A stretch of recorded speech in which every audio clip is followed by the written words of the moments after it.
outside my community, but I don't want nobody from because we ain't have shit to do with this. We just, onlookers. You know what's interesting is that Charlie Kirk made a platform about talking about black people being violent, specific things. And when he was on that very subject, that's when he got shot by a white man. Hey, man, free my, I don't know who it was, but free my nigga Rodney. What's his name?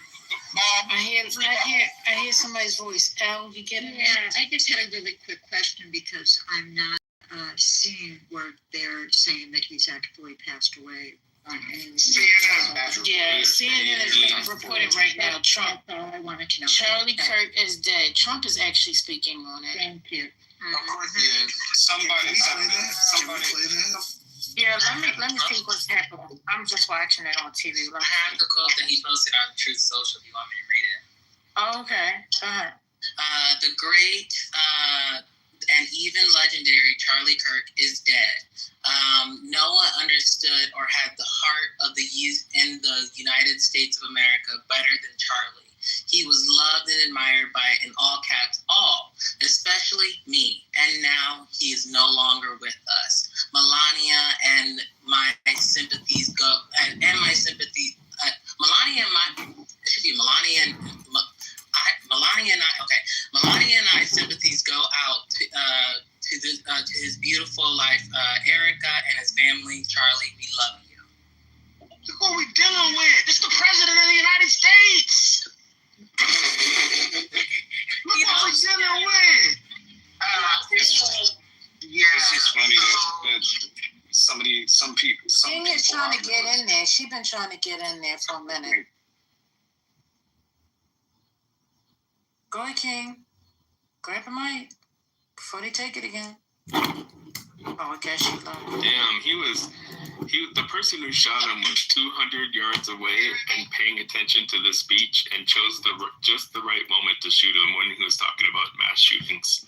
As soon as he started talking about mass shootings, that's when he shot him. Is there a video? Can you post 200 yards? You guys did not see the video? That was the first Yeah, Let King is back. King. Yeah, I get it. Like, no, this has absolutely nothing to do with the black community and this man's assassination. It's just that, and I've been telling this to the conservative rooms because, it's really a lot of scapegoating and finger pointing and all of this, even though we don't even really know who the shooter was, right? The shooter they said that the suspect is still at large, but a bullet can have any of us at any time and our children. And I think that what's unfortunate again is that instead of being open or willing to talk about whether or not as a country we're going to keep doing the same fucking thing that we did yesterday, after all of the kids being shot, after all of the, they said that they found like 32 guns on a 13-year-old and he was plotting to shoot up a motherfucking school. Like, in spite of all of that, we want to, or they want to use this as an opportunity to big up their chest to get the nerve to jump bad on society. And I think that it's a shame. And, but yeah, any one of us could get it. I'm going to a concert tonight. People gotta have this at the back of their mind when they go anywhere public, really, that it can be over tomorrow. So with that in mind, yeah, I'm not jumping for, this is not a victory for anybody. You know what I'm saying? It is what it is, right? Because this is what America is in this day, and this is what we refuse to confront. This is our life. This is our life right now, and we need to all just kind of get a grip with that. Yeah, I'm seeing a lot of people. If y'all can remember Malcolm X's speech when he was like, "If the house burning down, the house Negro will fight harder than the master to put the house fire out." While the field Negro sitting back there looking and laughing. We sick, son. We sick. So, a lot of house Negro type shit going on, but no crazy. Your kids aren't being shot, Ray. Like, what am I hearing? Are you saying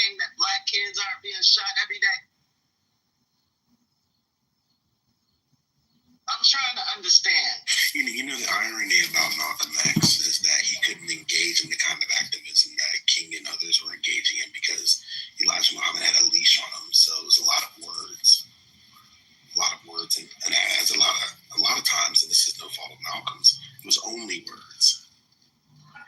We can move on because ain't no way I'm gonna do this one with Elijah Muhammad was... Don't take the bait. Don't take the bait. There's no bait. There's no bait. Oh my God. Okay, so we move on. We're gonna move on. I think it's right to move on, but like, let's not even. So shut up. Here. Yeah, so shut up. Okay, all right. Okay. Yeah, so listen, I'm just saying, let's not evoke Malcolm as if it's applicable here. You know what? Fuck that, articulate. I'm sorry. Elijah Muhammad was holding him back from political activity. Exactly. Unless you don't know history.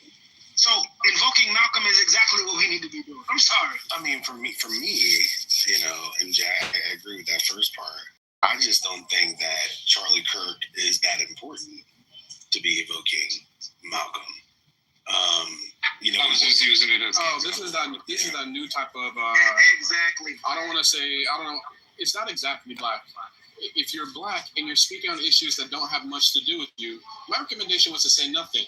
My recommendation was to reflect on what Malcolm would say, not to say what Malcolm would say.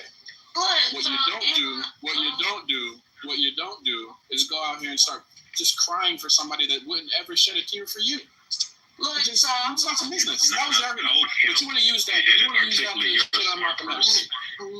I am smart. That's why I know what I'm talking about. Yeah, I know. That's what I'm saying. So, but so you should know the difference. It's not about him, bro. There's nobody in here that you're talking about. Name the people you're talking about. They're not here. Stop talking about black people that aren't here celebrating. They're not here. Don't articulate. You don't have to let them, man. Or you need to go to the audience. Okay, I'll go to the audience. Do me like Malcolm did, I guess. You're not Malcolm. Just words, right? Audience, like you said. No, we treat Don't nobody bring them back up. No, nobody can see you. I actually brought him back. I won't bring him back on this. But yeah, just to say, it's not about Charlie Kirk. I could give a rat's ass about Charlie Kirk. That's all I'm telling you. It's like we shouldn't be so emotionally invested that we're happy that a race got killed. We just should not care. It's about indifference. That's the true form of showing that this type of stuff does not affect you. I don't care that he died. I'm not hurt that he died, and it doesn't affect me in any way whatsoever. We didn't win the Powerball, y'all. Like, we didn't win nothing. We're still in the same position we were before he got killed. There's no moral victories in life. But that's not also. That's a fact. If all races disappeared tomorrow, we wouldn't be celebrating that. Do you actually feel that you can eradicate racism? Do you actually feel that you can eradicate the racist population? Is that actually a serious question? It was a very serious question that nobody answered. You don't need racism for the system to keep working. Premise. The question is it's a false premise. So for me, like, Charlie Kirk is not a politically organizing kind. His death is not something that we organize around politically, and I don't even think that his death brings about a certain kind of political awakening that would protect our communities more, that would allow us to actually, have our communities do important shit for Black folks, right? So, like, for me, it's not about being emotionally invested in Charlie Kirk, but it is to say that, like, when we have random acts of political violence like this, we should be deeply concerned. And for me, like, I think people are creating these straw mans about us, like, shedding tears for a racist guy. No, it's about really being like, we're in a political climate right now where folks like who's to say that this couldn't happen to, for example, Breonna Joy Gray if she's giving a talk, right? If like a retaliation doesn't happen like that. My point is that we need to be very careful about how we understand this moment where folks are getting hit for their political views. For me, a better way to eliminate the racists and folks like Charlie Kirk is not by shooting them, but it's about actually creating a world in which they cannot even thrive or exist. It's not about engaging in political violence like this. Well, I don't think that any of us are engaging in any political violence. I wouldn't say. I'm not saying. And it sounds like respectability politics to me. What? That we're supposed to somehow take this higher road. I mean, It's not a higher road. It's about strategy. Well, that shit reeks of how we That's got a here. strategy. Higher road. That shit reeks of how we got here in the first place. Correct. And part of the part of the danger in some of that is that, you know, to assume that if we act like good little Negroes, they're going to hate us less, which is bullshit. Our people had to learn that the hard way. We thought that when we dressed up in suits and when we went to church and when we did this and did that, until our 4 little girls were killed at that. Yeah, but no, And then what happened in Chicago? What happened in Chicago? If I could just land. So no matter what the fuck we do, it doesn't change that trajectory. We've seen it, we've witnessed it. So to think otherwise is actually. So what happened in Yeah, Chicago? Medgar Evers tried the same thing, and he ended up. So what happened in keep Chicago? going down the list. So let's talk about what happened in Chicago when Dr. King organized gang members who engaged in nonviolence to actually bring an end to housing discrimination in Chicago, or at least try to, right? So like, yeah, y'all can quote these convenient moments in history, but my point is that like, it's not a matter of, you know, whether you care about the person or not. It's about what's an effective political strategy. And I don't think, like, I don't even know who this guy who killed Charlie Kirk is affiliated with politically. But to like kind of jump on this as if it's like an effective political strategy for me is premature at best.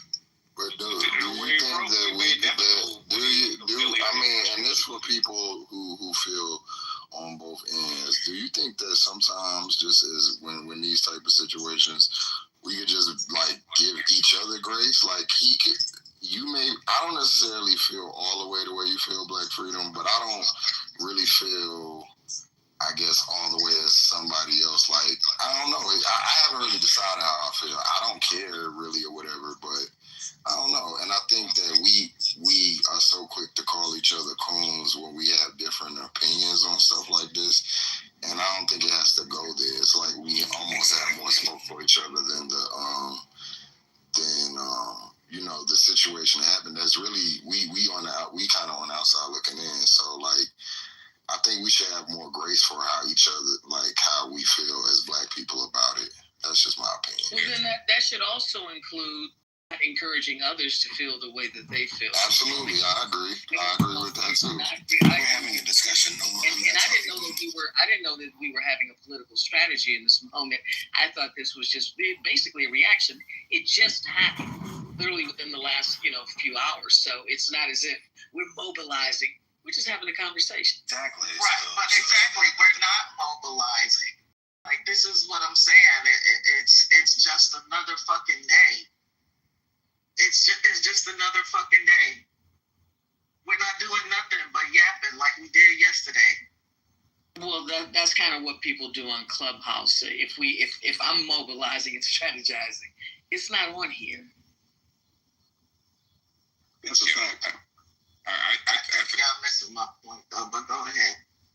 I was just going to say, I think it's par for the course that if emotionally triggering events happen, I think people of color especially need a moratorium before they get into the people trying to morally police them and emotionally police them and telling them how they need to respond, and treating Black people like they're like mechanical bulls. Like, if something happens worthy of our attention and time, and we speak on it, and it just happened 30 minutes ago, can we give it 24 hours before we say, here's the emotional strategy of how you Black people should feel? Just give it a beat.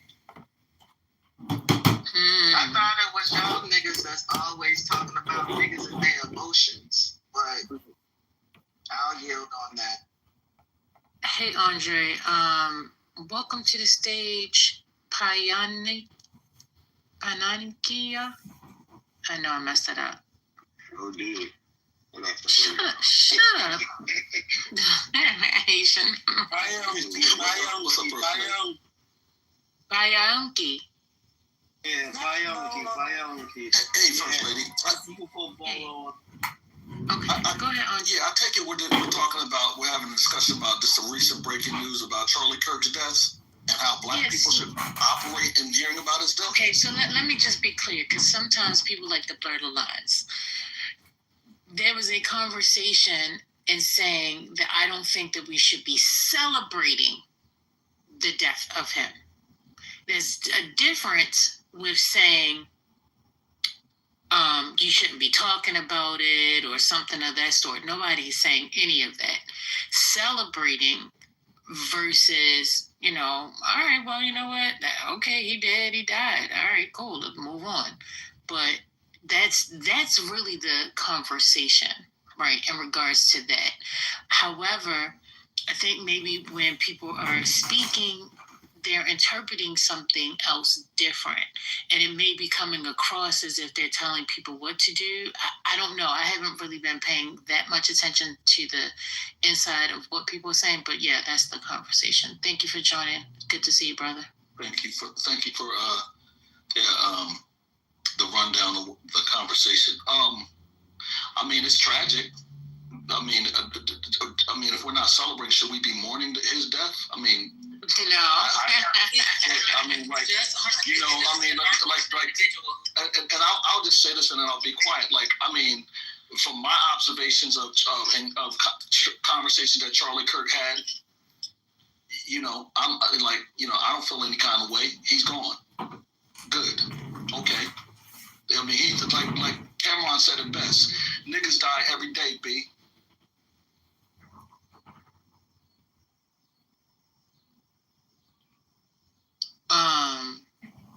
Okay.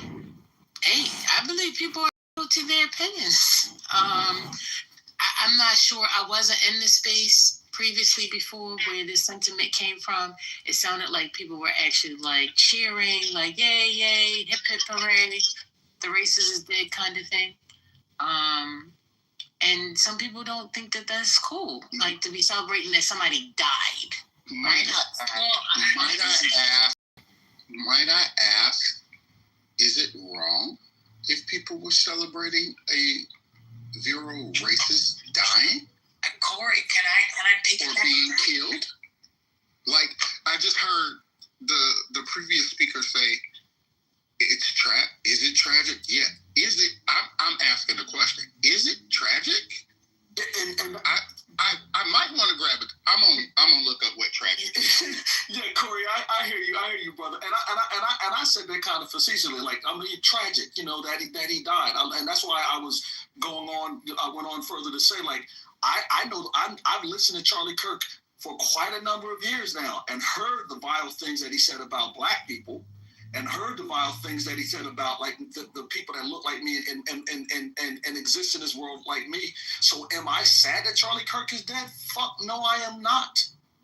I am not. And I'm not going to try to force myself to feel any otherwise. It is, and I'll say tragic loosely, that he lost his life, that he is no longer amongst the living. But I kind of feel like, yo, you know what? You reap what you sow.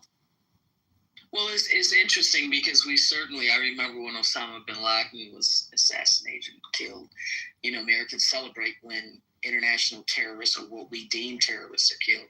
But when it's somebody that's spreading domestic terrorism in various ways, then we're supposed to view that very differently when it's on our side.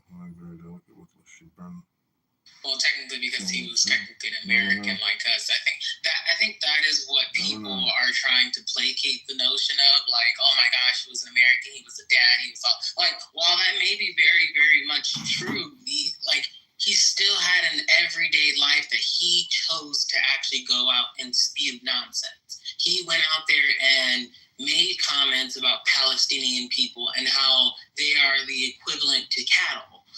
And that they should not get a relatively thought about and all these. Like, these are the real things he was doing. And let's be clear, his organization, the Turning Point USA, he only has on YouTube 14 million subscribers. You don't really get that much engagement as well. So, like, I understand he may be someone they make clips out of, but he really didn't get that much notoriety. Like, he was only popular with my youth group, and that's it. Well, he is popular with young people. I've got kids that are in college. One just got out of college. So how should one feel when this individual makes the world a more dangerous place for your kids? How should you feel when it comes to their demise? He was literally in the middle of saying something. He had just said something about trans people doing mass shootings, and then he said something about gang violence and those type of mass shootings, which we all know that dog whistle. So, I mean, he was in the midst of doing what he does the best, and I would say he's pretty popular. You guys, well, he did. Well, not for you, not for anybody on the stage, but for people who think that Charlie Kirk is actually going to I understand he may do something with the young people at the time because our brains are very much influential at the time. But as we get older, we see the shit that he's actually doing. You see the harm that he's actually doing, and then the people who surround himself around in that circle. Like, let's be real. Let's go back and watch that video again of him getting shot. You can literally see a lot of those people who are around him are white people. Like, they're not any of us. Yeah, as I said, I don't think anybody should cry over his death. I'm just curious as to what this means politically in terms of, what part of Trump's justification for entering D.C. was nothing really about crime in D.C., but because one of his staffers or something got killed or robbed or some shit like that. I can't exactly remember, right? Like, an administration. And black, it wasn't even killed. It was supposedly beat up. It could beat up. Which I don't even fucking believe that happened.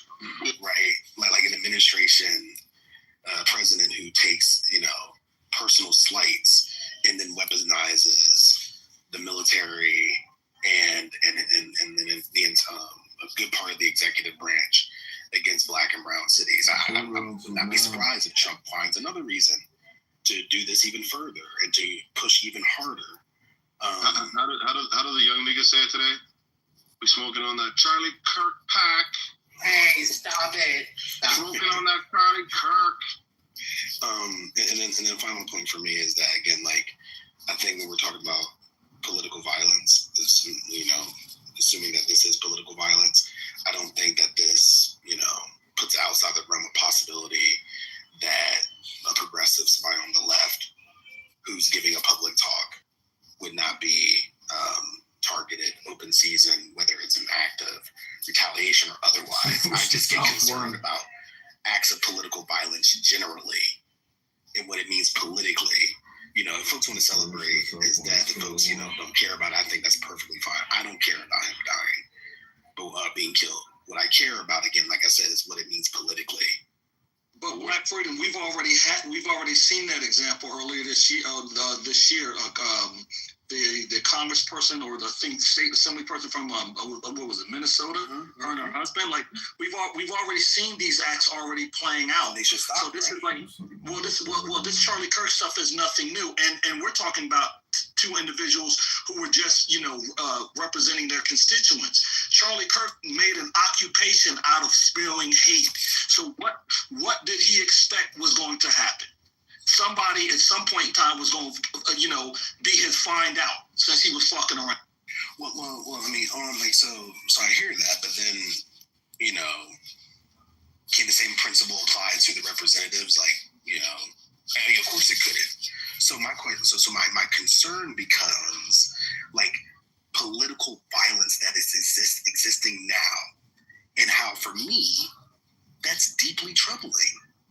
That we have these acts of political violence, and it really quells, I think, the ways in which I think it can have a chilling effect on the ways in which people, I know one person was like, I think it was Madison, who's like, this isn't an organizing strategy. But for those of us who do that work and who are thinking about what this means, I think it can in some ways, and they were already targeted and surveilled, I think it can have in some ways a chilling effect. And so my point is that, again, fuck Charlie Kirk, but this has implications that exist beyond just a singular racist figure. But I think that ship has sailed, and you might be 6 years behind the trend. We have crossed into this era abated by Trump that this is par for the course. I mean, I don't know if you all saw the video of the representative in Tennessee or Kentucky, who was at a public speech last night, or I saw it last night, literally saying the country is for white folk, that his ancestors built this country for us. It's for us. It's for us. And the natives, the savages, it's for us. The type of political environment, the socio-political environment that existed before this piece of shit human being came to the forefront of politics does not exist anymore.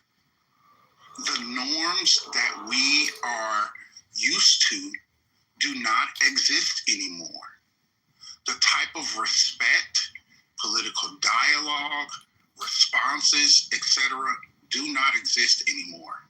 And we are behind the 8 ball if it's troubling now. It has been troubling. Yeah, no, we all agree. I mean, I'm sorry. No. I mean, we do. No. See you later. No, ma'am. Can Corey finish? Can Corey finish? Please let Corey finish. Thank you. French. Oh, not you. No. Hell no. Don't bring him back up. Yeah, don't bring him up. He can't speak English well. Yeah, so we have passed the point of troubling and being troubled. At this point, it is, this is gonna sound crude. I felt it as it was coming up. The same way that we have anesthetized, however you said the word, I probably said that wrong, ourselves to school shootings, which was the conversation they were having, right?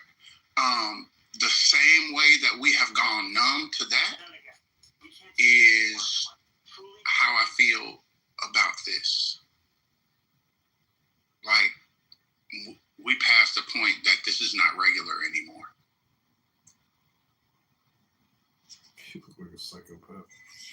I agree with that, Corey. And I think that for me, that's why I have the position I have on this. It's like, it's not that it's now becoming troubling, but I think that there's been an uptick. Like, I mean, obviously this has been happening for centuries. Hey, Barbie. There are ebbs and flows. I feel like that they were in a flow moment right now. And in recent history, we can date it back to, the activists who were found dead in their vehicles. Hey, be quiet. Hey, for real. Nobody is in the mood for that. We're not doing that today. You about to get out of here, for real. For real. You're not about to do this. You're not about to. You're not. I don't give a fuck. I don't give a fuck. You're going to be quiet today. I moved her down. How much Addy did she have today? Who was talking? Go ahead, Piper. No, I mean, like we saw this when it came to the murder of the activists. I mean, what could be considered a murder. There has been an official determination. I don't think they were just found dead in their vehicles, and the vehicles were burned. But I think it was clearly murder. It may have been by law enforcement. But the activists in Ferguson, we've been living with this political violence for some time now, and for me, it's like, that's not okay. And I hear what you're saying, Corey, about, being inured to it. For me, I'm just not. And it's hard. It's just like I'm not, and I mean, in a different way, but just like I'm not inured to school shootings. Yeah, I'm not either. But a separate idea that has come to me is that this is the point. This is the environment that they have been trying to cultivate. I agree with that. This is exactly the point. They gonna show up at this motherfucker's funeral and perform and do all the things, I would not be surprised if Donald Trump is the eulogist. They're gonna do all the things for the purpose of continuing to foment this violent response. This is the point. So they not mourning Charlie Kirk. He is about to be beatified. He is about to be their rallying cry. Also, he's going to be their political martyr. Don't be surprised. Don't be surprised if you see Charlie Kirk T-shirts out here and people out here wearing them, because they're going to make him his martyr. They're martyr. I don't. And they're going to make it seem. They're going to make it seem as if he got. And I don't know that if Charlie Kirk could come back and tell us after it happens if he would be sad about that. Yeah. I think they should increase security for all the Democrats right now. You know, there's going to be some retaliation. There's going to be some crazies out there trying to. I don't know if you're on Twitter right now, but if you see a lot of the reactions to people, what they're reacting to, even Democratic members decide to text or put anything out saying like we praying for Charlie Kirk's family, whatever. They're even saying like, no, this is fucking war. Like you guys are Democrat. You guys are the ones that fucking did this. The Democrats did this. Even though they don't know though, but if they were gonna do it either way, it was gonna happen. Anything that happens to one of them, I wouldn't be they're surprised. gonna blame a Democrat for it. So that's gonna be. I wouldn't be surprised. All right, so a lot of people off mic. Go ahead, Gemini. Whoever wants to start that. What you said, Gemini? I said, I don't know if you've seen it, but I sent you an invite. I sent you a couple of invites in the other spot. Oh, I've seen it. Yeah, but what I was going to say is I was literally arguing with TC because TC was trying to blame, saying that Democrats are being so violent. I don't understand why every time something happens, they got to get violent. Like, you cannot take outliers and start trying to blame outliers and say that is the mindset of the entire political party. Right? That part to me doesn't make any fucking sense. And it's the weirdest shit ever. You know what would happen if it were them? Let's say this black on black crime is fucking crazy. Yep. This black on black crime is fucking crazy. What about this white on white crime? Okay, can I speak here before I get? Can I give me a second here? No, other people want to speak. Just give me for 60 seconds. No, we don't have to speak anything. Yo, white ass, I don't give a fuck about you spazzing out, white lady. I don't give a fuck. No one you out here. All right, so wait, one second. Let me take it. Too many people on the stage and too many voices going at the same time. All right. I wouldn't be surprised if somebody. 1 second. Who's that? 1 second, Jeremy. I'm gonna come right over to you. Just in case, because there's some new speakers on stage. I want to make sure I hear from everyone. But let's just be mindful. We don't do all that talking out of turn crap. Like, if there's a squabble, people going back and forth or whatever, that's fine. Those two people can have that conversation, that dialogue. That was a great conversation between Corey and Black Freedom. I like the way that you all were able to express your thoughts. Pay attention without arguing back and forth. Pay attention to this lady calling for lynchings in the chat. Do you hear her talking? You gotta check her to watch. Y'all literally hear her talking, right? Report her before you check her. Let her finish what she was saying. First lady. Bring her back up. My bad. All right. So let's just keep the conversation going and flowing. Baby, it's so good to see you here. All right, Justin and I got G in the house. Oh my goodness, go ahead, G. All right, Sandra's there. Jeremy, one mic on you, babe. Yeah, I was just gonna say I wouldn't be surprised if for those in government that want to spark like a civil war, they just straight up just chose Kirk as the one that's gonna start it. You know what I mean? If they want to start it, then that's what they did. They probably used him as the martyr to trigger this whole shit. If this is what's going on. Is it possible for me to, because when they were having their back and forth, which was great, my name was mentioned, and if I could just respond to that in terms of that'll be $5, ma'am. Thank you. That'd be what? $5. Oh, okay. Go ahead. But black people, we've always been policed in our emotions, told to forgive, rise above, that sort of a thing. And the pendulum, I heard something said about the pendulum swinging because the pendulum has already swung, and pretending that this incident, is going to do that ignores the swing that was already battering our communities. And white supremacy has always used moments like this to justify targeting us. It's not new, and it's not something that we control by being silent, in my opinion, because strategy and emotion can coexist. Yes, we need long-term strategy and organizing, but that doesn't require pretending that the death of somebody who harmed us, is a national tragedy. Like, we can be politically disciplined while still acknowledging that some people feel relief from this. And the real danger, from my perspective, is the narrative. The danger isn't that black folks express relief or even celebrate. The danger is letting white-dominated media and political folks set the frame that his life was more valuable than the lives he targeted. So our job is to shift the conversation. Don't let his death overshadow the harm he caused or the systems that are in place that he defends that harm us. I would like to add something briefly. I agree with everything that Madison said. I think we're spending a little bit too much time talking about, well, what if Charlie gets martyred and all of these Klansmen start blowing up churches? While that's probably going to happen and was going to happen before he got assassinated, the reality is it's a much worse climate when you can say the things Charlie Kirk said and make millions and millions of dollars and live a very safe life. What you actually do want societally is for there to be some level of fear and desensitization for saying some of the brutally cruel, evil, inhuman things he said about people. Like, I'm just going to use a quote from Charlie. I think empathy is a newfangled, corrosive word that we use, and it's very toxic. We should throw empathy out the window.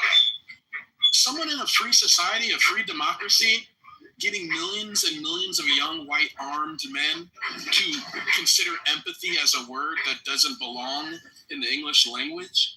Someone who's going around saying you shouldn't want a black pilot. Someone saying that if a trans woman wants to play sports in high school, she should be taken out back and taken care of. I'm not saying bad things should happen to that person, but I also am saying a young white man or a young person in general shouldn't see mean, vicious people just get off scot-free being that way and making a multi-million-dollar career acting that way. You might have to be like, I might make $1 million, but I also might get shot in the neck while talking about black crime under a tent that says "prove me wrong." Like, listen, come on. I don't celebrate anything, but I tell you what, if you look at other communities and how they feel about their oppressors when they go, they do not go around warning other people in their community about being too celebratory. It just is what it is. All right. So, but here's the thing, though, right? Why aren't we talking about the game plan? Because if you go to some of these other spaces that are happening right now here on this wonderful app, they're planning. They're already talking about war, right? That's the conversation we need to be having versus having an argument about, why this black person telling you not to celebrate and so on or whatever. That ain't gonna help us. What's the strategy moving forward? Oh, I have a Like, with what? There's what you have to learn. There's nothing you can really do. Yeah. No, the main issue. The main. Wait a minute, there's other people that want to speak though. Wait a minute. Now let me get to some other people. G, how you feel? You want to speak? If there's a chance, I'd like to speak, but I'll get to you. I'll get to you, Chance. Then, G, you didn't say anything. Sandra, did you want to say something? 1, 2. No, I just came to see what you got. Right, no worries. Please stay right there. Hey, Mega. Bart, baby, how you doing? I hear you say that. How are you? Hello, how are you, beautiful? My darling. Did you want to say anything? Yeah, I'm very shocked. I've been on a deep dive on Twitter. Yeah, a month ago there was a post that said that Charlie Kirk feared being, murdered by Israel. Funny enough, and a month later he gets shot. I think it's kind of crazy. I think there's some sort of I'm a big conspiracy theorist. I think there's some sort of weird agenda behind this, in which they're trying to prove some sort of point, or they're trying to distract people from something. It's very only suspicious. been a couple hours. We don't gotta go straight to Jewish conspiracy. Dr. Articulate. Listen. I just find it very, very, very interesting that on the I saved the tweet on the 10th of where's the likes? Okay, here. It said, I'm not going to name names. Harrison hates Smith, but I was told by someone close to Charlie Kirk that Charlie thinks Israel will kill him if he turns against them. That was on the 13th of the 8th, 2025. A month later, he gets shot in the neck, point blank. Even the guy arrested, they said that guy wasn't the guy that shot him. Do you get what I'm saying? For that shot to be so on point, sorry, that's crazy. That's giving a professional hit. That's not giving a random Joe around the corner that picked up a gun. That's giving long range target, shot. That is, I don't know. That was a shot and a half. That's not a amateur. Do you get what I'm saying? A lot of people don't like him. Okay, I'm just be honest. I'm really kind of shocked by this, but he caught my attention because he was open actually to speak to people that were going to debate him today. So it's really sad. You literally, Miss White, you can't keep cutting people off.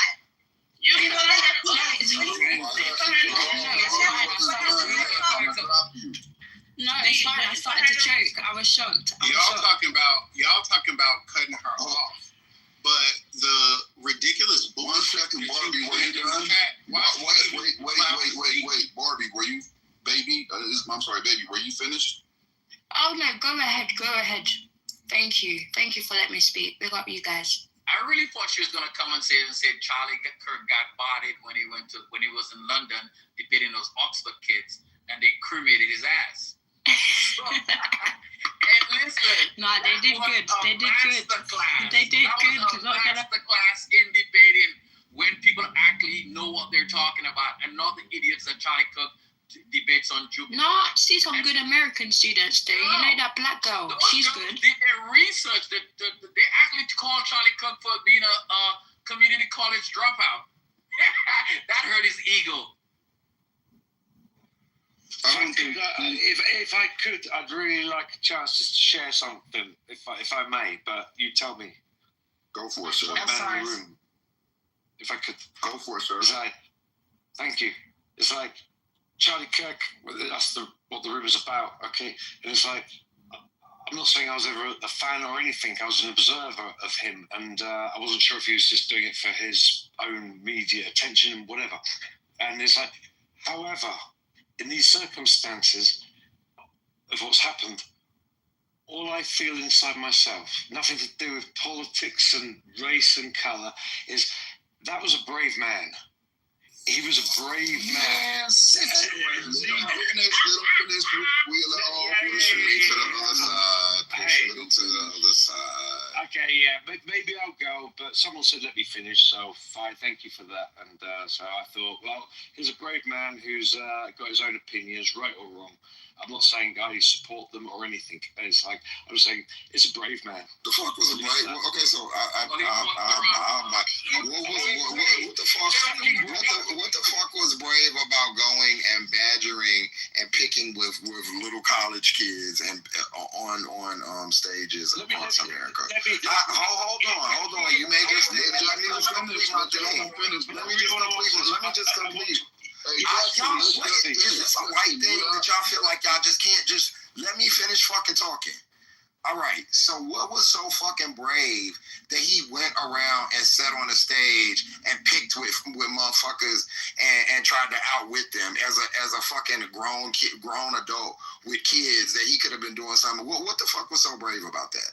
Please explain. Now go ahead, Justin. Your mute button work, Justin? Unmute you. Sorry.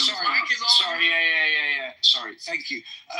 Actually, all I want to do is just answer my own view on that question, okay, nothing more to do with this politics, is what I see as brave is it's not about right or wrongness. It's like people like Trump and co, they have mass security. Candace Owens and the other Tucker, they hide understandably in their own place, and that. But this guy, he just goes out and says this shit in front of people. He's a target. He also has big security. He has security there. He has security. His security is not. They didn't have security. Shut the fuck up. No, he didn't have. They didn't control. This is why I stopped doing cocaine right there. That's the problem.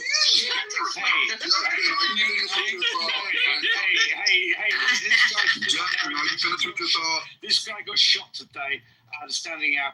And I'm just saying, at least he's brave. I'm not saying he's right. I agree with you, Justin. Don't listen to these people. I'm just saying he's at least fucking brave. There you go, Omar. Bravery. Okay, Justin. Come on, y'all like to get all of the time.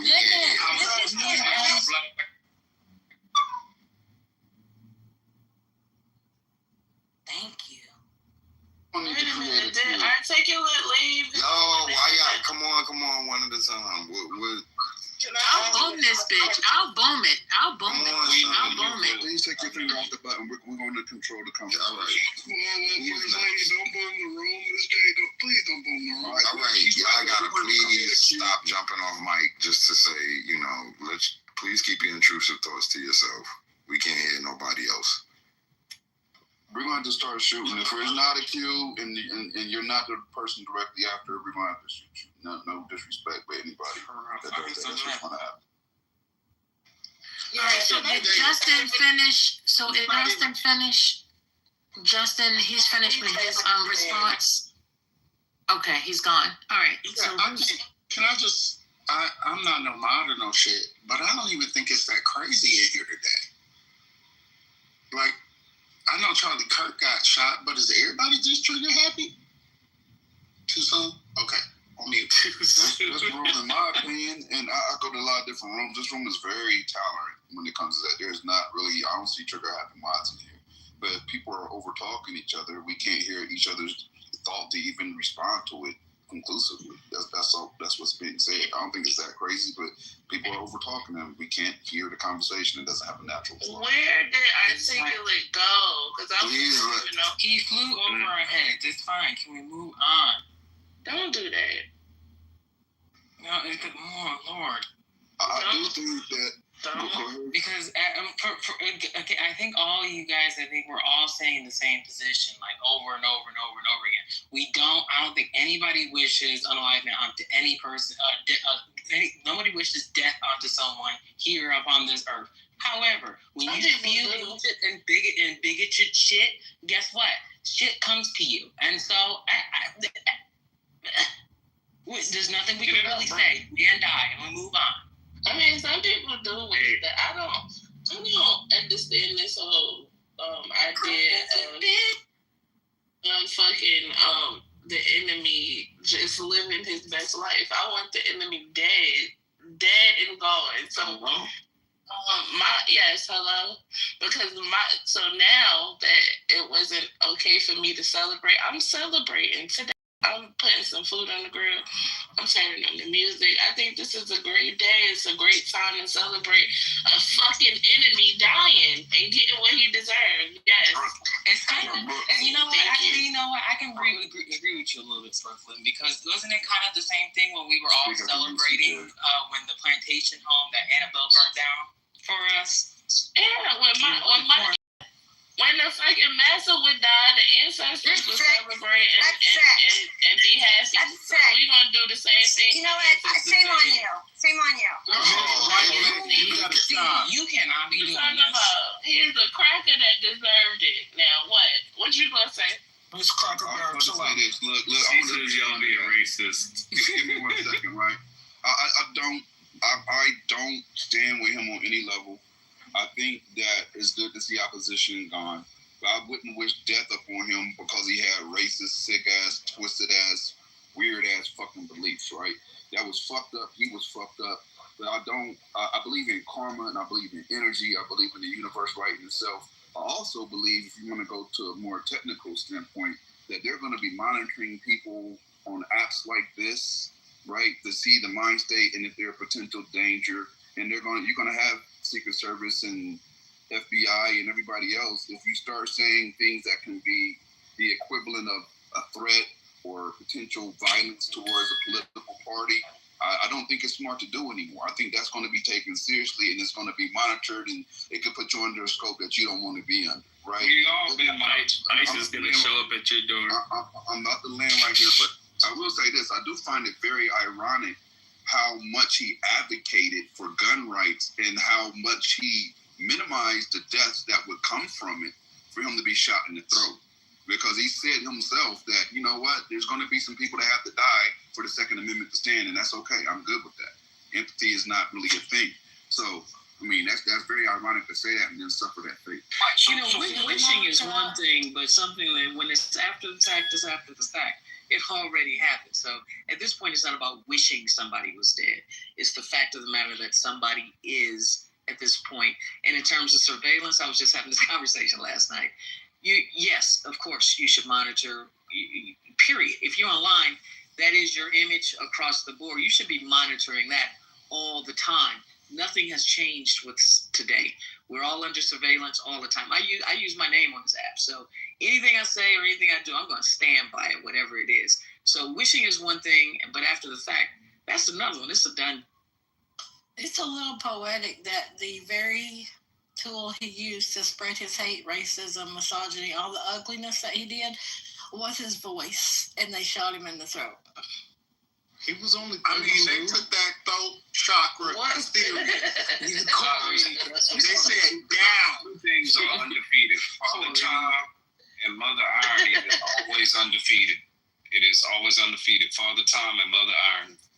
That's a fact. And Mother Irony got a hold of that though, didn't it? Yeah, Brooklyn. You remember when Kevin Samuels died and he died in an apartment alone? Very celebratory about that one too. I'm sorry. Talking about fat women. He wasn't alone. People felt the way, but I did it. He was with a lady for him. He was died in an apartment alone. All right, y'all must want me to be the party pooper, right? Okay, I was just saying irony. Okay, thank you. You said it. Next caller. And there are two things that him and Brooklyn, you've been talking a lot. Can somebody else get in? Have I been talking? Okay, let me just go in the audience. Nobody needs you to go in the audience. Nobody wants you to go in the audience. Michael, you were getting ready to say something? Andre, I don't know if your mic came out. I muted up after you said too many people were talking. No, go ahead. No, I'm good. I didn't say too many people were talking. I said that I didn't hear other voices. I want to hear other voices, so I was specifically talking about hearing your voice, sir. I got you. I'm sorry. No, yeah, I'm sorry, First Lady. Yeah, I'm good. Cool. Then I won't make way for you. Hey, Jay, what'd you say? Sierra. I said, not you scaring them, First Lady. No, ain't nobody scared. That man nervous. You didn't make that man nervous. You get no damn nervous. Sometimes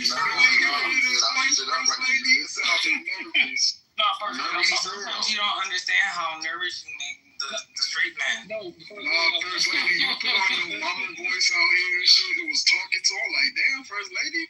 First Lady, I'm walking. They need to stop this lies. These are lies. I don't understand.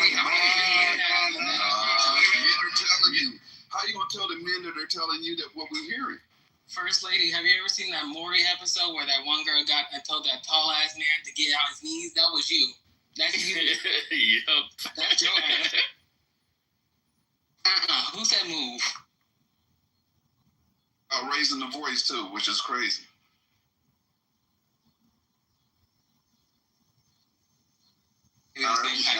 Everybody's scared. She done scared the room. Shut up, Gemini. So, First Lady asked about solutions. I think the stats can't be that much different now. But the same amount of now, there are two parts to this. The same amount of percentage is way more than it is us. So the numbers is off. Of white people that own guns, black people own guns. As it relates to protecting your home, I think we still have that vestige of nonviolent political resistance in a culture today that, has it ever been? It's never met our nonviolence with nonviolence. And so I think that as they continue to foment this type of violence, the target or the effect of DC didn't happen the way they wanted it to. Black folk weren't out in the streets acting crazy, and we haven't had some instance of violence to trigger us, right, to go, Detroit on their ass. And so this might be theirs. And I just think that, for the people who want to, go to a gun range, get a gun card.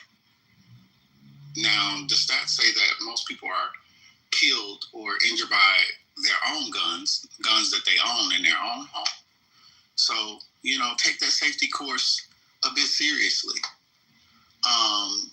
But, this just, well, Max, but this like sitting around, kumbaya and talking about it, I don't think it's going to change anything.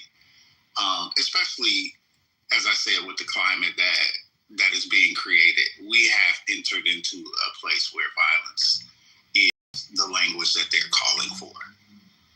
So let me make sure I understand. You're suggesting that people should go to the gun range, pick up some firearm, and get ready for the revolution? Sure. Is that what you're saying? If you need to. Sure. I'm asking CJ if for his clarity, not for you to, chihuahua around. Go ahead. You about to get the belt.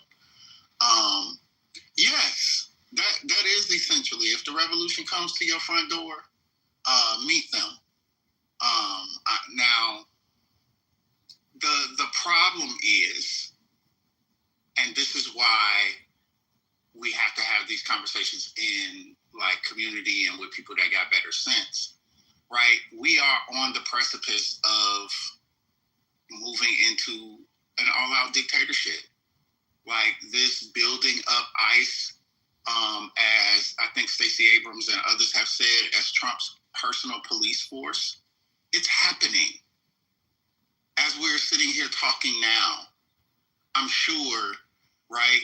And these things are not connected as far as we think to ICE or to immigration or to black folks. Somebody asked in the chat, why is the Klan being brought up? What they gonna come do to black folk? Black folk ain't got shit to do with this. We've never had shit to do with any of the shit, but they target us anyway, right? So, I mean, I think at the very least, for the people who are scared, nervous, concerned, go to a jiu-jitsu class, do something. Don't just be sitting waiting for it to come meet you unprepared in any type of way. Trick, you on stage? I see you here. I know you mentioned the fact that he was right in the midst of talking about trans mass shooting or something, and then that's when he was building a question on trans mass shooters, and he says that there's too many trans mass shooters, and that's right when the shot comes out. It is now, and again, it was actually when he said the gang violence. Then he says the gang. Then he says the gang violence. Yeah, take First Lady. Thanks. Yeah, take this with a grain of salt. There is a picture of an individual on what's called the Lucy roof at the Utah Valley Center moments before he shot. There's a video of some guy on the roof. My mother said she wanted to extend her thoughts, but I'll save that for later because I know you guys are talking. I'll talk to you guys soon. Yeah, I mean, there's a famous photo of Jesse Jackson at this point at the top of the Lorraine Motel.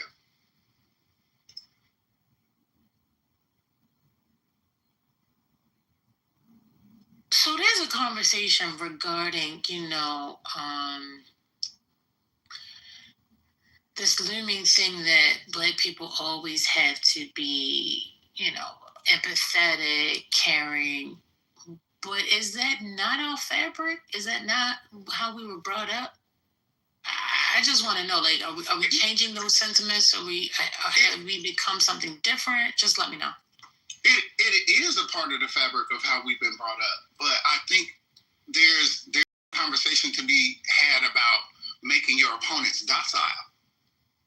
I think there's something to be said about that.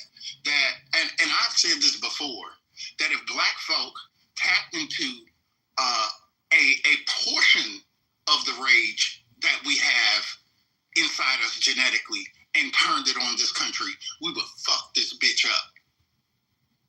However, we have accepted the docile nature that has been cultivated and bred into us, and then that coupled with the political ideology of someone that we have, turned into a saint and a martyr, right? That whether or not it served us the way that we wanted it to, whether or not it continues to serve us the way that we want it to, respectability politics and not being angry or showing emotion that would put your life in danger, all of that contributes to what you're saying, First Lady, and I think that sometimes we chalk it up to, well, we were raised to be kind and empathetic and the laudable parts of it, without talking about the reason that we were raised that way was so you wouldn't be the next Emmett Till. Right, so that's what I was saying about the revolution, right? Because the way I hear this conversation started, it just sounded like, all right, we're ready to fight kind of thing. And what Just was saying earlier in regards to, we ain't got them kind of weapons. Like, you trying to fight the federal government? Like, retarded. What's going on? So that's what I'm trying to figure. I'm just trying to figure it out. I'm trying to figure out what people are saying. I don't think that it's the federal government that we really have to fight anymore. It's their goons. Who do you think is bad for white people? Hello? I mean, I'm just and listen. I'm talking about the Aprils. I don't mind going to war. I'll fight anyone. But yo, strategy is a thing. I feel like mostly like everybody else. But I'm also not putting, like, whether we willing to die for it. I don't want to put my moms and my sisters and the women I know. I'm not ready to just willy-nilly throw them out there. I don't know. I just think there needs to be a little bit more strategy involved. If y'all talking about fighting, Just, I want to say this real quick. I want you to think of it on this level. We can't fight the federal government. They are armed, trained. They have skill sets and assets that we don't have access to. So that's just silly. However, to be armed and to be able to protect yourself from the outliers is super important, right? It's not going to be the federal government showing up at your house if things are happening. It's going to be your neighbor. Right. It's going to be the little group, the little active group. Militia from the neighboring community. Militias. Matter of fact, a lot of people don't know that Los Angeles County has more hate groups than any other county, even though we have the least amount of white people. As far as registered hate groups, we have the most. So to not be armed and be able to protect yourself against threats like that might activate once things go, is just going to be short-sighted and stupid. I'm not saying not keep our guns. I'm not saying don't keep our guns. I'm saying, go get your guns. Definitely learn how to fight, all that shit. I encourage that. But maybe I'm missing what's being said. It's like, we ready to go to war, and I mean, to be fair, I don't know if it's time for that yet. I'm not advocating we're ready to go to war. That's not what I was saying. That's not what I was saying. For clarity, to be fair, Gemini, you might not have said it, but there's been a couple people in this conversation that have just, for no reason, talked about civil war and war. And no. Did I need to shut up? It's a very irresponsible way to treat these things, but there is a responsible strategy. For the past 10 years, you've been in a climate where your family's in danger, especially if you're in a red state, if you're in the South. But now, at this point in time, anywhere in America. So if you're Black, living in a Black community, if you're just an American, living in an American community, it'd be important to be armed up, to be raising your children in a culture of discipline and self-defense and safety, and to maybe have a community watch. Like, you living in the country you're living in, it's only been about 40, 60 years of not continual stochastic and intentional terrorism against particular communities, namely ours. And you need to pay attention to where we are historically and try to learn from past tragedies. I got a Caltech KSG. It's just a shotgun. It's just for my house. I'm not walking around marching. I'm not like Mr. 2A. I just know I live in America and things get violent. And I'm in fucking Connecticut. If I was in the South, I'd be marching up and down my neighborhood in a community watch. If I didn't have that, it'd be a first priority. If I'm living in Atlanta, I'm worried about the rest of Georgia. Yeah, it is time to really, really talk about what the worst probabilities are and be prepared for that. Now, when we talk about race war, that's not my conversation. I'm not talking about that. It's a phrase that needs to be buried, really. That's a phrase that needs to be buried, really, because it's not happening. Let me finish real quick, King. Yeah, I'm not saying get ready for the race war. What I'm saying is you need to have knowledge of arms and protect yourself, and be capable of using a firearm to protect yourself. Be familiar with said firearm, go to the range, take it apart, put it back together, know that firearm intricately, so whenever anything happens, it's muscle memory, it's not you learning during the process. I think if we have that right, which our ancestors died for, to keep and bear arms, and we don't exercise that, we're doing everybody a serious disservice, especially to protect yourself. When people do show up at your house, if they do, and I hope they don't, but somebody shows up at your house with the intent to harm you and yours, words ain't going to work. Hey, no, stop, it ain't going to work. I'm calling the cops, ain't going to work. You're going to have to be able to protect yourself in the moment. That's important. But haven't we learned at this point that it's not gonna, like, it's 2025. Like, I don't know, we describe shit like it's 1950. All of these shootings have been from long range. It haven't been, well, there was the one with the Democratic senators, but they were coming home from dinner, right? They were coming home. What'd you say? They were in a baseball game, King. Right. But it wasn't long range. And like, I'm minding my fucking business. I'm headed to a concert tonight. Motherfuckers don't just show up at your door. Like, it's hard for me to hear these things and take it seriously, but I would, since there are war fighters, shout out to Hexat, there are war fighters in the room. Like, how do y'all feel about all this? Or is it that, it is what it is. This is America. Motherfucker can get shot at the mall, like anywhere. And that's just it. And you're not going to be able to protect yourself. This is the society we've created. This is the society that we live in. King, I'm going to tell you this. There are some outlying communities in Los Angeles County, because it's such a large county. It's one of the largest, if not the largest counties in the United States. There are some outlying communities that are MAGA, believe it or not, right? And in those communities, and I know because of a couple warehouses that we operate out of, they will intentionally go and steal from the properties they know belong to Black people. So what you're saying is not happening. It's happening right fucking now. It's not happening to you, but it's happening here right now, right? So if you're not able or capable of protecting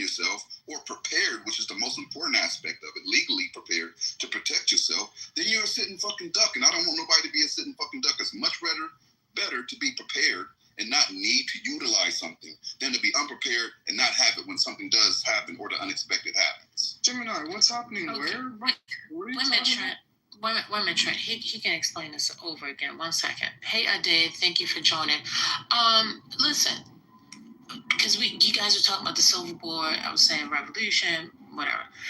I don't know if you guys heard me say this earlier, but I was saying right now on this app, they are planning their future. Okay?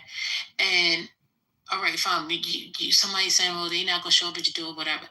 I want to understand about the temperature that's getting ready to come. These people have been on the edge of their seat waiting for this. I don't know. I'm going to be honest with you. I've gone into Costco. I'm trapping my little cart, and I just feel like this aggression, from certain people, not going to mention any colors or race. And now that this has happened, how are we going to move forward is what I'm trying to think about. Do you guys pick up what I'm putting down on? Absolutely. That's what I'm talking about, because you might not meet somebody that's at the height of wanting to shoot you, but there's some energy that has already been stirring up, and I think that this right here is part of the match that's going to set this thing off. So that's what I was talking about. Why do y'all think that this has anything to do with us? Like, this happened from a cracker shooting another cracker in a cracker state where hardly no black people are. Right. So they just want something to pin on us. We don't have nothing to do with it. A lot of stuff we haven't had anything to do with, but yet and still we still get the brunt end of it, because they're gonna find a way to push it and make it seem that way. That's just how it always goes, and that's what I'm talking about. Instead of us planning and thinking ahead, we always behind the 8 ball. So that's what I'm trying to have. But they've been pinning things on us. Like That's they've what I been just doing that. said. Yeah. So I don't think this is like in the last room. Like I said, I just don't think this is it. It's already been in motion, and I think unfortunately we've been, like you said earlier, that we just been too late or too lackadaisical and have not been listening. Like, Trump's election was a warning shot, and we just sat around like nothing. Right. And so it's like, for me, we got to pay attention, and we have to see where things are going, and we have to be active. We have to be proactive. We can't be reactive. Exactly. And that's the problem. That's what I was trying to say.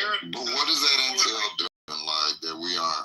That's what I'm trying to figure out. Well, I think I'm going to be quite honest. I've always been an advocate for people getting their conceal and carry and getting a gun and actually knowing how to use it. I think tactical training, especially for Black women, is very important.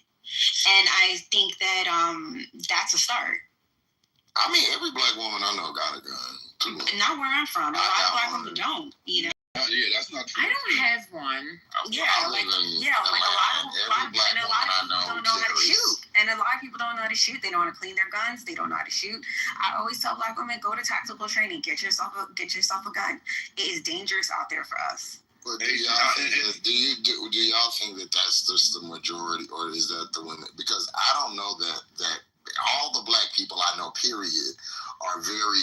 Even the people that aren't. My mama got a gun. She's not a gun person, but everybody that live around me that's Black got a gun. Like, it's just a thing to have. That sounds like an Atlanta thing, but this is not. But most Black people live in the South, y'all. Yeah, but we're all here too. I'm in LA. But hear me out. Just I want you to think of this, right?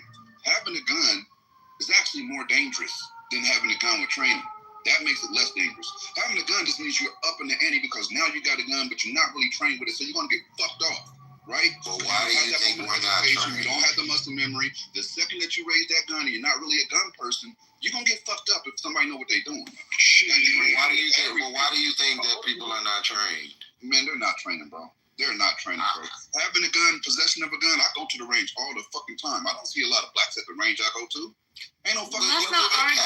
Let's not argue about who. Well, I'm not arguing. What I'm saying is that's to me what they're saying. It just sounds like an assumption that because I don't know. You know, we can ask other people, but all the people I know, they have a gun and they've at least gone to the range and taken a class to know how to use it. I think black people are very up on gun. I think it's more than going to the range. Like for me, I'm very specific. I'm saying tactical training.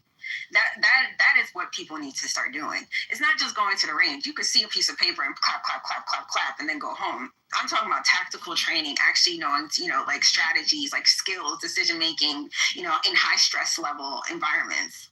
Using like physical tools like your firearms and stuff like that. That is what I tell people to do. It's not just going to the range.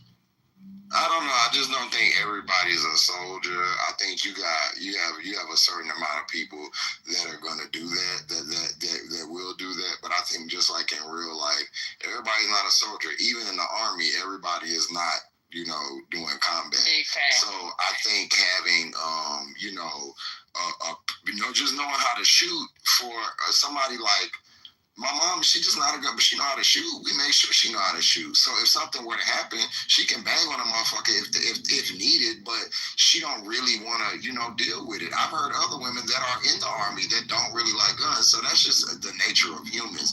But I do think that is an assumption because you have cities like Houston, Atlanta, Miami, DC, or, give or take, that are in the South or Virginia, I'm sorry, that have like pretty much, more loose gun laws. And I know the women that I know, and especially the men, they got guns. Just, this is what I did because I wanted to make sure it wasn't an assumption. I hear what you're saying.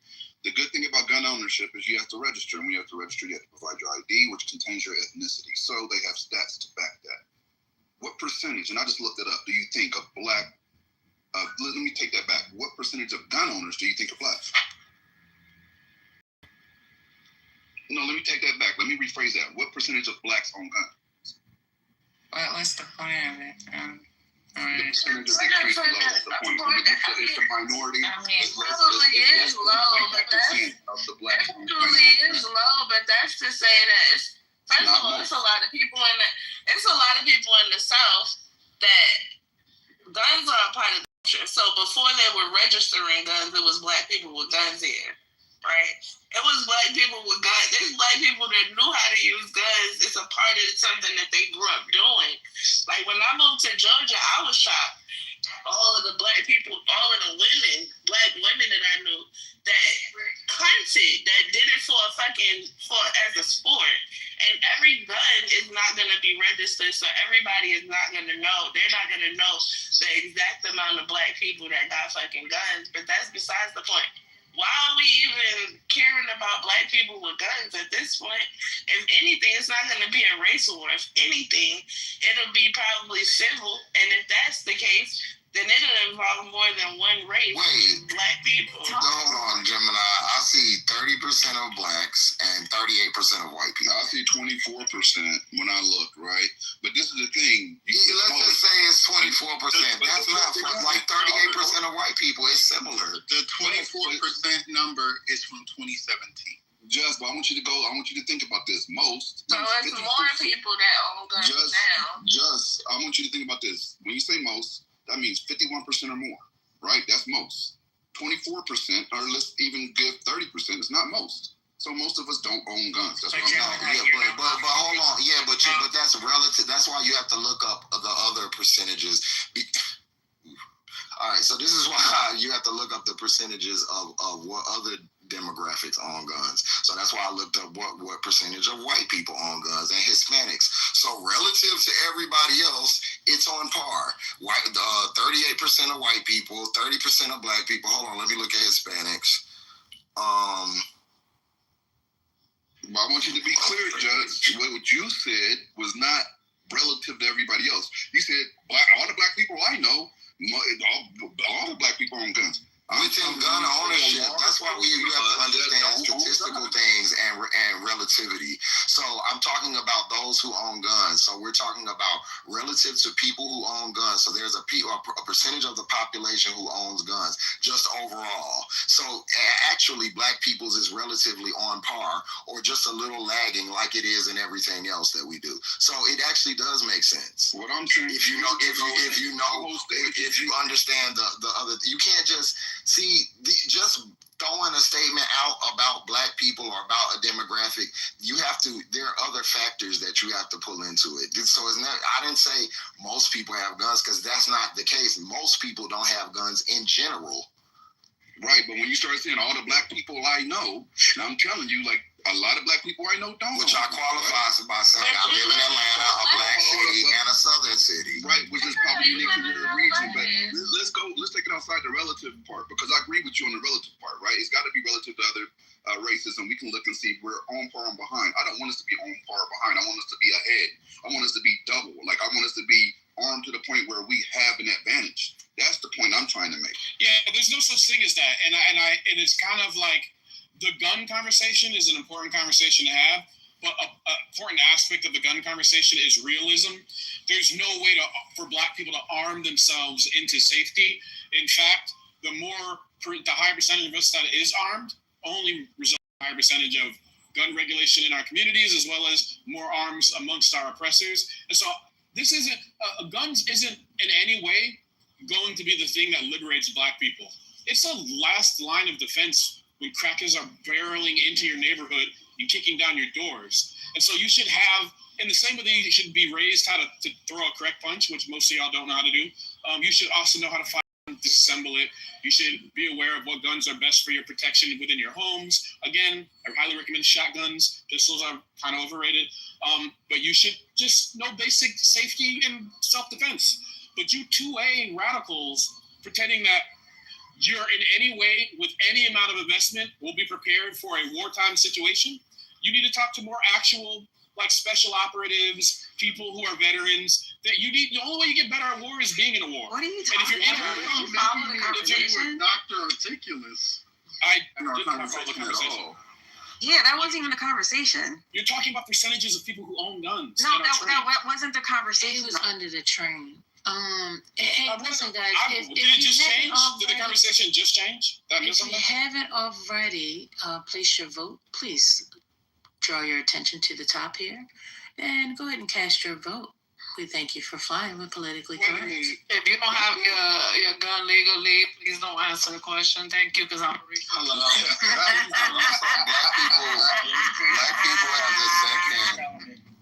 Black people have the second highest registered gun ownership of any demographic, and we're not this. So from this data, it would show that we're actually more apt to having guns, because we're definitely not the second highest population or demographic in the country yet. If we're at 30, it says that Hispanics are at 20 and Asians are at 10. So that would say that black people are definitely up on gun ownership or guns at a higher rate than other demographics, right?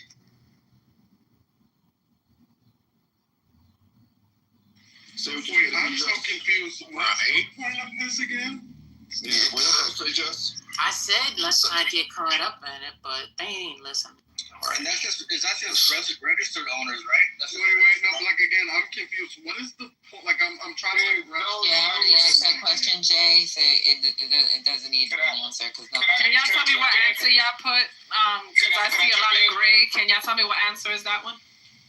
Those numbers could be skewed because depending on where you live. Means you didn't participate in the survey.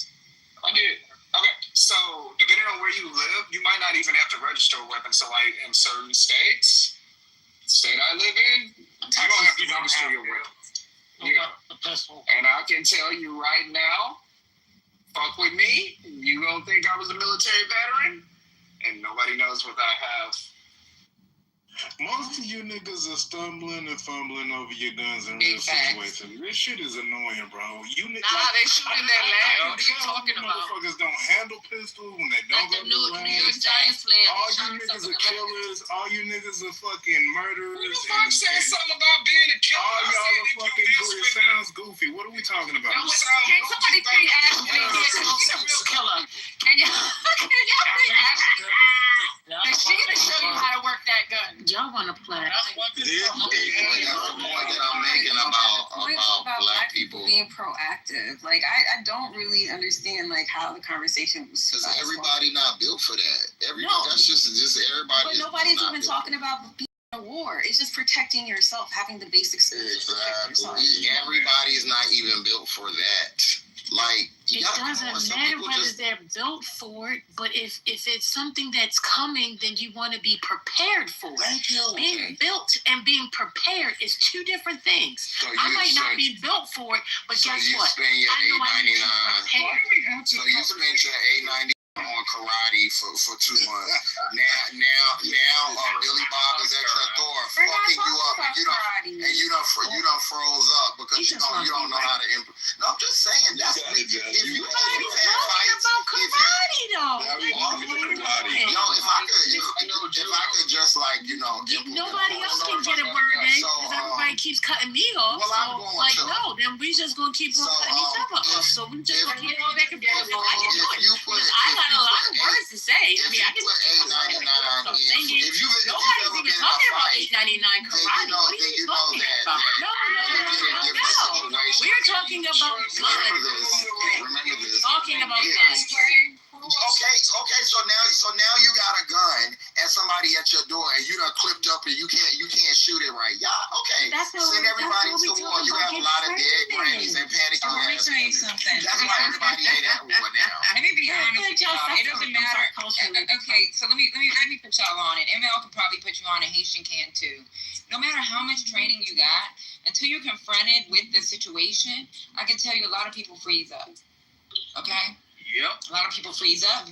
They don't know how to use their fucking weapon, and they could have been trained for years. We got soldiers that constantly go to the range. I can tell you only got to get qualified, once every 6 months now? But we take them to the range at least once a month now. And these motherfuckers are still fucking freezing up. And they are still shooting the wrong way. And when people are fucking moving, it's not the way you trained in your little 4 weeks or your little 2 to 5 days tactical course that you may have taken.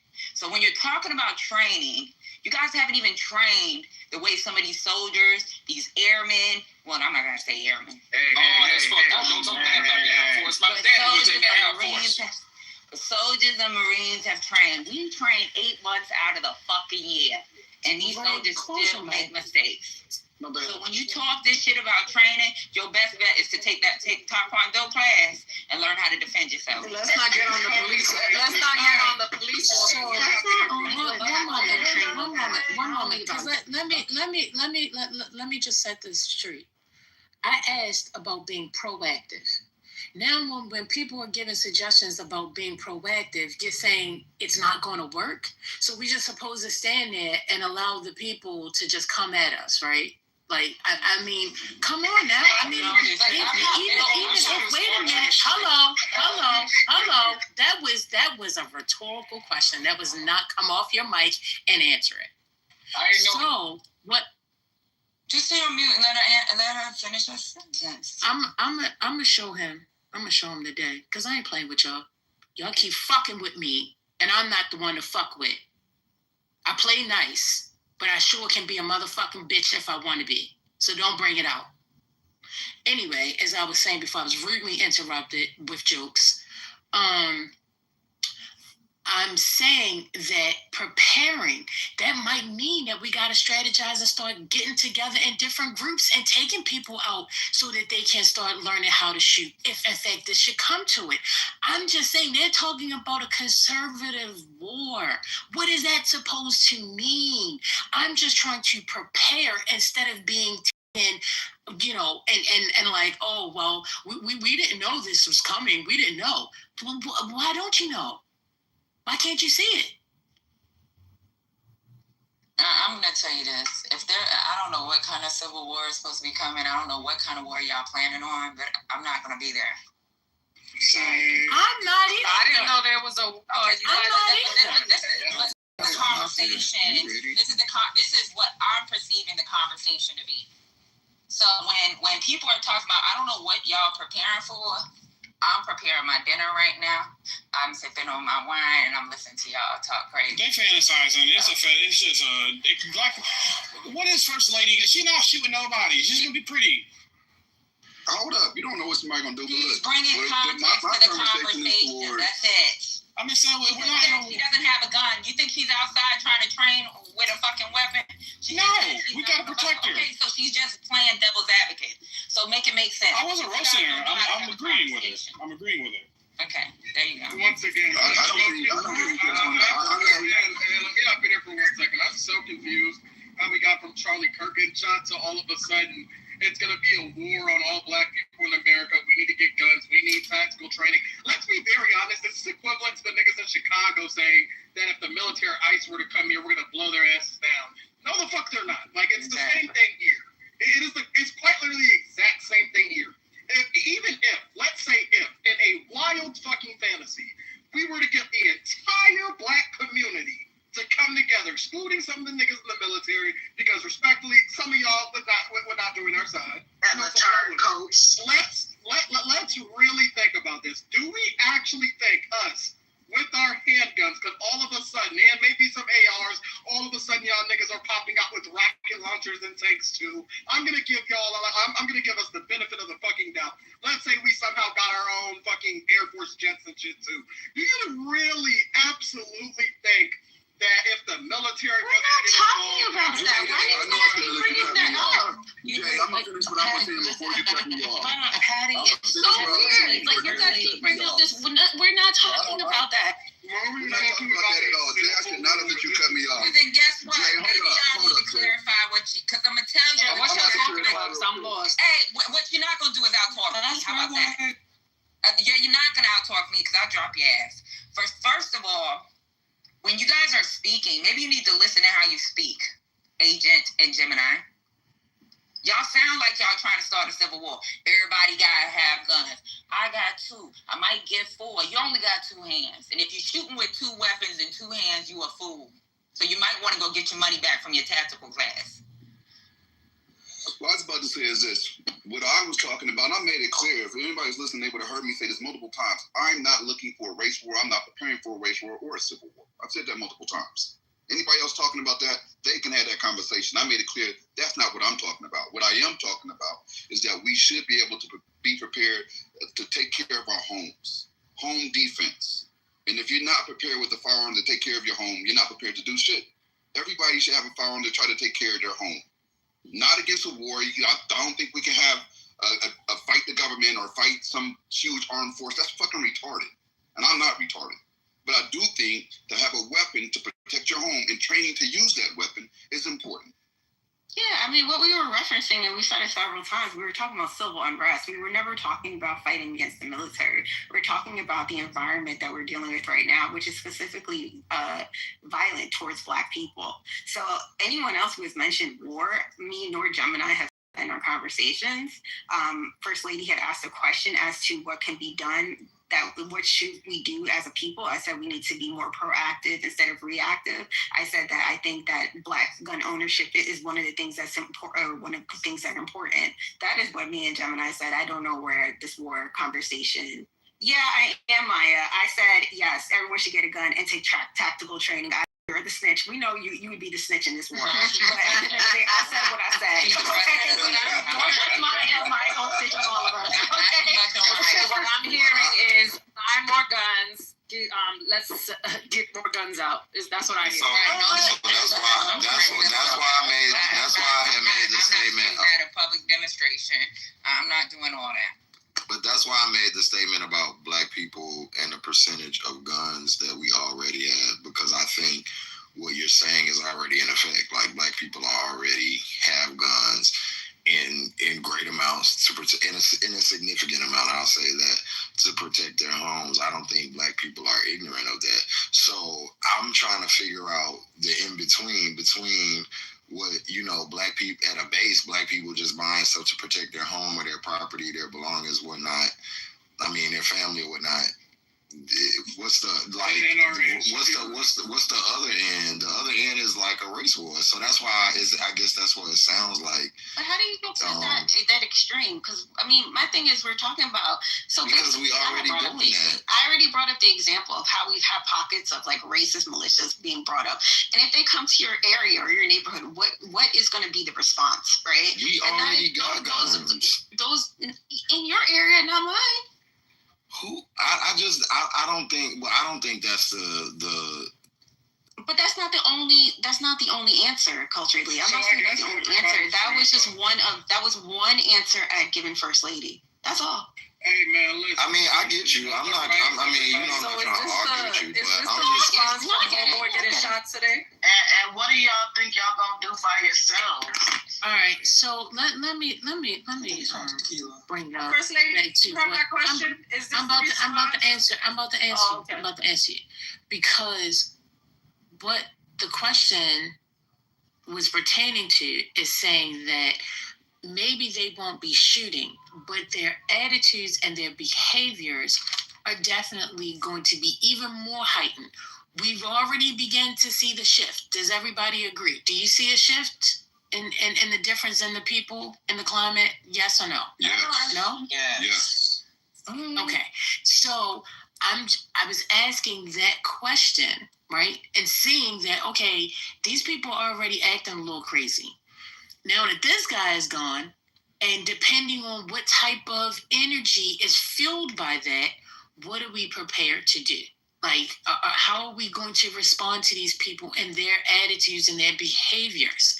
So, who knows? I don't know what's happening. I don't know what could possibly happen, but I just know that these people are ready for fighting. They're ready. They're on the edge. They're scared people want to try to take their guns. I don't know. So I guess that's where the conversation kind of went, octopus, if you will. First Lady, Hold on. Trent got breaking news. Go ahead, Trent. We do? Okay. Speak up. You sound real low, sir. Your mic is low. They got the suspect in custody. That's what he's saying. Thank you, Trent. Custody per Patel from his official X account. He just announced that they're going to have a press conference. What case is this? We don't. They're not watching it now. They didn't show them yet. It's a press conference. And First Lady, kind of what you were saying earlier, and because I had mentioned earlier about some of the things that I have been seeing on X, and I guess for some people who took some of the things that were going on X and then came on and espoused some of the race wars, so that's where we got to. I was trying to make that clear earlier, that we had went off some quotes that were going off on X, and then somebody hopped in and said, well, this is going to be a race war, and that's how we got here. Well, they blaming Democrats, not Black people. Exactly. They always associate. Do y'all want to hear the conference? Y'all want to hear the news conference? He was 31. Do y'all want to hear the news conference? Yeah, but I got breaking news real quick. Charlie Kirk was 31, y'all. That's kind of more like. He looked old. He was 60-something. Them gums told his age. Real talk, race war. That phrase has been mentioned 100 million times. So y'all don't want to hear it? That's fine. Hey,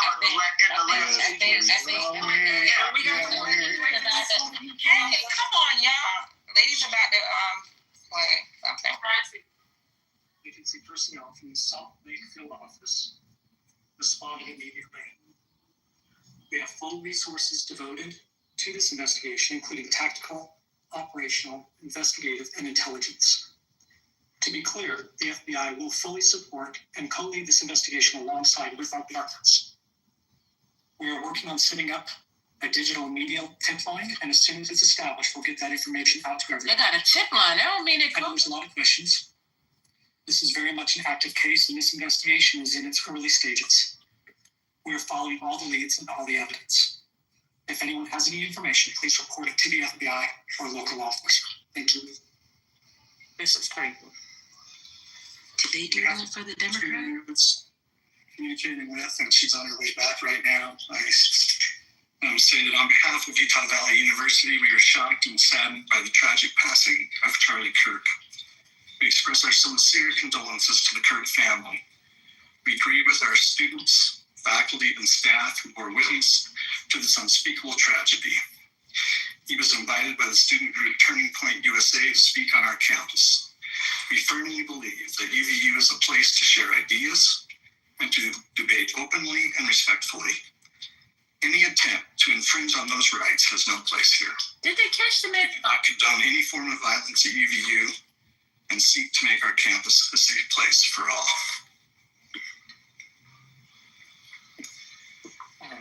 Ladies and gentlemen, thank you for joining us on this dark occasion. I want to thank our law enforcement officers who are leading this investigation, starting with Chief Long and his response here with the UVU Police Department. We're grateful for your leadership and your team. And again, to the speakers that you've just heard from who are co-leading this investigation. I also want to recognize Sheriff Mike Smith, who has been an invaluable partner as this investigation moves forward. I've been in touch with President Trump, with FBI Director Kash Patel. We are completely aligned with our state and federal partners as we work through this case. Now, this is a dark day for our state. It's a tragic day for our nation. I want to be very clear that this is a political assassination. We are celebrating 250 years of the founding of this great nation. That founding document, the Declaration of Independence, that this great experiment we embarked together 250 years ago, that we are endowed by our Creator with certain unalienable rights. The first one of those is life. And today, a life was taken. Charlie Kirk was first and foremost a husband and a dad to two young children.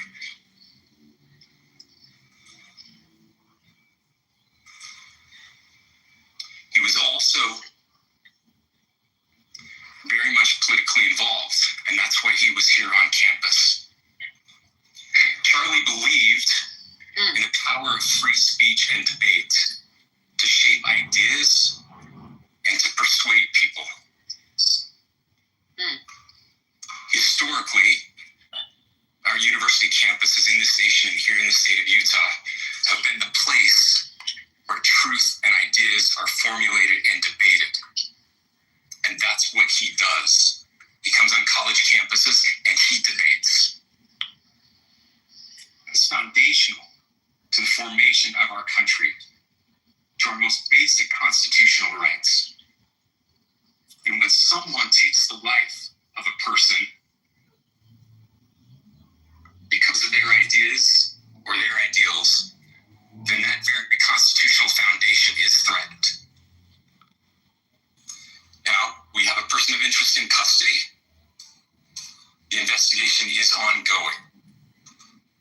But I want to make it crystal clear right now to whoever did this, we will find you. We will try you. And we will hold you accountable to the furthest extent of the law.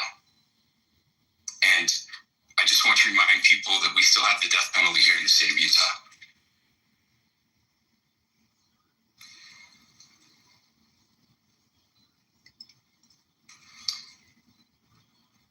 Our nation is broken.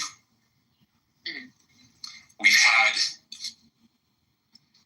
political assassinations recently in Minnesota. We had an attempted assassination on the governor of Pennsylvania. And we had an attempted assassination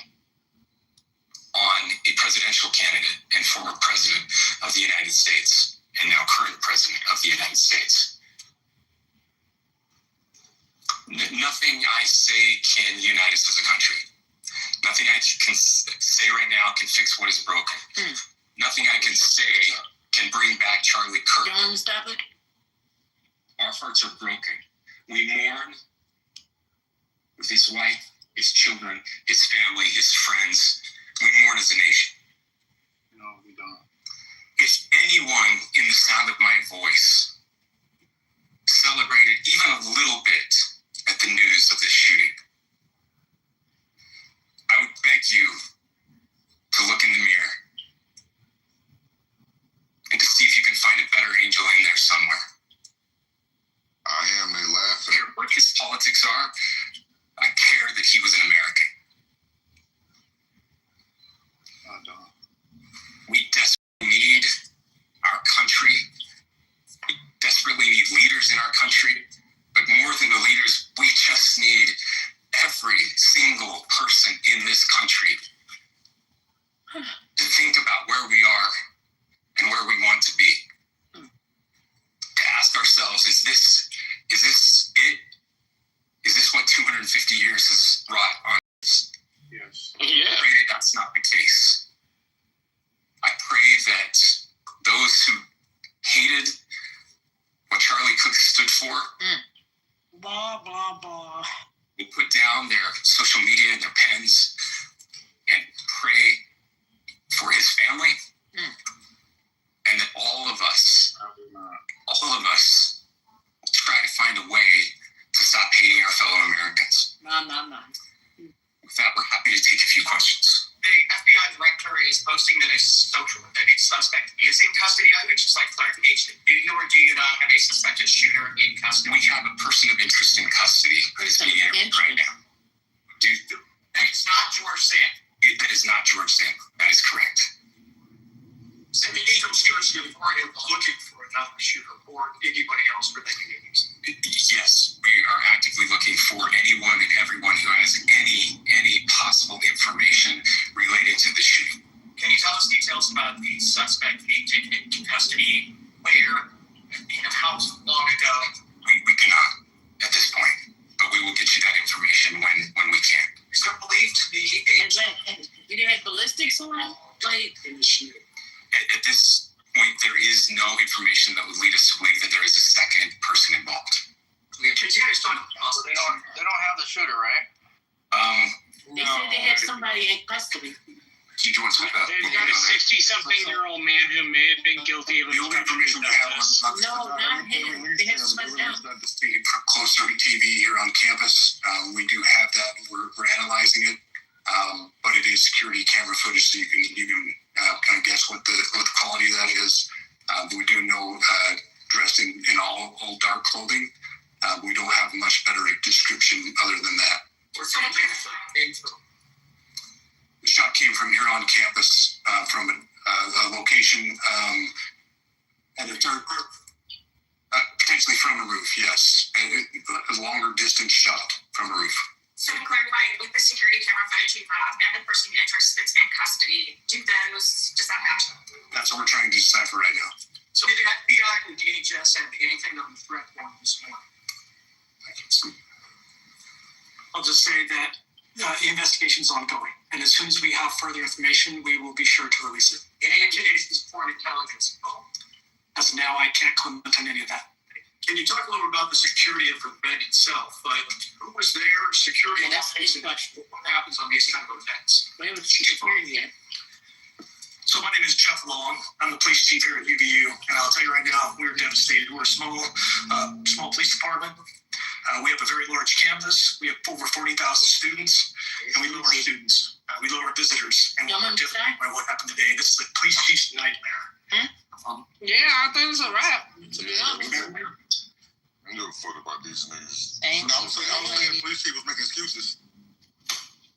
Yeah, no, he was literally making excuses because my university. Because most likely it's the white Republican that did it. They don't want to talk about it. I Charlie Kirk had his own security. We know he had his own security. They had campus police, and they had the local police. These people were all present at this event. I don't know. Like I said, sometimes when you say things, you advocate that we in the United States would have a number of mass killings, shootings every year. You know, it's a price we pay to have guns. That's what he said. You say you can talk all that shit until you are the person paying the price, right? How many other people had to pay the price? Children in high school had to pay a price today and get shot. Elementary. Young boy, 13 years old in Washington State, I believe, who had access to 23 fucking guns in his home, explosives. His parents are not being charged. They took his ass in for plotting. We have a lot of shit going on by people who want to go out here and do these things and then encourage people towards violent behavior and hate. And when it comes home to roost, it comes home. To say that, I never knew that he said that. I'm finding out a whole lot of things he said, but that right there to say that, you know, it's a price we pay, and he know it, but nobody else is willing to say it but him. Okay, then you got caught in the throat where those words come out of. I think that the fact of the matter is that, one, not everybody is fully aware of who Charlie Kirk is, because Charlie Kirk was, Turning Point USA is a white supremacist group. They hide behind their seemingly a support of the Second Amendment, but really when you look at all their talking points, their white supremacist talking points, Southern Poverty, I think they've been on the radar of the Southern Poverty Law Commission as a white supremacist organization. And what they do differently than, say, your regular old run-of-the-mill Ku Klux Klan or neo-Nazi party is they were specifically targeting undergraduates on college campuses. And their MO was this. What they did is they would encourage undergraduate students to start a Turning Point USA club on their campus, right? And then they would, once the club got official, they would petition Turning Point as a national organization, and they would send one of their national speakers there. This has happened in my state and many colleges around my area. It's happened in other colleges. And their goal, and this was even before the pandemic and during the pandemic, their goal was to recruit young, college, professionally mobile white supremacists and imbue them with white supremacist ideology and talking points. Now, they didn't always use white people for that. The two people that they used here was they had this black man that used to go around until he got mad and threatened somebody on social media, so they kind of put him away. Candace Owens was a part of their national platform and all of these things. And what they used that for was to galvanize. They would say, oh, we're going to come and have a conversation or a debate. But actually, it wasn't a conversation or a debate. It was really them spewing their bullshit. And then they would say, we're going to ask a couple of questions from the audience, and they actually wouldn't do that. But what they would do, because, that was a part, it started a firestorm, and then it would attract other people to their ideologies. So they use it basically as a big sign-up drive. And so it was actually, these are some of the things that, say, some anti-racism organizations used to do. And they used it for white supremacist purposes. And also Charlie Kirk has said, there will be a part of this if we're upholding gun laws in the ways that they shall not be infringed.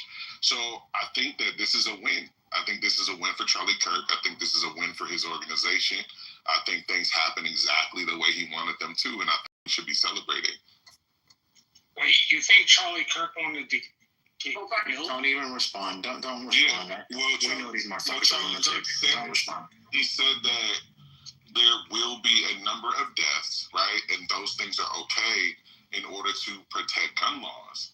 And so, you think a 31-year-old man... Marshall, don't even entertain this bullshit, man. Come on. You think a 31-year-old man with 2 kids and a wife wants to die for the cause of gun rights?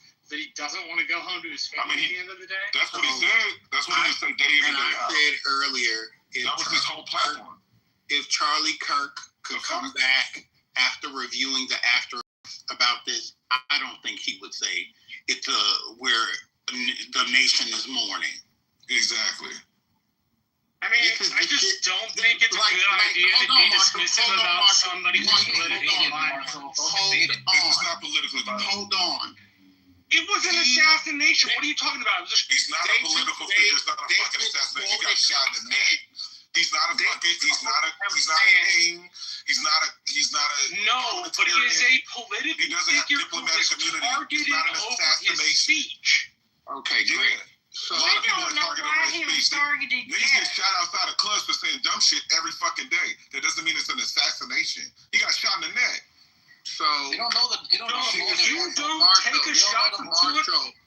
You don't know the motive, Marshall. You didn't have any response to him saying to several people quoting him saying that people dying is the cost of gun rights. You don't have any response to that, Marshall? That doesn't mean the dude deserved to die. I'm asking you if you have a response. He deserved for it, but I think that there are reasonable gun restrictions that can be in place, yes. But that does not mean Charlie I didn't ask you if you thought there were reasonable gun restrictions. I asked you to respond to his quote. Exactly. Okay, if you have guns in America, yes, there are going to be gun deaths. I don't know how to So he is I don't know how to get around that. There we go. Next case. That's the point is, the dude was taken out from 200 yards. Somebody's been taking a 200-yard shot for shits and giggles. Not at that angle, no. Do not care, Marshall. Thank you. It's real clear that you don't own guns. I'm trying to be mature. We do not care. We do not care. Yo, we gotta have one mic in here. Come on. Y'all remember there was a time when college campuses wouldn't even allow people so provocative on their campuses because they knew that this was a risk. But we wanted to push this. Let's allow them to have a right to be on public land. Listen, they do. They have a right. Again,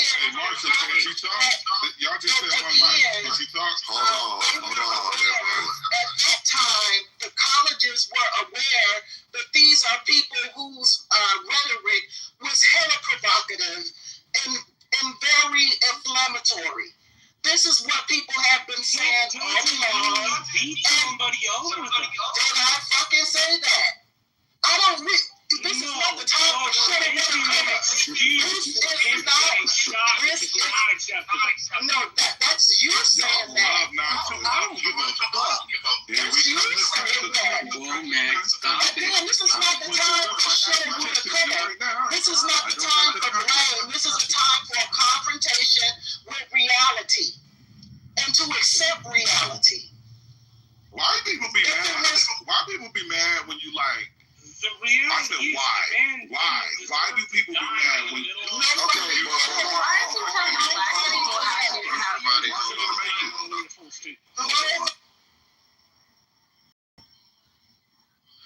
All right. So the point, I think, it's just I'm trying. Marshall, you like nobody's saying that he deserved to die. Nobody's no. Well, some people are, but no, like you can't get mad, bro. Like you really can't get mad. Like he was out here doing this. Like this is the life. You live by the sword, you die by it. Like I'm sorry, fam. Don't deserve to get It doesn't mean that you deserve it. But I do find it interesting when these things happen to someone on that side, the outrage and the wanting of humanity from people who y'all have fucked up over the last, we have watched black, they may not have been, had 1 million followers on YouTube, but we watch black people die incessantly, through the 2000s. And I didn't see nobody doing all this on that side. So now it's like it's terrible, but Charlie Kirk died of an overdose of fentanyl. I have a question. Oh, But you wait, and the you funny, can't expect people not to do this. wait, the funnier part Yes, about I can expect when we do end up in the United States. Well, then tell that to Trump. Then tell it to Trump because multiple community violence. I'm not doing Trump doing it. By federalizing. Don't damn break. Why are you screaming? Why are you screaming? Why are you yelling? See, this white man thinks it's okay to yell at black women, but what I'm saying, yeah, like my thing is that you're not crying about Trump using violence, like using the military against black people. What's going on? What is going on? I have a quick question. I told them to chill, but they're doing cartwheels on stage. Yeah. If y'all want to do cartwheels, cartwheel your ass up out of here. Will we be able to speak? Bro, I'm gonna kick you. You asked that shit You won't be again. able to speak when you You sound like AI. You sound like a robot, sir. Are you real? Don't discriminate about my voice. What's that? Okay, all I'm saying is Be quiet. Everybody talking. yeah. He on the media, and I need to be over there. All I'm saying is this: if you believe, in any kind of metric of sowing and reaping, any kind of metric of law and justice, I mean, even listen on my PTR, that's the scripture. It says, "Let my enemies be destroyed by the very evil they plan for me. Let burning coals fall down on their heads. Let them be thrown into the fire, into watery pits from which they can't escape." Like, I don't understand why people think that freedom of speech means freedom of consequences. There is no discernible metric. I'm not done speaking. I'm not done speaking. Then speak faster. Hey, rest in that femininity. Yo, let's let him land. Who's that guy that keeps talking? Somebody keeps bringing his ass up because I shot him a second ago. Who's this? That Yeah, I sent him down. That's my Indian friend. Fuck him. But bottom line is, we gotta get you some new friends, girl. Bottom line is this: there's no way that you show that amount of hatred, that amount of fear, that you're doing this for years. Because, like I said, he was doing this before the pandemic. Turning Point was a organization and a national organization far before we even got into the pandemic. And I think it's poetically just for him to be killed for his talking points about reckless news, and the fact that he had such racist ideologies, and then he was killed by a white man on a white ass campus. We don't know that he was killed by a white man.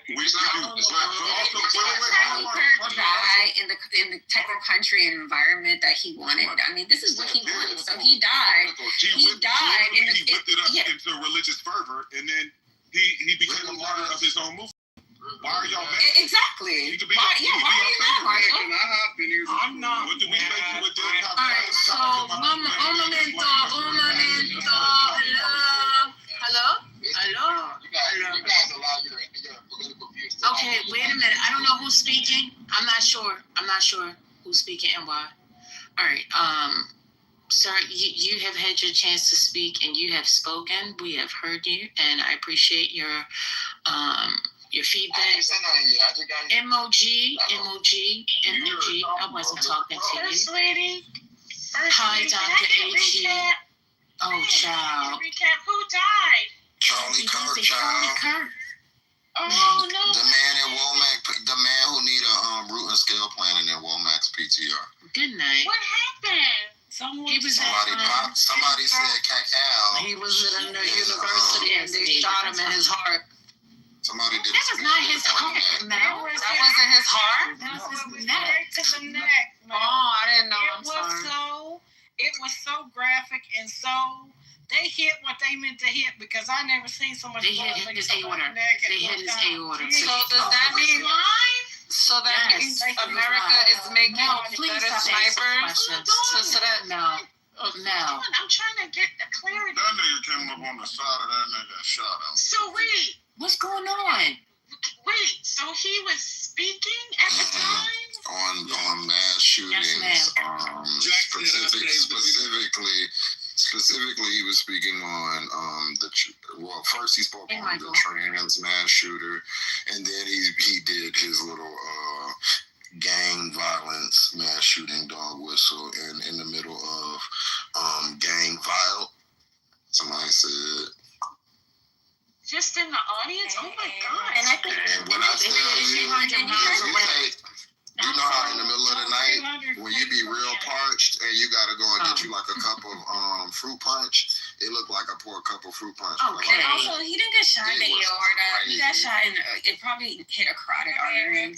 So it's not the aorta. It's a carotid. I was just saying that. No, not you. It's the other people who keep saying it. No, but it was me because I said it. That man ain't got no neck left. I don't know what they gonna do. Wow. It is. And that we're having a conversation in regards to, the racial implications behind it. The governor just finished speaking. He said, who shot him? They said they had, first of all, they got somebody that was like a 60-year-old man, and then they was like, oops, wrong person, and now they have somebody, but they haven't confirmed that he is the actual person. They said they're still looking for a possible another person, but then they didn't. So it sounds like they got the person. So I guess they got it. That's all that was.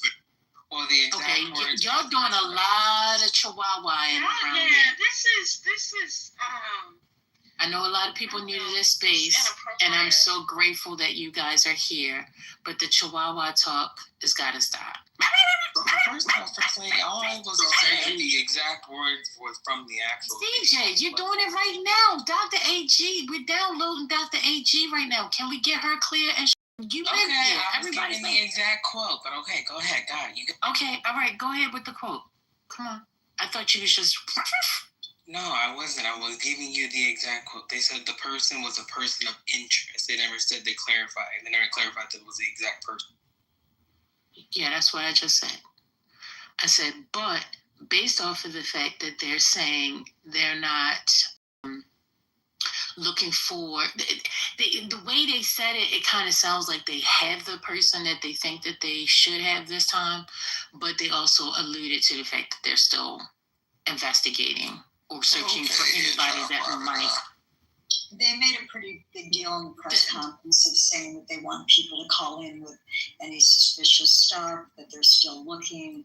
It was pretty ambiguous. I mean, they said yes, of interest, but you didn't get the feeling that they were anywhere near ready to say yes. However, they did say that they do have the camera. It was from a rooftop from one of the buildings, and they've got the camera footage of it, so they can match that up to the person of interest. Thank you, Angela Lansbury. They don't know who it is. AG, you there? Hey, Corey, let me get in there for you. Yes, I'm here. So you were saying that some people's responses were inappropriate, if I heard that correctly. Yeah. Can you share how you feel? I'm one of the inappropriate people, I'm sure. No, my personal thing is I'm not celebratory or any of that when any person loses their life in violence. So that's why it was inappropriate. Okay. No matter how I might feel about the person or whatever. Go, fucker. So some of us, me included, I mean, some folk might think it is celebratory. Yeah. I mean, everybody has their own kind of thing. It's no judgment. I just wanted to give you the perspective that some of us have said Charlie Kirk has reaped the whirlwind that he sowed, and we have no quarter for sympathy. We are not in mourning as a nation. We ain't giving no excuses. Oh, this is tragic. This is what you planted in the ground, in the universe, and it grew. It just happened to be the weed that choked you the fuck out. That's my feeling. I don't have any negative association with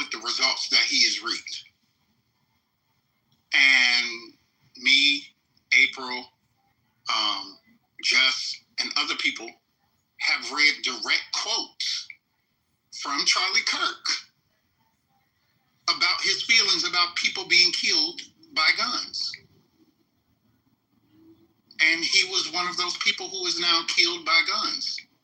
Somebody else earlier read a quote from him saying, like, this empathy thing is some bullshit.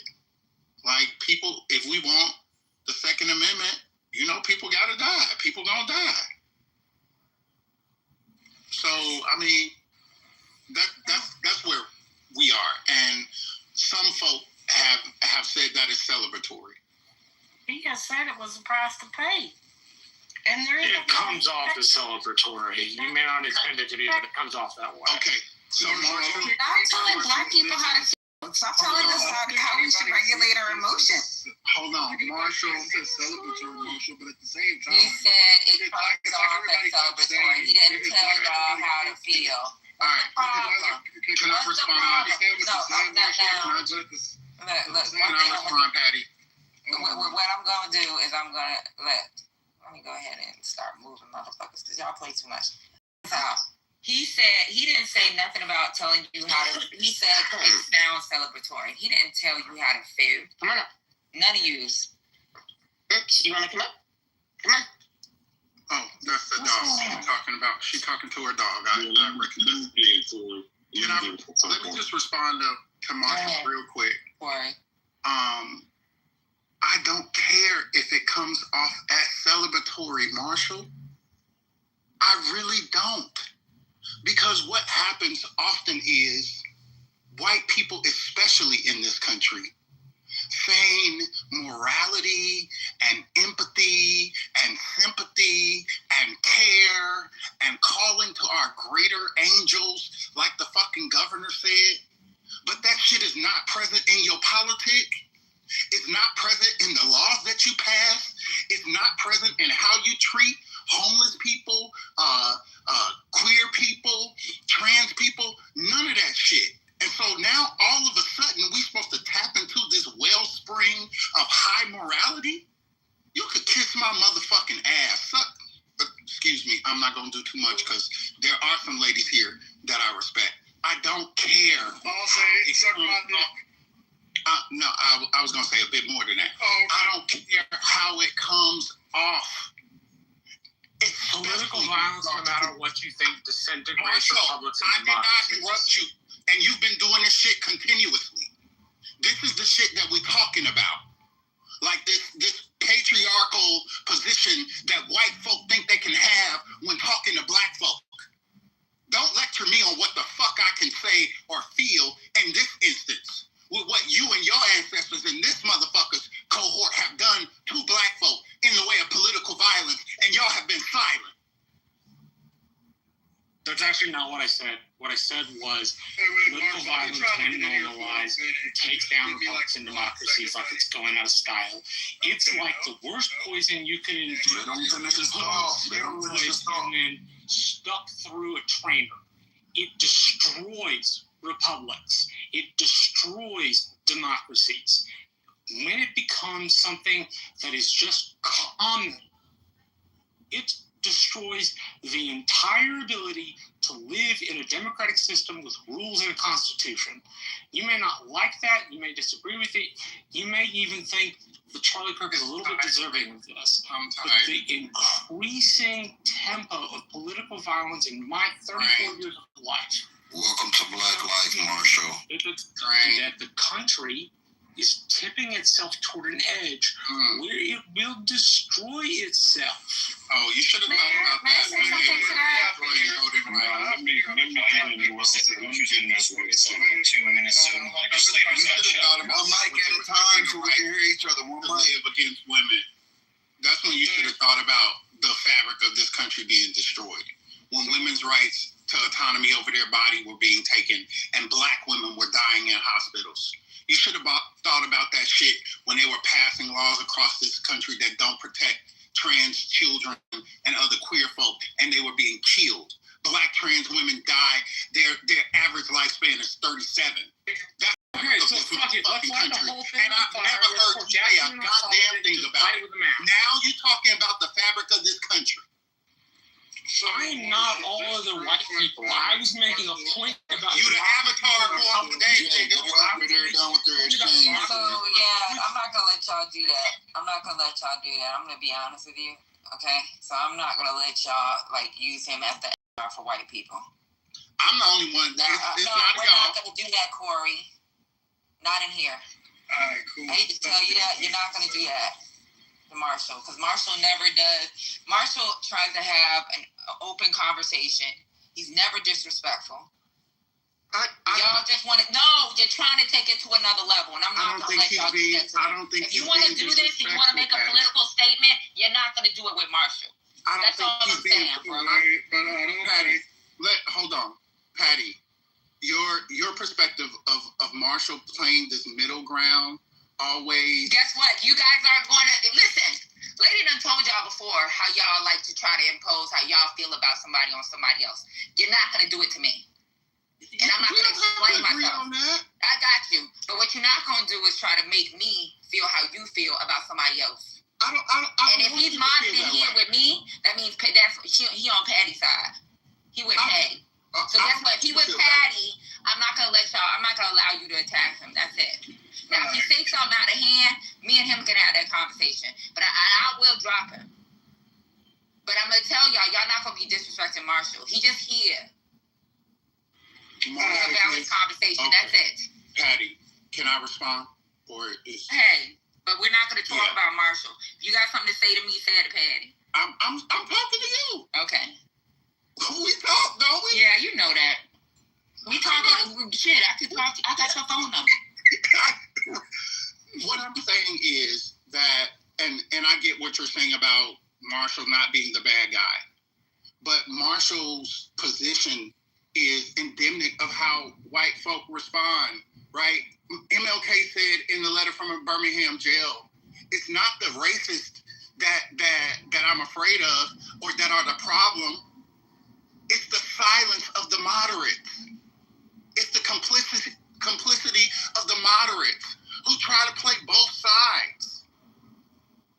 And calling for sympathy for Charlie Kirk is right in the middle of that moderate lane. All right, cool. So I'll assume that y'all got that out, hopefully. Hello? Yeah, I pressed but I'm good. Oh, okay. We good, Patty. We fine. Whatever. If I go to New York, me and you eating together. So me and Corey are friends. If I have a conversation with him, that's between me and Corey. Corey already know where it's at. We good.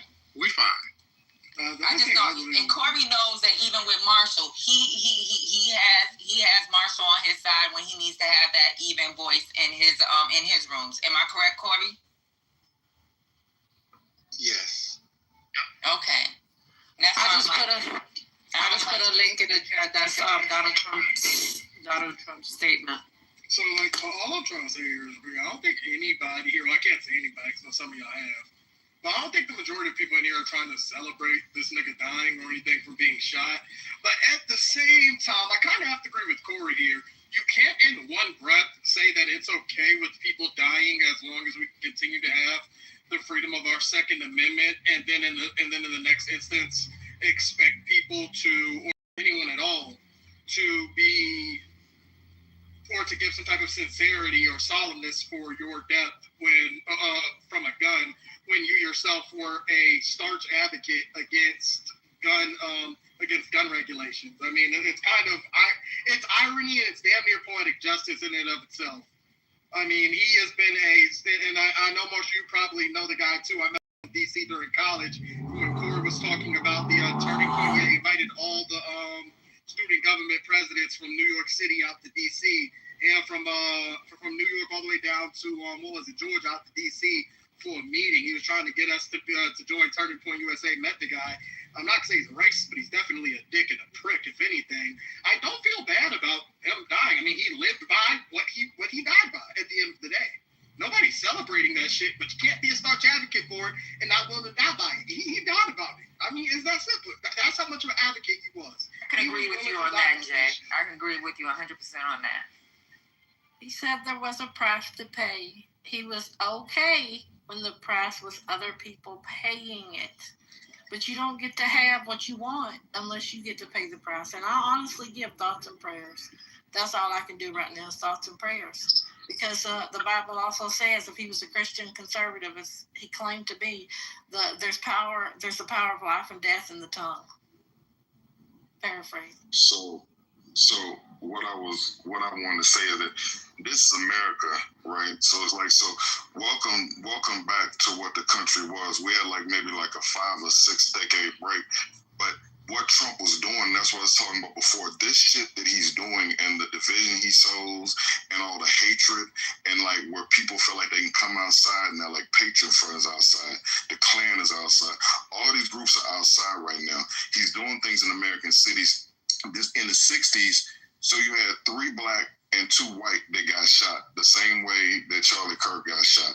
You had Medgar Evers, Malcolm X, Martin Luther King, Robert Kennedy, and John F. Kennedy. This is what this country has been. It's a powder keg. They killed 600,000 white on white crime or whatever. They killed each other. Abe Lincoln got shot. This is fucking America. Do y'all understand this is the country we live in? This country was a country that was just here with people living on it. They got discovered. They killed the people who were farming and working the land, killed them, took their land, and just kept moving forward and kept killing people. Then they went over to Africa and pulled people over and brought them here, tortured them, raped them, bred them, killed them. This is fucking America. This is what America is. So just this shit that's going on now, I'm saying, nobody should lose their life, but just from the anti-lynching bill was just signed into law in 2022. 2022. So all the nigger barbecues where they had the lynchings and people, you can go back and look at pictures with little kids out there with hot dogs and shit or whatever, while a black man is hung by a tree with his genitals stuffed in his mouth. This is what America is. So it's unfortunate that this happened to Charlie Kirk, but get ready for more of this shit. The only thing I get concerned about is that I want black people to stay the fuck inside. Black people don't shoot nobody, don't assassinate anybody, because they waiting to unleash the military on our ass. So it's good. This white on white shit, just keep it like that and just stay safe, black people. That's all I got to say.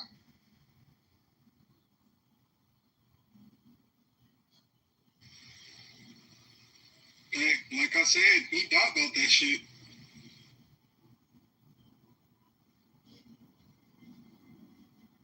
People often talk tough when they think they can never be touched. He had security. He had security everywhere he went. Why? Because the way his mouth ran.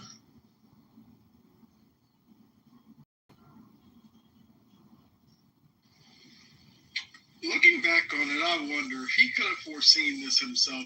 Would he have still been the same way? Would he still have been such a strong advocate over not having any type of gun regulation at all? If he was a real G, Martin Luther King knew that his life was in danger, speaking out against racism in the Jim Crow South, in Thurgood Marshall or whatever, going down the South, almost getting killed. You changing all these laws. So I'm saying, if he is true to the cause, people want to start you have to be ready to die for your faith or die for your belief, like it was in the 60s, like it was in the olden days. We're back there now because of the way that Trump has this world. People feel hopeless. It's like he's bringing the military. This shit is fucked up. We're back. We're back to an old America, a form that many of us have not seen in our lifetimes. Why weren't we back to the old America when Gabby Giffords was attempted to be assassinated, or the 2 Minnesota Democrats who the Republicans really didn't show any grace on that writ large when they were assassinated 2 months ago?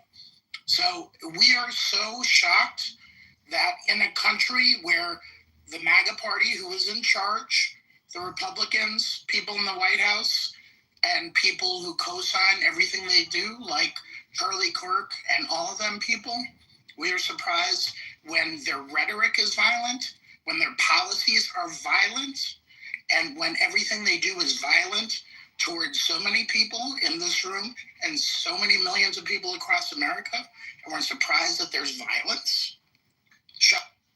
Spirit, I can tell you why. I think why when Gabby Giffords and why when this other stuff happened, because you had leadership that had sanity or people that tried to quell things. Trump has changed the Department of Defense to the Department of War. It's like all this shit that he's doing, it's like somebody said earlier, I think Corey, about like this whole thing about reap the wind and sow the whirlwind. They are literally just putting things in an atmosphere now that haven't been there. Like America's a powder keg. We are super segregated. We super hate each other. It's like we just sort of keep this thing together. It's like fucking glue and strings or whatever. But to that point, now with this stuff now that's going on, who's going to be the one that's going to really down talk this? We on stage talking about, like, people feel like that Charlie Kirk got what he deserved. Like, what's the administration going to say? Are they going to quell it? Or is it going to be like, like, okay, we're taking the military in Chicago, like we're taking the military into Baltimore. We already have them in D.C. I'm saying Trump is putting shit in the atmosphere, and it's like we're gonna have to deal with that. I just want people to stay safe because this shit is not getting any better. It's like it's really got to get worse, I think, before it gets. Michael, I find it ironic, right? And I'm not arguing in his death, just for clarity, because people keep saying that, but he said that empathy was a made-up term. He rejected it as a valid concept. He said it was used for political manipulation, right? By the left, to be specific. He said they use it as a manipulation tactic for their agenda, right? He said that valuing empathy was dangerous. So he don't want us to empathize or sympathize, right? And he said that gun violence has there's going to be deaths, and that's just the cost of liberty. And he said that with the lack of what? Empathy. So now all of a sudden we're supposed to sit here and cry? Like, are we serious right now? Here's what I was saying. Here's what I said. I'm almost done. And he also said that systemic racism was a myth, right? It didn't exist. And when you start denying the obvious that's impacting us in significant ways, you're advocating for our demise, right? So why would we sit here and shed a fucking second of sorrow for him? I yield. Yeah, no, you're fine. I don't have any sorrow for him at all, so I hope I didn't come across like that. I'm not celebrating this. Like that in general. That wasn't to you, Mike. Oh, okay. But here's what I was going to say about some of the stuff you were saying is that, so if somebody tells you a lie, you don't have to believe that it's true. You don't behave like it's true. We need to be better. He was a piece of shit or whatever, basically. Like, he literally was a piece of shit. The stuff he said, I don't know if it was just a persona. He was a piece of shit in real life or behind the scenes. He was a good person. But what he gave out to the world, he was a piece of shit. So anything he said should be looked at as just lunacy and just something that was said by a piece of shit. Nobody should follow it, basically. That's what I was going to say as far as that. Okay. So, did anybody read? Mel had put something in the chat. Did anybody say what? Did y'all know Trump had a response? Yeah, it was. And we've been waiting for fucking responses for other shit. So he responded, and the dude just died a couple hours ago, and he said the great and even legendary Charlie Kirk is dead. No one understood or had the heart of the youth in the United States of America better than Charlie. He was loved and admired by all, especially me. And now he is no longer with us. Melania and my sympathies go out to his beautiful wife, Erica, and family. Charlie, we love you. He also flags. He also has the flags. This man. We be waiting. We sat in this room. We'll have these conversations about certain things that's gone on. We have said, has the president released a statement yet? We checked Truth Social, we checked Twitter, no statement. Charlie Kirk died. He released a statement. So you hear that, right? You hear what he just did. He's inciting to violence. So he said he has the hearts of the young people. So young people, they killed your champion. Get out here in the streets, do what you got to do. I'm saying Trump is literally, like I said, this is a powder keg. Trump is sitting here with a match trying to light the fuse. He's always trying to do that shit instead of quelling it and being like the gun violence is wrong. Like, he literally, just in the statement you read, Patty, he is literally, that to me is an incitement to violence. They be trying to like get people on the. And Patty, the key to that too is he released that maybe an hour and a half, 2 hours ago on Truth Social. He don't waste no time when it comes to his own, when it comes to the races that he's close to. And you're right, Michael. He's absolutely trying to incite with that statement. He doesn't say that gun violence is deplorable. It shouldn't happen. It's look at your champion. What y'all gonna do? Indirectly, that's what he's saying. He's dog whistling, and he'll have enough distance to be able to say, I didn't incite that. But you know what? I also don't hear anybody that supports this Kirk whatever guy that used to exist. I don't know why he's saying we love you because he ain't here no more. But anybody that supports him, why weren't we having the same energy for January 6th? Exactly. So why was that same energy not present on January 6th when the violence was incited, right? And somebody died as a result of it. Where was that energy then? All right, peace to the space. I did some homework on this guy, this Charlie Clark guy. I just want to say this, right? Kirk, Charlie Kirk. So let's be clear who he is. So right now, he got killed on what's known as the American Comeback Tour, right? And he got, his project is called AmeriFest, and his tag phrase is "Prove Me Wrong." I checked this guy out, and I checked out who is going to be speaking in his upcoming December AmeriFest, right? Here are the speakers, right? Check this out. Tucker Carlson, Steve Bannon, Jesse Watkins. Y'all know all of the usual. But guess who's also on there? Dr. Ben Carson is on there, right? Which I found to be very peculiar. And there's one black dude on there. And if you look at the ticket prices for his events, right? The students are $50. Then you can pay $400 for a student VP package, right? If you look at the prices, this is a money machine, and they are the organization is directly responsible for spreading this message around the college profile, right? And I watched his videos, man. This guy is just really, really out there. He's been under the radar for a lot of us because we never heard his name. But rest assured, behind the scenes, this guy's raised a lot of money for Trump and his cohorts. And guess who's on there? On this list, this is the guy that I hear a lot of people on this app sucking up to and giving praise to. Grant Cardone is on that list as well.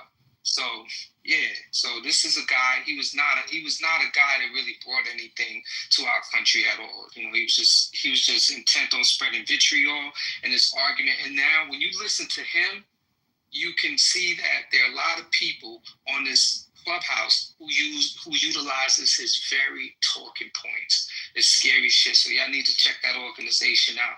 Again, the organization is called it's the American Comeback Tour. And y'all should just check that out. Go to the website, see who's involved, see who the names are, and get familiar with those names. And there's also a U.S. representative, Andy Biggs, is on there as well. So yeah, this was not some. They're gonna paint him as a martyr, so to speak. But this is not the case. So that's all I wanted to give y'all. Going back.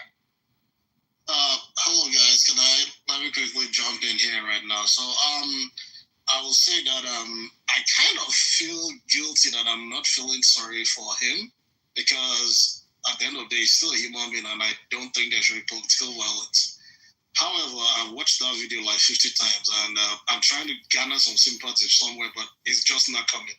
I mean, this is someone that spent his life promoting hate left, right, and center, all in the name of his political views. I've read some of the stuff he has said about, well, if you dead, I'm not quoting directly what he said, but saying stuff like, well, if you dead, don't really matter, as long as we get the Second Amendment and stuff.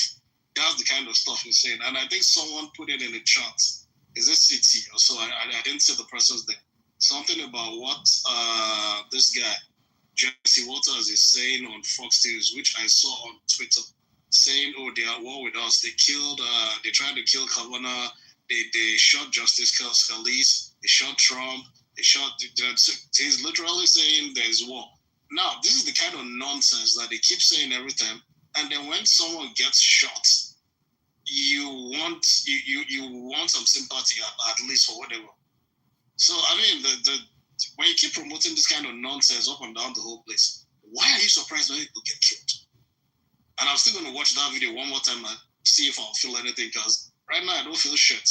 I feel guilty that I don't feel anything, but well, it is what it is. This is what he promoted, and well, good luck to him. Yeah, violence is not the answer. Yeah, not the control. I mean, we're not promoting violence, but what the problem is that when violence does surface, the narrative is spun differently and it's consistently. We are portrayed, if it was up, oh, we need to send troops out there, it's gun violence. And to me, to any black person, who supports this man, still supports this man. Shame on y'all. Like, at this point, y'all gotta be honest at this point. Like, I mean, first it was fun, we support Trump. Like, I know, cool. But now, this shit is very serious. So you have to ask yourself, it's only a matter of time before you're a target. It's only a matter of time. So it's serious the rate now. That they're going. It's only a matter of time. It's only serious now. It wasn't serious before. It wasn't serious when he was elected. It's only now serious because of a racist shot. I mean, I'm speaking, sir. Thank you. I was speaking. Go ahead. Thank you. So, like, I really don't understand. Like, I'm not really following your statement, Robert, like, about how this situation increases the severity of what Black people are experiencing in America. Like, have we lost track of what's been happening, or our rights being taken away and stuff like that? Like, the policies? Okay, so, Agent, we don't know each other, right? So, if you knew me, right, it would make a little more logic to you. But I can assure you, I've been writing about this for years. What we are seeing right now is well documented. I've published articles, I've talked about it on Clubhouse extensively. So what we are witnessing is of no surprise to me. I reacted with urgency a long time ago. And so for me in particular, now I'm focusing on, the next phase. A lot of people are stuck where they are right now, and, people are processing it. But I'm looking beyond this, and I've always taken this seriously, and I've always encouraged individuals in real life, in Clubhouse, to take this seriously, that we elected a man who was a clear and present danger to our democracy. Very clear. And the point that I was making is that a lot of people pushed back on that, and, they responded, by telling me I was being overreactive, fear-mongering, all that bullshit, all that distraction talk. And look at our freaking country. What a fucking mess that we're in. So I hope that puts some things in perspective. Agent, a pleasure to meet you. I wish we had these I don't mean in here, but I mean America, these kind of discussions when fucking children are murdered at school, going to fucking school, and we can have serious conversations in this country about that and show empathy for that or try to do something. So instead we have all of these, oh my God, clutching of pearls. How dare they say this when, a white supremacist and Nazi who we love, is speaking and gets killed. Well, I'm not going to celebrate. I don't want any fucking gun deaths, period. But I'll tell you this, if you cannot have empathy for fucking children, then you're dead to me.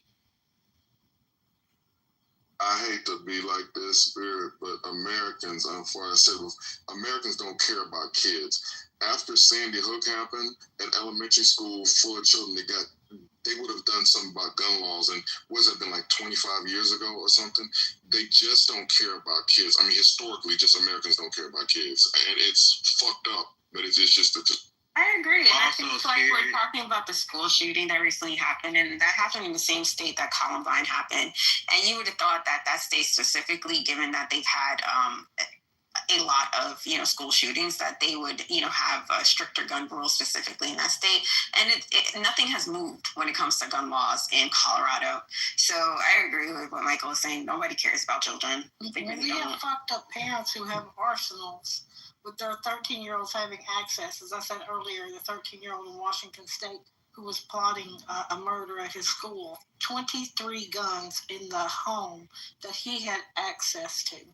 So, no, the vice president's going tomorrow to Utah. President Trump put out that statement about Charlie Kirk almost instantaneously after we found out he was dead.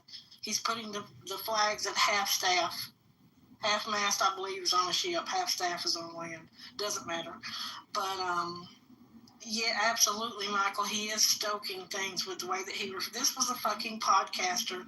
Yeah, he had political ideas and talk and he's not a legend. He's not some kind of giant of this country.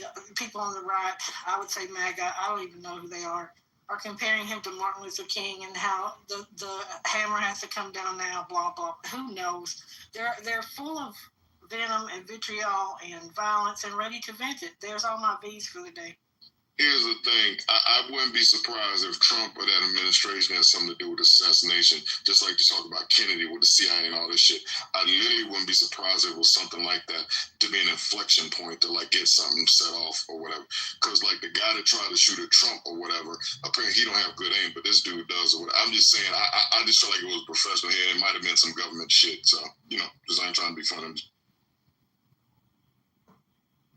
Or maybe to try to get some heat off the Epstein story. Yeah. No, understand, Epstein is an issue, but they're trying to militarize. They want the military to be our police. He wants everything to be like what he saw in D.C. He went out the other day telling me he can walk the streets now. He's been talking about this. Again, I go by the April 28th executive order he signed, where he talked about getting the military into non-lethal ways of policing the public. He wants to be like North Korea. He wants to be like Xi Jinping. He wants to be that military force that's policing the American people. And I'm just saying, for black people, just stay inside. Don't get involved with this shit or whatever. And I hate to be like, I guess I'm getting older, so I'm just like, try to just stay out, because keep yourself safe, because he wants us to fuck up. He's literally looking for us to fuck up so he can put the Marines in Chicago, put the Marines in the Southeast DC. He wants that shit. Like, he really wants us outside. So just let them just do whatever the fuck they're doing, and let's just stay out of here. Yeah, don't walk in no fear, don't cower. Pay attention to your surroundings, pay attention to what's going on. Like, and know what it is out here, y'all. Don't be out here sleeping. Like, stay woke as fuck, as a matter of fact. That's what I said. Stay woke as fuck. Stay alert. Stay in the know. And don't be out here don't be moving like that. This is not the time for that. It's really not. So, the agenda is very clear at this point. So I'm not even bothered. I'm not wasting any energy on convincing anybody or you got it. Like, okay, you got it. Feel how you want to feel, but I'm going to move accordingly. And I'm going to speak truth to power.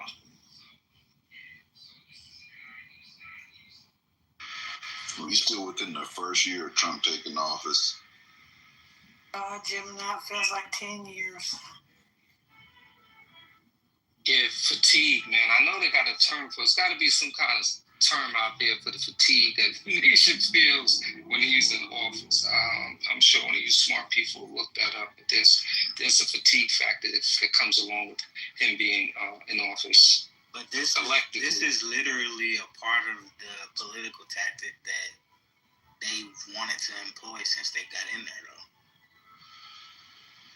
The Yankees had a moment of silence for Charlie Kirk before the game. That's wild. In my Yankees fandom right now. That's wild. That's turning in my Yankees fandom for real. That's wild. They just got to make him a martyr. It's wild. Wild. He's a fucking neo-Nazi and white supremacist. What the fuck? Have we lost our minds? Exactly. In fact, that's why I won't be fucking with MLB from here on out. I can do without him. I want to see who's going to come in and capture this too. Man, y'all should have heard him crying about it. It was ridiculous. He was literally crying about it, talking about he aligned with him on so many things. He was such a great TC. He said he was Julio? such a great. That was Julio? No, TC. Julio? TC, not Julio. Julio? But no, he said he was such a great mentor to him, and he learned so much, and people mischaracterized him. He was a great man, a great man. The equivalent, this is the kicker for me, he said he is the equivalent of Martin Luther King, and he will be martyred as such. That's what he said. TC said that, bro?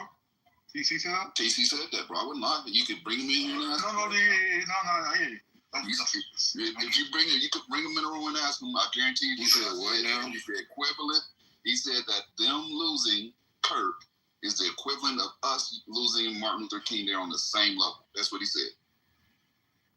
I think TC might be going through a divorce or something. Because what?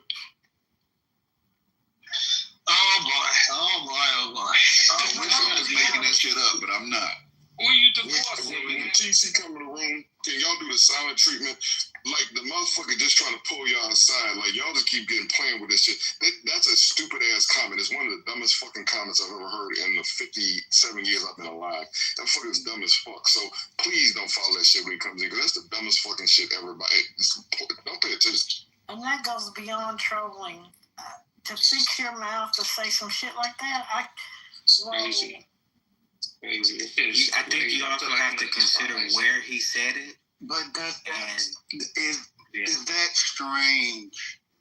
This is the type of extremist rhetoric that they employ. It's always to the extreme. Did y'all just hear Patty read the quote? Yeah, we heard it. The great, even legendary, who was standing up for all youth in America. What else do you hear what Jesse Waters said? Wait until you hear what Jesse Waters said. Just wait until you read that. Like this appealing to the extreme, and then, like I said earlier, this call for sympathy and empathy. Girl, miss me.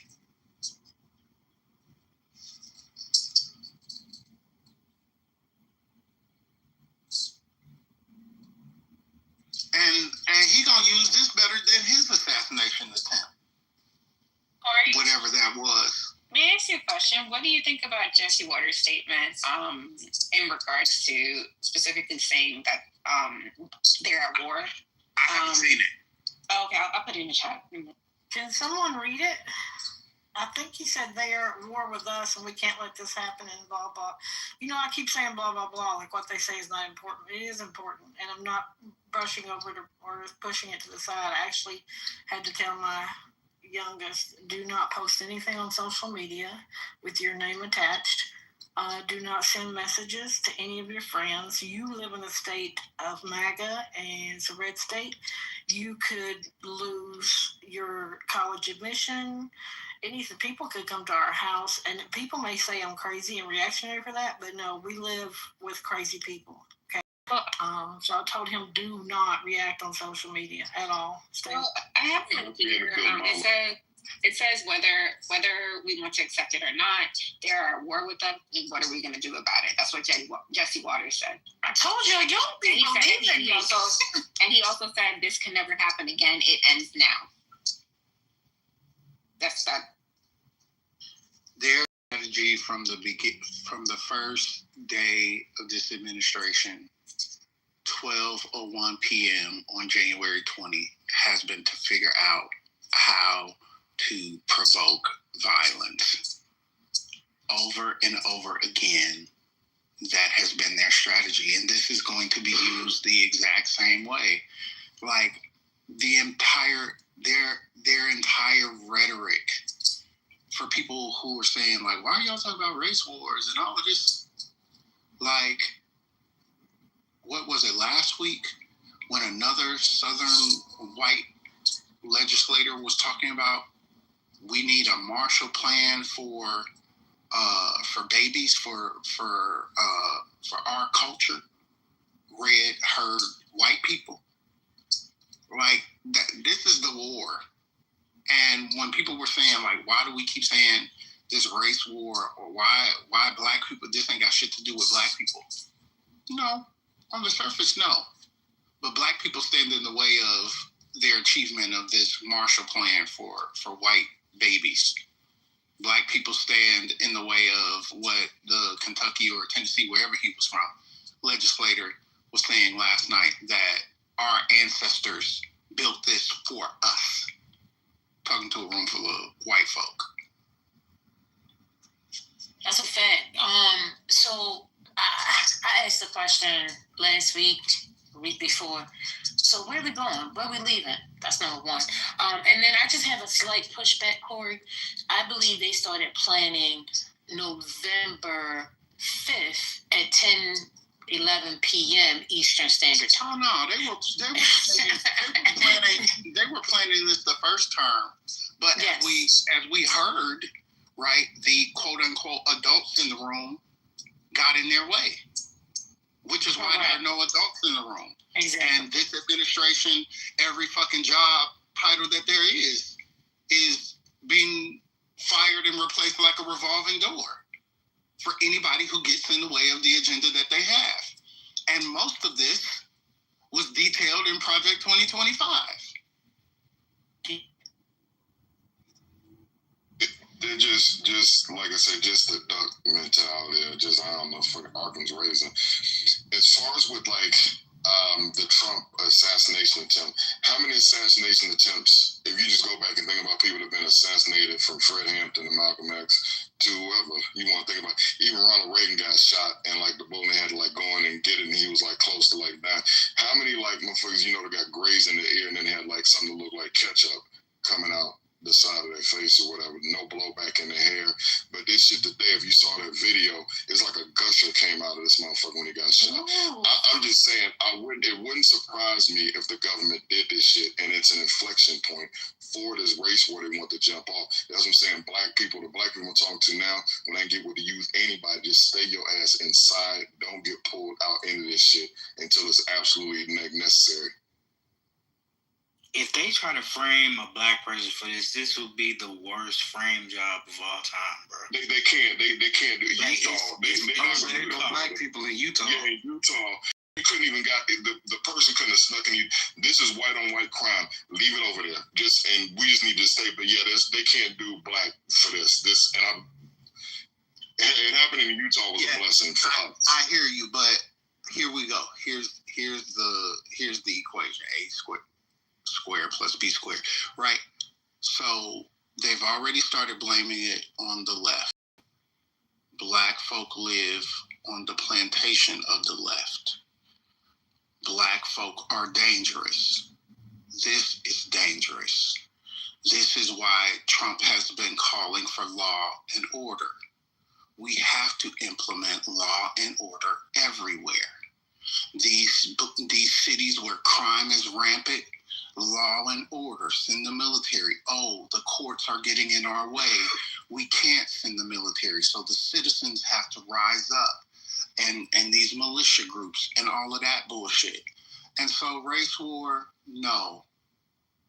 But the lines are essentially politically drawn, and black folk, by and large, happen to be on one side. So the blowback, it will inevitably come to us. We're on the same page, Corey. That's why I was saying. That's why I'm not celebrating. That's why I'm not celebrating this, because we're on the same page.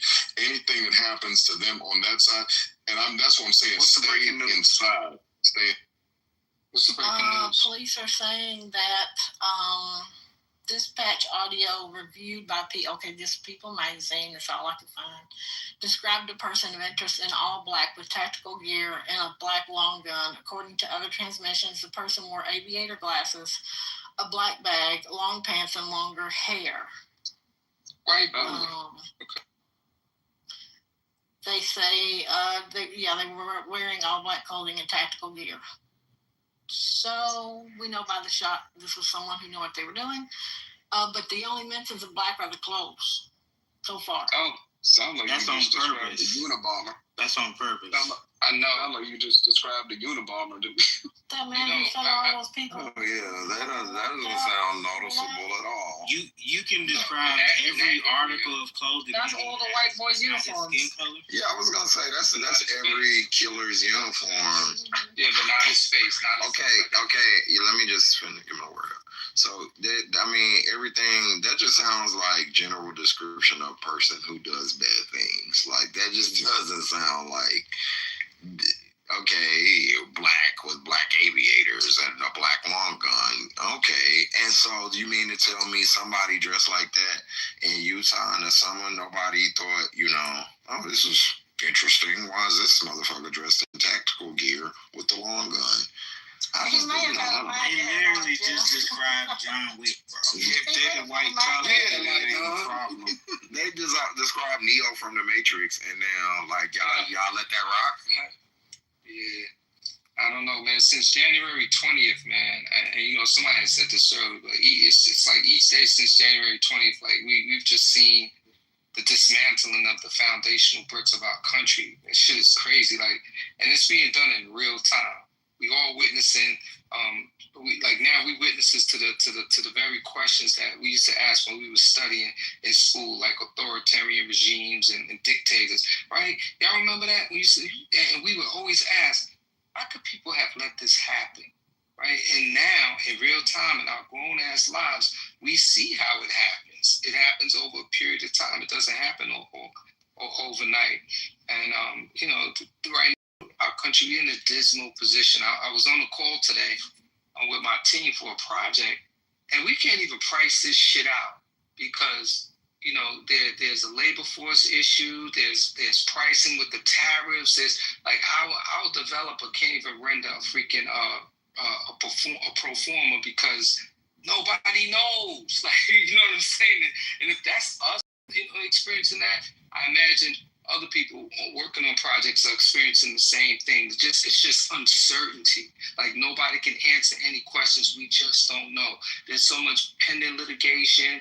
There's pending indicators as far as what the economy is going to do.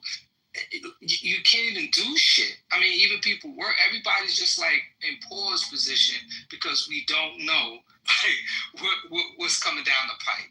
And this country is off kilter as a result of that, the uncertainty and the chaos. I keep thinking of the guy who went into the movie theater, I don't know how many years it is ago, and all that kind of gear, and shot the place up and walked out, and the cops, they just took him in. It's funny how those people will never end up flat on the ground.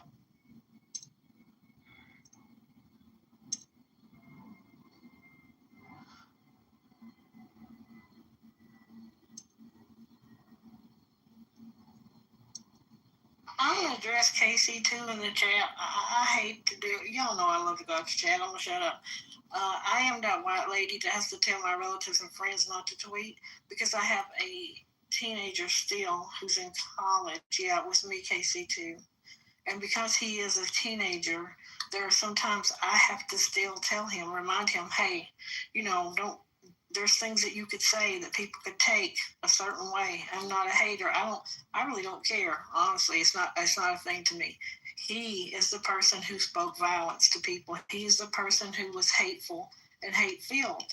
And ironically, he was shot in the throat. I don't know if that doesn't get to you or not. When you spread these type of things, sometimes it comes home to roost. So that's my character, and that's how my kids are great, motherfucker. My kids are great. Don't worry about it. Well, we don't take abuse in here, so yeah, it was nice knowing you, Mr. Casey. Thank you for stopping by. Come back when you got a better attitude. Bye. Thank you for me. Well, that was that. First Lady has spoken. I strongly suggest you guys go to their website, to the organization. I won't say anything. I just want you guys to go in, click around, see who's in the part of the organization, look at just do it on. I don't need to say one word, So you guys do your homework, and I guess we'll talk about it, tomorrow a little bit more. But because this story is going to be up front for the next couple of days, and we need to really familiarize ourselves with the type of person that this individual was, and that's it. And then just chill, because this is something that we can't debate it. Like, they try to bait us either way. Somehow they're going to turn this into a liberal thing. They're going to turn it into, against any cohort that they don't like, whether it's Black people, Mexicans, whoever it is. This story is going to be spun. And it's going to be spun with the dog whistle, and there'll be other acts of violence. The war has started already, if you ask me. Anytime you have the president of a country deploying troops and military assets to different areas of the country, that's dealing with strategy. That's dealing with terrain. That's dealing with weaponry. That's what do we think this shit is? Like, it's on and popping, like it's in real time. And like you guys have said, it's only a matter of time before more lives are lost in an incident somewhere in this country. I don't know where, but it's just only a matter of time. Tick, tick, tick, tick.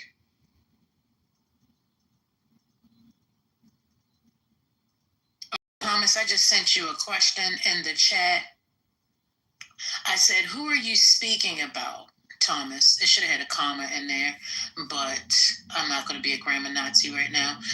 Yeah, can you tell me who are you speaking to, Thomas? When you said somebody is victim talk, and then you said effing moron. Who are you speaking about? Go ahead, stand on all your 10 fingers. Go ahead, let them type. Type away. Not the typing sound. Mm-hmm. I got scared because I thought she was talking to me. I just got here. I was no, Jay Thomas. See, you've been consistently scaring people all day. It's consistent. Put a name on it. Yeah, people to put a name on it. His name is Thomas Peterson. Not Peterson. Yes, not Peterson. It's Peterson. Let me not be stereotype. I ain't gonna stereotype Peterson because that name, I don't know how many axe murderers and like kill. Anyway, let me be quiet. But that name triggers me. Why is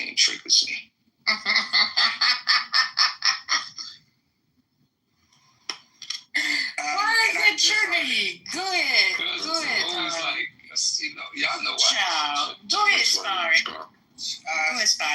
Sure, it's on a separate topic.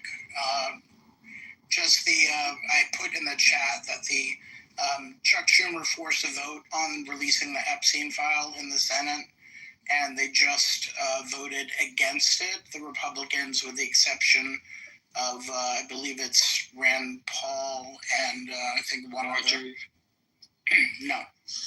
No, she's not in the Senate. So yeah, it was a 51-49 vote to not release the files. Wait, what's the ratio? 51-49? 51 to 49. Oh, that's pretty tight. He needs to revisit that. Well, it was Josh Hawley and Rand Paul.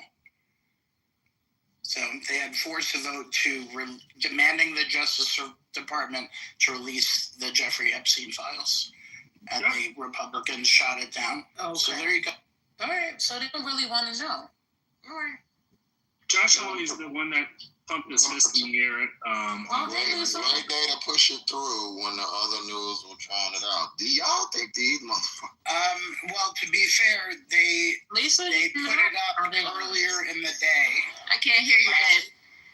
They put it out earlier in the day, like 8 hours ago, and the vote just happened like 2 hours ago. Well, in other news, the Supreme Court is going to rush the decision on tariffs. So that also will be coming up.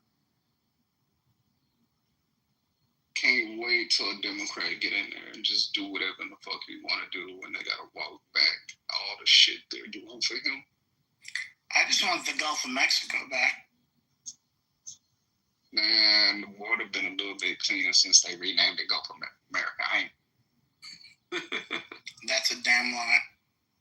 The water's been clear on the Texas coast. I'm serious. Put your feet in the water and you can see the bottom of your feet. Do you think that happens overnight? That's another lie.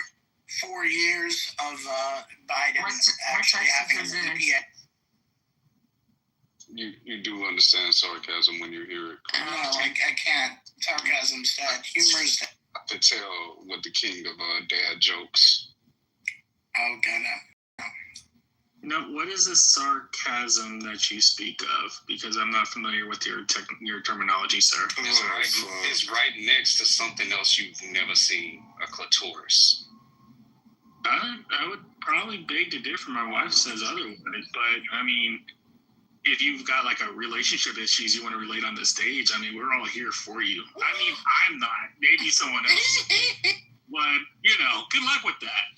Yeah. Hey, Ray, is that sarcasm you were talking about? Because I think I might get it down a little pack. You all right for a beginner. Oh, thank you. As soon as you find that clitoris, you let me know, buddy. Is that a model of the four Charles? We really need to put a female anatomy into this. Oh my God. Hey, look, man, we needed a break. We talking about white supremacists being dying and race wars and shit. Now, what is this? Clitoramus? I'm still mad at you. I'm still mad at you with the sundress, your sundress theory, sir. So you're still on no party ass sundress every day, and but y'all probably like them smells, women's gas and stuff. So I mean, to each his own. Depends on the woman. If it's behind her, she Sundresses are amazing. It's time for you to go lay down, Josh. I think it's best.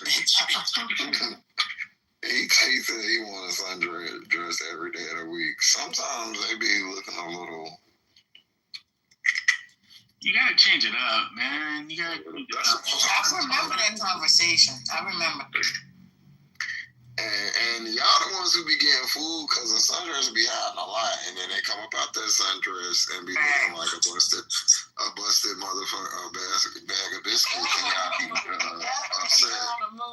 Yes. Yeah, that was funny. You might lie.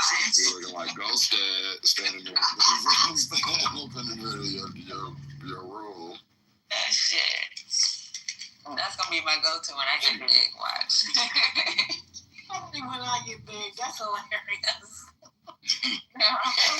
What sundresses y'all talking about? Usually the men talking about the ones that fit tight and fit. That ain't a sundress. That's a bodycon. That's so stupid.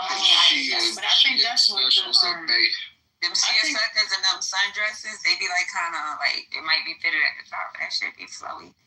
I think the men like the ones that are fitted tight sundresses so they can see the booty shape. There's tight sundresses. That's a bodycon.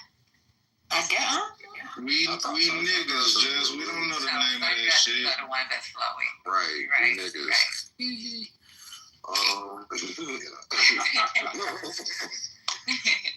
I thought the sundress was the ones that they wear in the spring. They usually be like, they kind of look like a nightgown. Oh, that's a mumu. But the sundress be like, they be kind of elastic around the top part. And then, all right, my numbers are dropping. The numbers are dropping. You can wear granny panties. Don't leave. Granny panties. Don't leave. You set this bitch on fire, then, lady. All right, so listen. Do you own a firearm? So 40% of the people say yes. I have it, and I have training. Yes, I have training. Okay. 6% says yes, but no training. 42% say no, never had one. 42% says no, I never had one. And then 13% says get rid of guns in the U.S. So 136 people voted. And it's pretty much tie between yes, I have training, and no, never had one. Uh-oh. Yes, I have training, just took the lead. Okay. Everybody voted. What'd you say, Penny? I said, child. Niggas ain't gonna be able to save you. Not when they little pistols. Listen, I just need a bunker to get in. Y'all can have your fun fighting and warring all y'all want to. Just give me a hole. Let me climb in it. Give me some food. I can plant my food. Your little sundresses. No, I wouldn't wear sundresses. You know? What about the option for having guns, training, and also wanting to get rid of guns in the U.S.? I'm sorry, say that again? What about those of us who have guns, have training, but also want to get rid of guns in the U.S.? Well, then you got to choose. Which one do you want?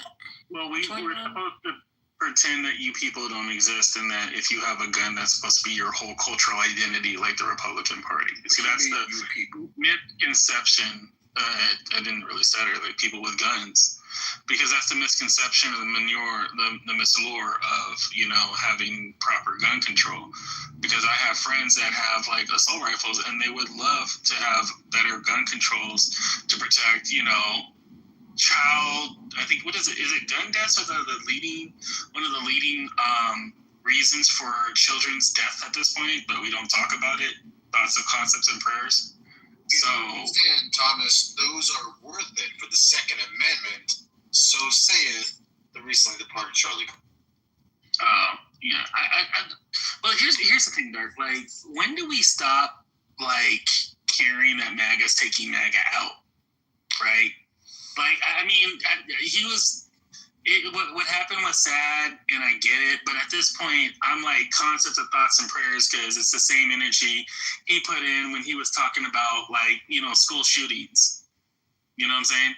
And then at the same time, like we have to ignore that MAGA is literally insulting MAGA because I mean I'll just go ahead and say it now, and then you can be like, Thomas, how did you know? But most likely in this whole crowd of just MAGA hats, Trump's approval ratings aren't really that high anymore. He's got like the lowest approval rating since, the last time he was in fucking office, right?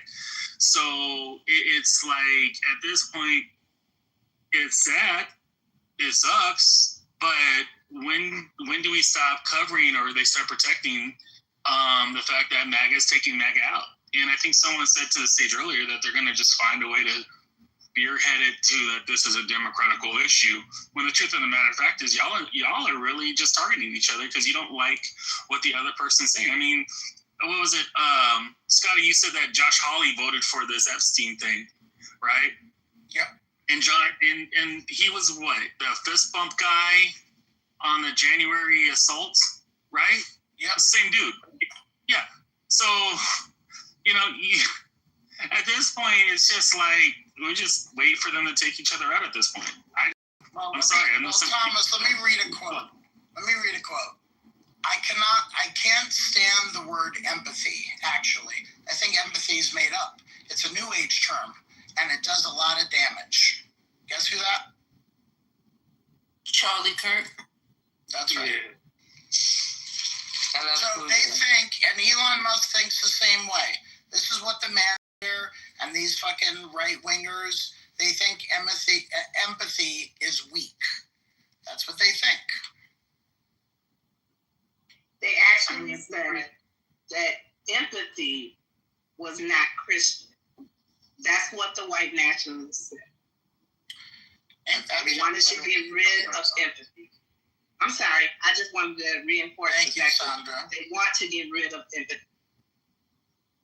I mean, at this rate, I don't know why Second Amendment enthusiasts aren't thanking Charlie Cook for his service. Literally asked for it. He's one of the deaths that made the Second Amendment worth it, right? No? Or is it just other deaths?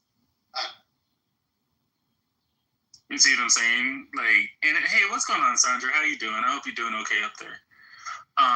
It's been a minute. Like, I'm good, Thomas. How are you, back? I'm doing all right. I keep looking at these car rollouts, and I'm just keep thinking about you. So I just want to say what's up.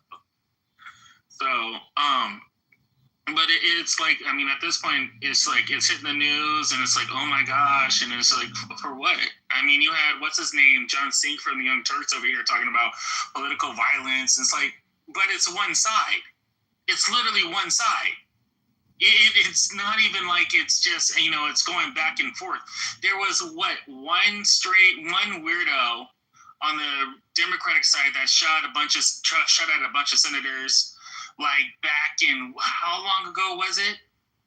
But we have all this political violence recently, and it's all one freaking side. And then now it's just, and now that it affects your home, but when it's school kids, we can't talk about it right now. Let's give it more time. Thoughts and concepts of thoughts and prayers. Oh, but Johnny Kirk gets shot in the fucking neck, and then all of a sudden it's a national. It's political. It's too political. Yeah. When kids are dying. It's too political. Oh yeah, you're right. Or it's fake news. Like what's his name? What's the one that made all that money off of his dick pills, and then all of a sudden now he had to pay all that money back to the survivors of the Parkland shooters? Oh, I can see his little rat face. Alex Jones. Mm-hmm. Yep. He's a piece. 100%. Beats his wife. Guy's trash. But yet they love him. Turning the frogs gay.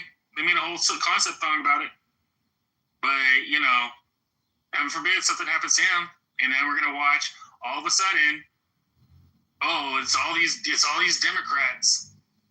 or, you know, it's the LGBTQ community because we can talk about them, but anything beyond that is beyond the scope of the capability of this fucking country. It's amazing to me. I literally, honestly, thank you for having this room, Patty, because I swear to God, I was going to open one that says, should we care when MAGA kills MAGA? Actually, it was, who interrupted the conversation? It was Womack and somebody else. Who was it? Yeah, that's why we don't Are we going in this room because I sent you a text message? Okay. Are we celebrating somebody's death in here? I'm not clear. No, I'm not celebrating nobody's death. I'm not celebrating anybody's death. No, I can't hear that. What did you say? You to open a new room. So the room. Oh, that's yeah. She said that. Let me explain real quick.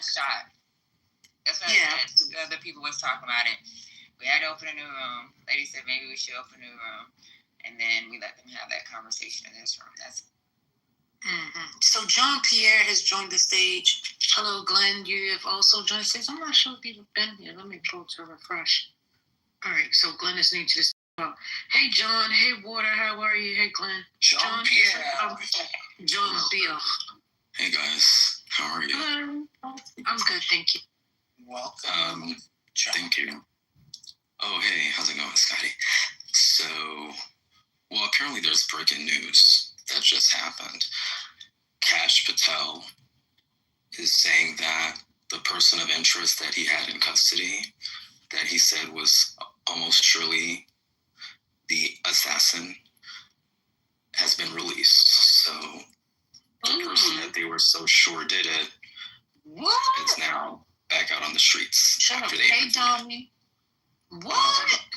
And I think that's an interesting part of this story because when I look at Kash Patel, the FBI officials, the West Wing officials who've spoken on this, and I look at local law enforcement and the mayor, and I watch their press conference, there has not been coordination, number one, between the two sides because they've been saying contradictory things for the whole day.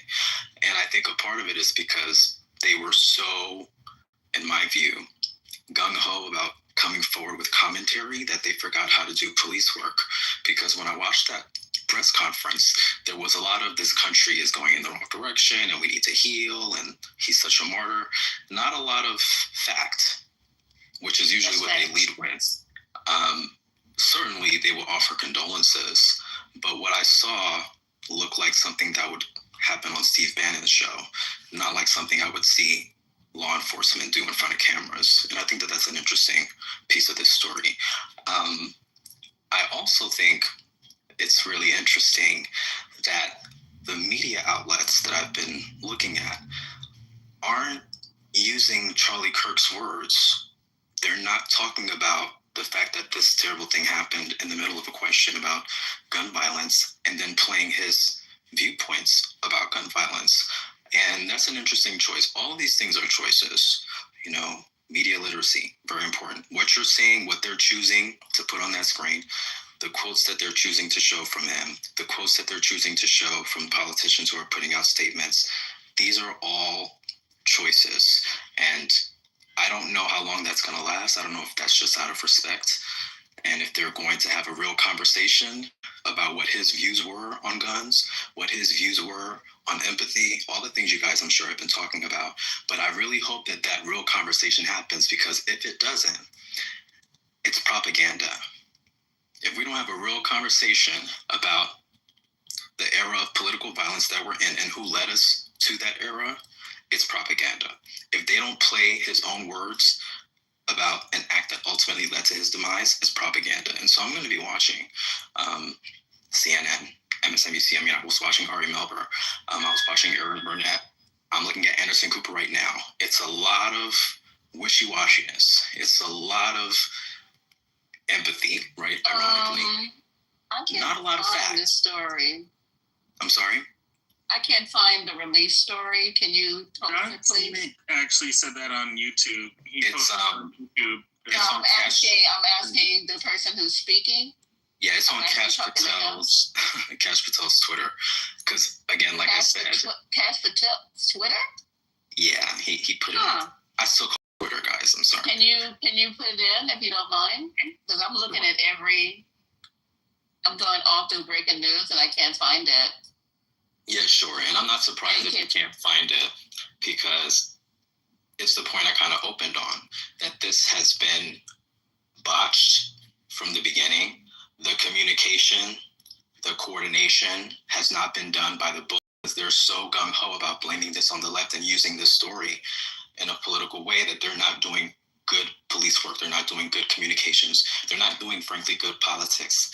And so that's the reason why you're seeing that happen, because normally these outlets would have been tipped off about it, and then you could put a statement out, but they're just going straight to Twitter, right? That Twitter, Truth Social, these platforms are their defaults, and they don't even go straight to journalists really anymore.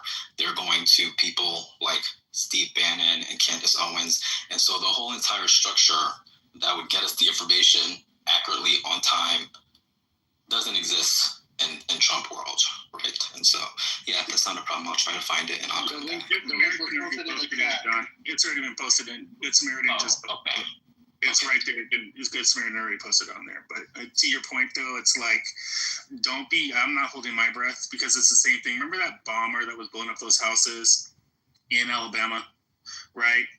And it's kind of weird, because when they found him living in a van. When they found him and living in a van, they tarped up his van as they were going through they were transporting it to the police yard or whatever, to the point where they were like, the police people were like, why are they tarp up the van? And the truth of the matter of fact is, he was highly MAGA. Like, he was just, his whole thing was Hillary Clinton and saving the kids and Donald Trump and all this pro stuff. So, the revolution is not going to be televised. It's been censored. Just like the active protests that are going down here in LA, they censored that. Remember when ICE decided to take their little trips to Flatbush, right? And they got their ass beat because apparently Haitians aren't playing that game, right? That got censored also. Same thing with Compton. Compton's beating ICE Asians' asses in high degree that they have to go down there with security. That's being censored as well.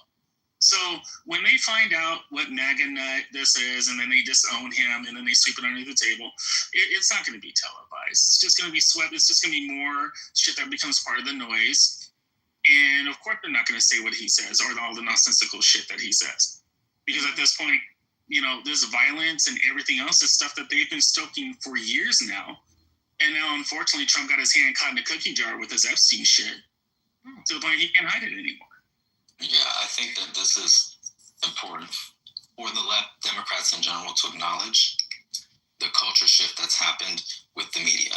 What Trump world did very effectively is they engaged in a strategy to scare the media, to scare institutions like colleges out of doing the things that they've done and that they have a responsibility to do, which is to usher in truth and fact.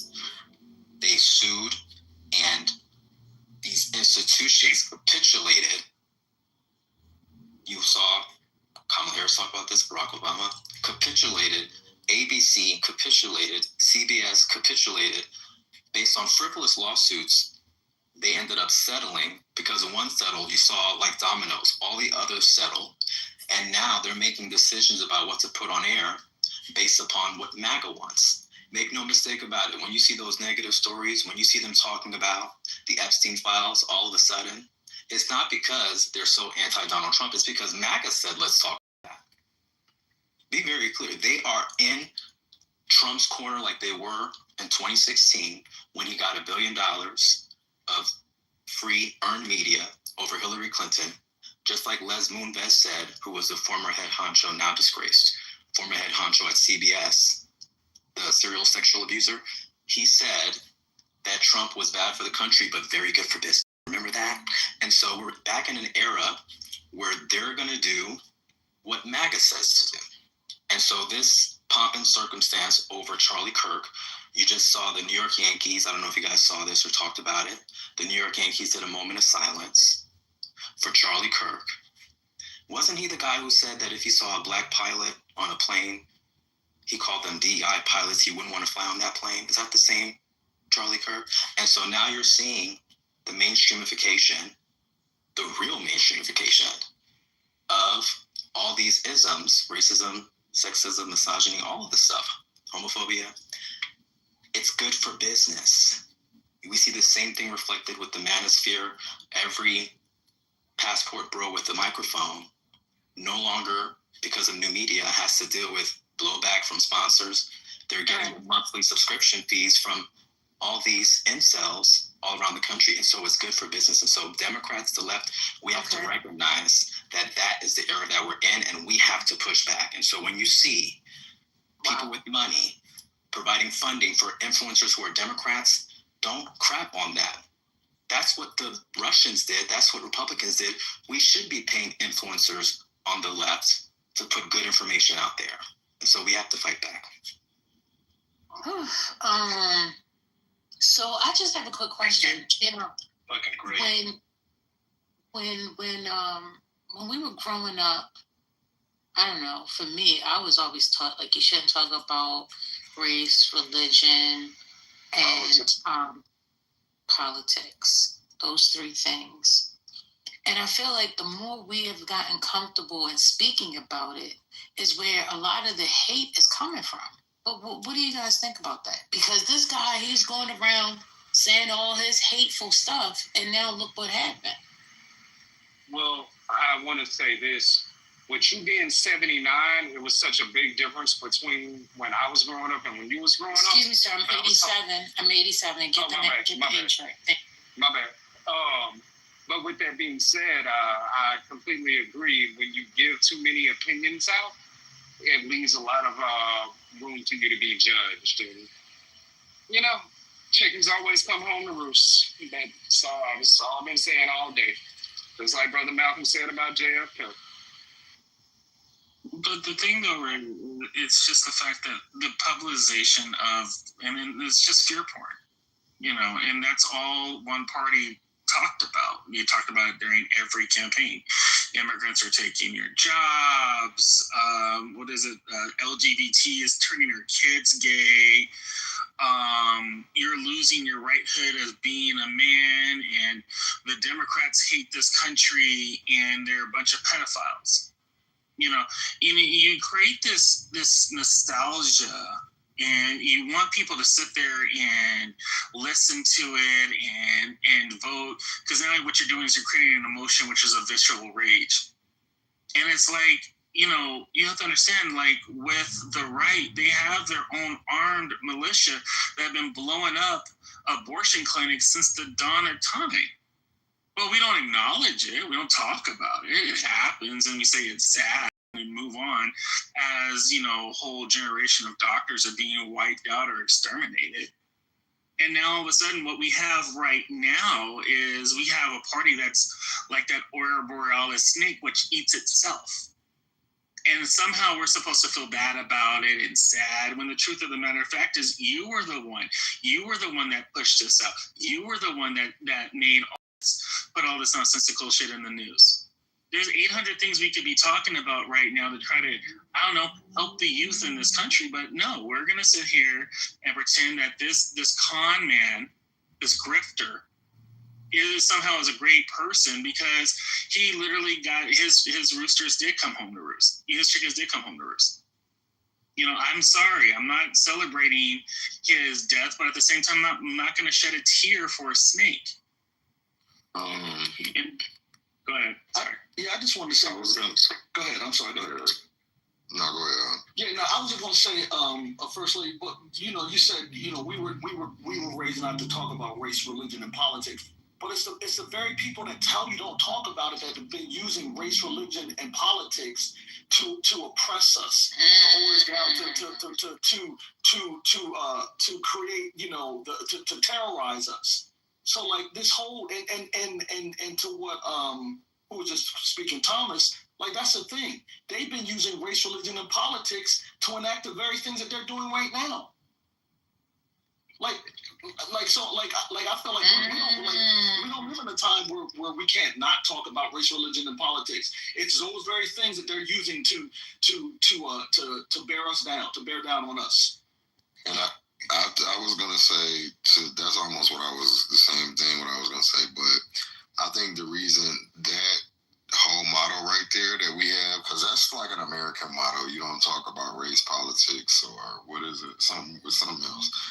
That's why we're in the situation we're in right now. Is because we tiptoe around everything. We don't want to talk about none. We could have been over this, you know what I'm saying? But we always do this. So you don't know who's the fucking devil.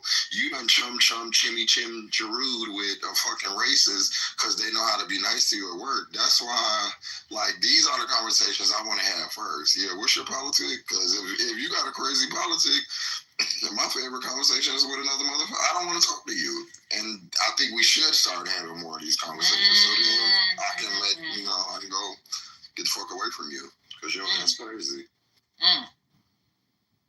But the other thing I want to say to what Jean Pierre was saying is when I got the news about Charlie Kirk, not like Jean Pierre said, not one news outlet has said a word about not one news outlet has even called him controversial.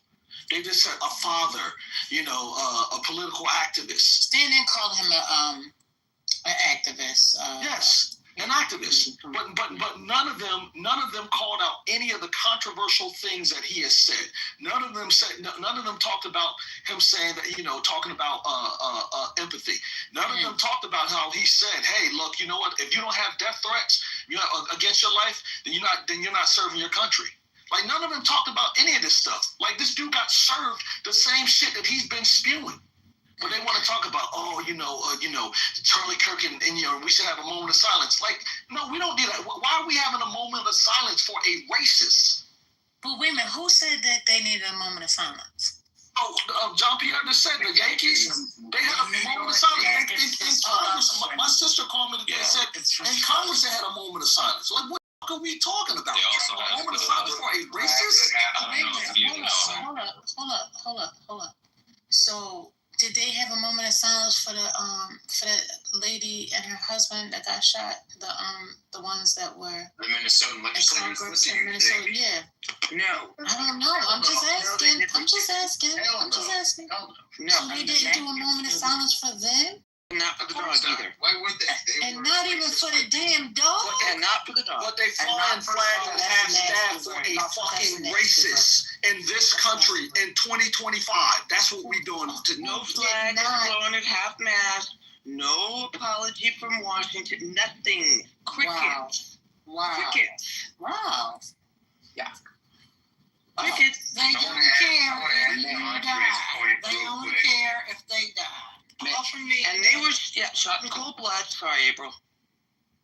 I just wanted to say really quickly, Gretchen Whitmer, who was almost kidnapped and killed, they make fun of her. When it came to George Floyd, who was murdered, they make fun of him every day. Charlie Kirk recently made fun of George Floyd being murdered and said he was a crackhead. When you go to Michelle, who was just murdered with her husband and dog, they made fun of her. Who was, the Democrat state lawmaker from Minnesota. When it came to Pelosi's husband, who was almost killed and was beaten up, they made fun of him. I don't want to hear anything from these people. Honestly, I don't, because this is the thing. We're in a respectability politics world now, where if Hitler was alive today and was killed, these same motherfuckers would say, but he had a family, but he was a father, but he was a good man. Fuck. I want to add to Andre's point real quick. Another thing people don't bring up about Charlie Kirk was that he literally called for the shooting and whipping of migrants. Shooting and whipping. Also Charlie Kirk. Okay, so this is what I need from y'all. Somebody had read something earlier.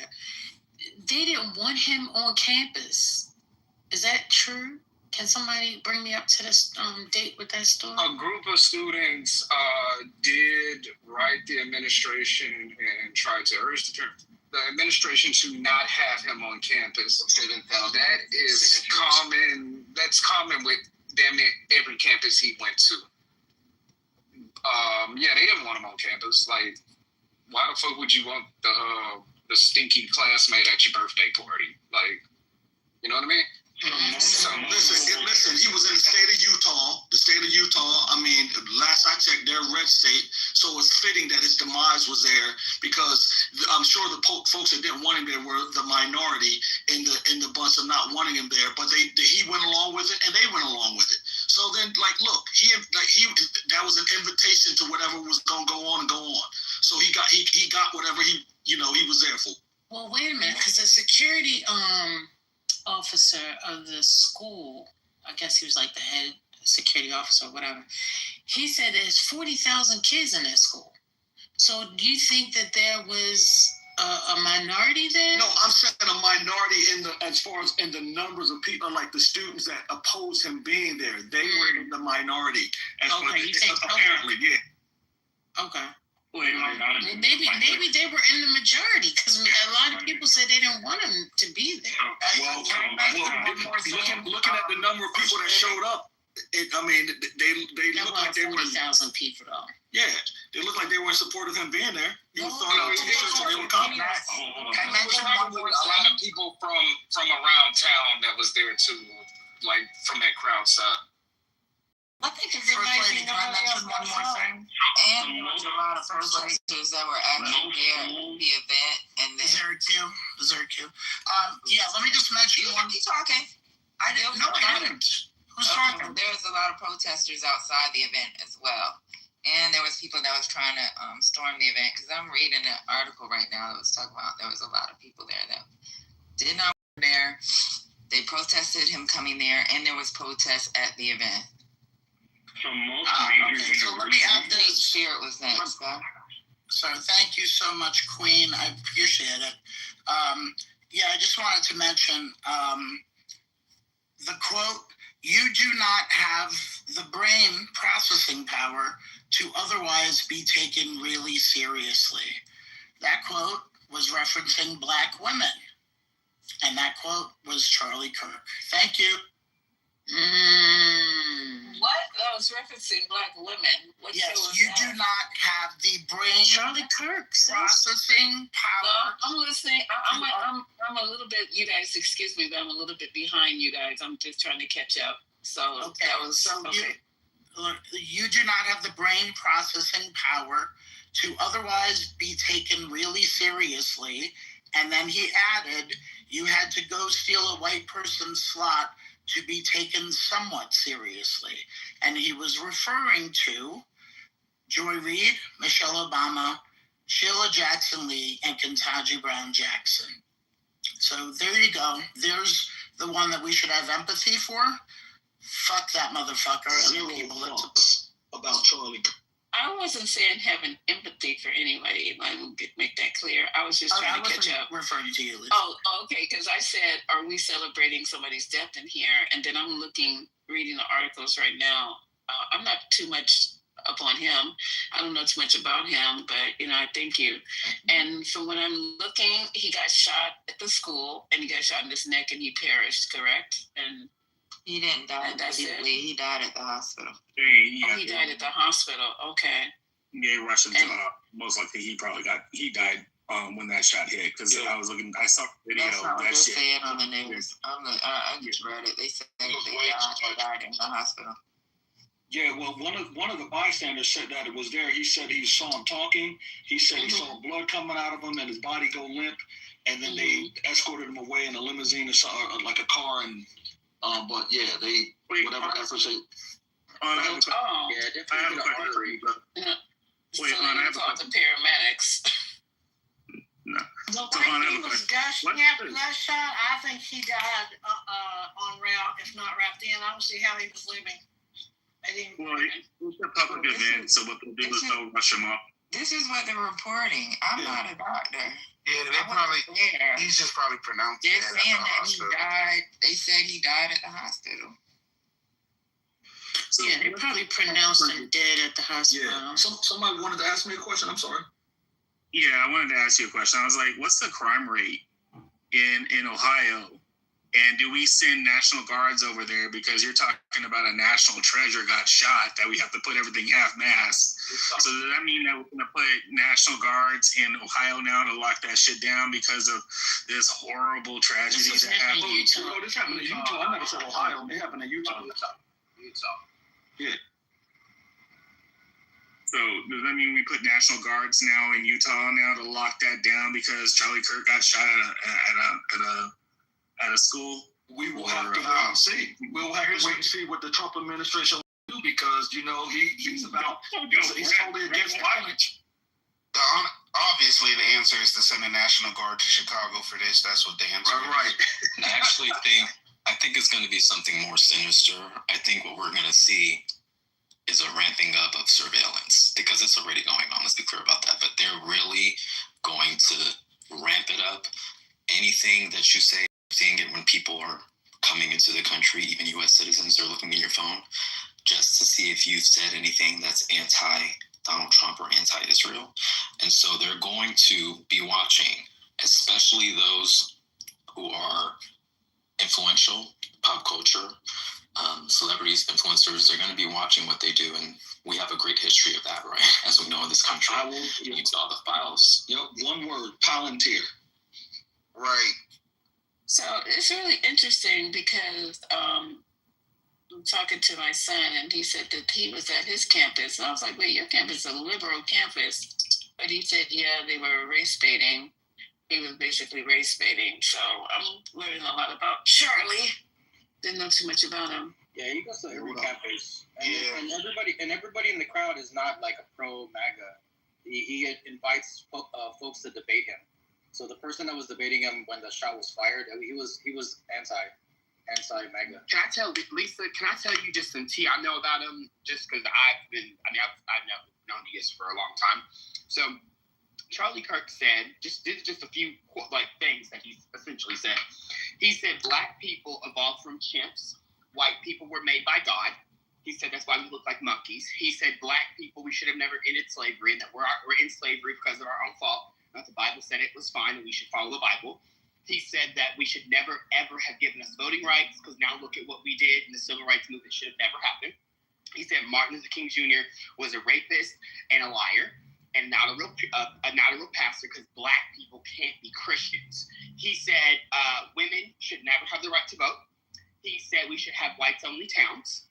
This is a legitimate racist. He has said crazy stuff about Jewish people as well. This is a literal Nazi. He is the reason why all of these Gen Z men are right-wing. They all were isolating in the house during the COVID era. He is who they were watching on TikTok and on X, at Twitter at the time. This is one of the reasons why Trump won Gen Z men, Trump. So this, and people online are tweeting, this is our George Floyd. Disarmament. Did you? No nuclear weapons. Women, don't say nothing. What's going on? No nuclear weapons. No nuclear weapons. Are you okay? Do we need to call this the psych ward? What's going on? Yeah, 911. The last thing I was going to the last thing I wanted to tell Lisa is, by the way, a couple weeks ago, he was making fun of George Floyd's murder online. So it's kind of crazy how, and also the woman that died in Minnesota, the lawmaker, and her husband and dog, made fun of them, said it was Democrats, said they deserve to die, who cares, it's all fake. Backed up the quote-unquote, it's a hoax from Democrats as to the Epstein nonsense. Originally, he was all for getting the Epstein files released, but then when Trump said it was a hoax, he completely backed Trump up. He is in Trump's pocket and was in Trump's pocket completely. So I don't give a fuck about none of that shit. All that shit is irrelevant. I want to hear what she got to say. I want to hear what this young lady got to say. Go ahead. She might need prayer. Women, let you finish. She's having a crisis. She's having a crisis. Whatever the fuck you got going on, get us the fuck up out of here, sir. Lord. Now. Control alt delete. Now, man, did you have I'm willing to consider. I am willing to consider. Okay? I'm willing to consider that you got some shit going on, and maybe you need a little motherfucking help. Can you put Kanye on the phone? Damn it, that's cool as fuck. Kyla, are you okay? Y'all got a problem? No. With what? We're trying to figure out what you're talking about, sis. What are you talking about? Guys, she wants to have a conversation. We want to have a conversation. Wait, hold up.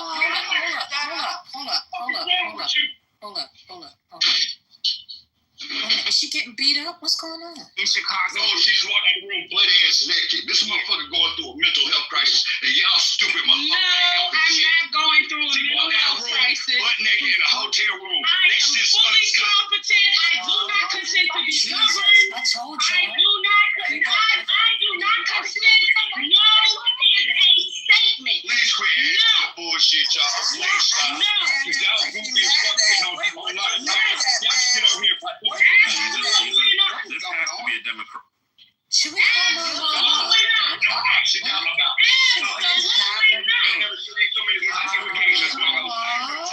Obviously, some of this asking you to move her down. So You stop talking over her. It's weird. She's talking about everybody. No, I mean, you guys are talking over her. Didn't you hear Patty and Lake First Lady said they want to hear her? Mute y'all's mic. no, I think it's someone who's with her who's saying move I her said down. you go on mute. Mute your mic. What's the problem? No. You don't pack all my shit in my mouth. All right, I want you here. I want you here. I You do not. You don't. I want you You here. don't. No, you don't. I do. I really do. I really do. Stay in this goddamn room. Stop doing that. Okay, bullshit. so we need to have a conversation. No, you need to take that shit in there.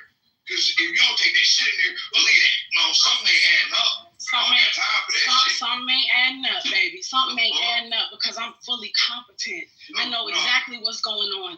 And we are real time, y'all. And where is Key at? And if Key is here, then we in there. Nobody know who the fuck you talking about. Yes, if Key is here, then we are in there. Yep. If Key is there, then we are in there. And you will not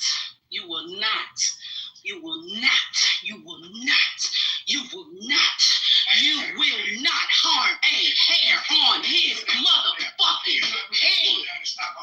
You harm a hair on his head or this vessel, you will not dare touch him. Don't ask me who the fuck he is, because you already know who the fuck he is. Where the fuck are you? I want to see you face to face, whoever the fuck you is. Because I wasn't talking to you, I was talking to ye. That's my people. And I got my people. Don't worry about my people. I'm good. Me and my people, we straight. Christ came, bang, bang. Christ gang, bang, bang. Christ gang, bang, bang. Christ gang, bang, bang. Christ gang, bang, bang. What hotel are you at? Don't you worry about where the fuck I'm at. You already know where the fuck I'm at. Where the fuck are you at? Ooh, Jesus. Lord and his mercy. the spirit is moving. Why are you behaving like that? Why are you behaving like that? Why are you behaving like that? Okay. This is me here. No, you just don't know who you are, baby. What the fuck, yo? I know who you was child. I had no doubt about that. Ain't nobody have to tell me that. No, You just don't know who you are, baby. No, don't feel that. You just don't know who you are. This is the baptism of the Holy Spirit, y'all. Oh, God, this is the baptism of the Holy Spirit. I'm here. This is the comforter. Oh, my God. I'm so glad that I found y'all. Oh, my God. I'm so glad I found y'all. I'm so glad I found y'all. No, stop. Who's there? Is it Key? Is it Key? Who's there? I'm smoking on that Charlie pack tonight, baby. See, now you getting dropped. You can't control this, man. You either gonna talk to the Most High or you gonna prove to me that we got some shit going on and this is Key. You guys are making fun. Stop it. You either talk to the Most High or prove to me that this is Key. Ma'am, you're on Clubhouse. Is there anything we can do to help you? Where are you? All right, now, this ain't no psychotic episode. Let me go figure this shit out. My nigga figure this shit out. Okay. My nigga figure this shit out. All right. I think he figure this shit out. God bless. Lord. I feel like I might need a blessing. Woo! Price gang, bang, bang. And so you know that shit's not funny though. It really is not funny at all. No, at all. You guys are some twisted motherfuckers right now. Lord. You who? I Oh Lord, you. my ass. Oh Lord, so I can drop you because y'all are fucking demons on me. I'm so sick of these Y'all need to demons. relax. That was You not know, stop you need calling to my shut the name. fuck up, though. That's crazy. When you see somebody in pain, all you can do is mock them. You guys are some twisted motherfuckers. Oh, Lord Jesus. Well, I'm just gonna pray. Excuse me. Don't just give me a minute. I need a minute, okay? Because I don't know what to feel right now. I don't know whether she was trolling, whether she was serious. I don't know. But in case that she was serious, I am praying that whatever she is going through, that she gets the healing, that she gets the help that she needs, that God covers her heart, her mind, her soul, her spirit from the top of her head to the sole of her feet. Whether it was a joke or not, the fact that you even want to play like that, if you were playing, then something is still wrong. And if she's not playing, I pray to God that something will cover her and keep her. I don't know, the man that she was with, it sounded like to me, he was trying to leave. She said, I don't want you to leave. I want you to stay. And then she said, don't touch the boy. You can't touch him. Don't touch it. So I don't know what's going on. And then she didn't seem like she wanted to talk. We tried to ask questions. That's what made me kind of feel like maybe she's trolling. Don't ask me where the fuck I'm at. You know where I'm at. These are the words that she said. But he also mentioned mental illness. Yeah, he said that. Yeah, he said that right from the beginning. Mm-hmm. He said that she's having a mental crisis right now. And then I think he said that we were weird. Did he call us weird? I don't know if he was didn't know us. Well, he doesn't know us, so he just knows that she goes from room to room and just be speaking to people. So he's just like, yo, yeah, I have her on the stage like this. Like, I looked at her. But I've never seen her in this room. Yeah, I looked at her IG to try to see if we can identify anything. She was asking the couple She's a biblical smoke. She goes to the Maccabees. These are all religious spaces. And she also said the power of the Holy Spirit. This is the Holy Spirit. So I don't know if she done had too much religion that's then got into her mind and got things going on. I'm not sure. But if you go to her Instagram page, it was totally different than religion. Yeah, I did. Because I was trying to see if there was something that it wasn't religion. I can tell you that. It wasn't. Okay. Some of the names are though, Patty. If you look at the names. Yeah, she was there dancing. And she would get on her page. First lady, you did as much as you could to kind of, to keep this, to get as much information as possible. So you did. I just want to let you and the moderators know you guys did as much as you could have. It was very hard to try to pick up and follow. So and it's just part. It's just part of social media. Sometimes we don't know the whole angle or what is the stimulus for what somebody is saying. And this was a little hard to parse out at my end, to be honest with you. So you did the best you could. Thank you. I appreciate that. People have been harmed and killed on this app. You guys, it's easy to make fun. Sometimes you just have to sit there and be quiet and let people like First Lady handle it. First Lady's voice is calming. The lady was obviously in distress. And it was terrible to listen to. And I was praying to God we weren't going to hear something we don't want to hear. So I reported her profile. I know Clubhouse won't do a damn thing about it, but at least I made a report of it. I think all of us find a way to help people if you can. Bless her. I hope that everything's okay. And that's what I was getting ready to say. It's like you're so ready to make fun of somebody and take somebody's pain and use it for your pleasure. You couldn't know that you could have possibly helped somebody in this moment. So that was my whole thing. And, and I appreciate you, too, for letting her speak, because if it would have been in any other space, they would have dropped her before I could even find out what was said and kicked her out the room. So I appreciate you guys letting her speak, even though you didn't get a chance to do anything for her. Maybe something positive is going to come out. So to God be the glory. I'm going to be real. I thought I was getting trolled at first. I so did. I thought it was a recording that somebody was playing. And then when she started actually responding to the comments that was made, I was like, oh shit, time to chill.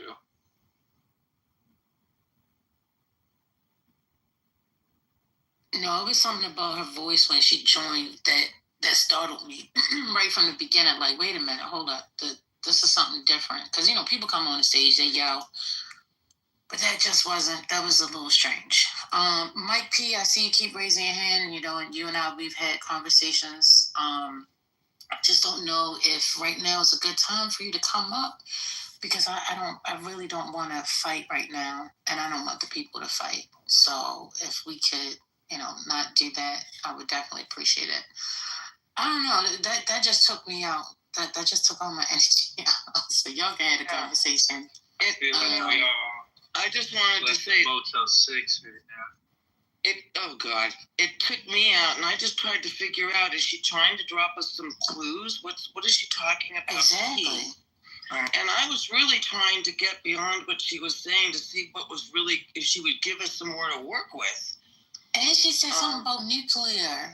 Did she say something about that? That was the first thing she said. Then she was like a preach that she went off on, a chant. It sounded like a protest at first. But she also asked, was Key with us? Like that's what I was saying.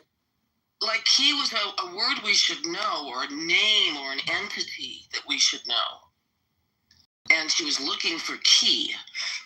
Yeah, but either way, the man could have been in distress. She could have been in distress. If she's going through a manic episode, she could probably hurt him, or she could hurt herself. So that's why I thought it was best we just try to look for clues. Somebody call the police, because that shit is kind of weird. Exactly. Because she can probably hurt him. We hear her yelling, but then you also, if you paid attention to the background, he was trying to leave. So I don't know.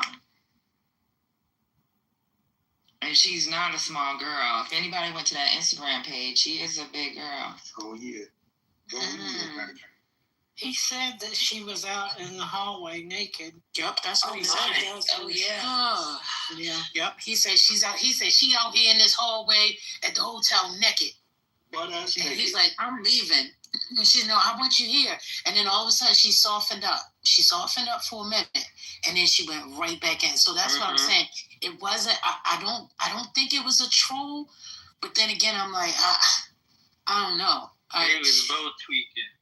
I don't know what they was. No, he didn't sound like he was tweaking. He didn't sound like he was. No, he's not. Okay, you're right, Water. You're right. Don't argue with her. Nah, it definitely wasn't trolling. It definitely wasn't trolling, and he wasn't tweaking. He gotta be on drugs from a drug person. That's crazy. I don't believe that. Hello, I just want to thank the boys. I just want to thank the boys for standing in the gap.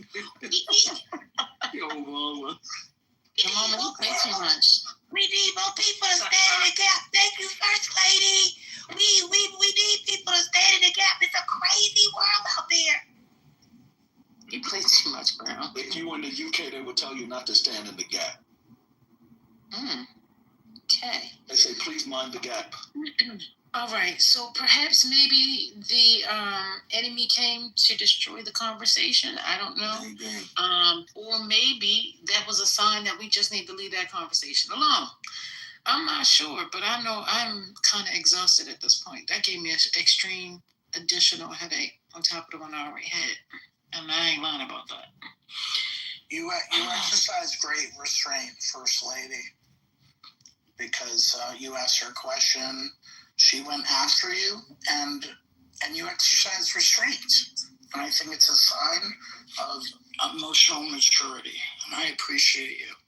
And great moderation skills. But oh, thank you, Spirit. I need to just say it's been a really emotional day, and we're only on Wednesday. We got a lot of practice with you guys. Let's just take a deep breath. This is not for the weak. We got another 3.5 years of this. No. I'm not speaking that into existence. Listen,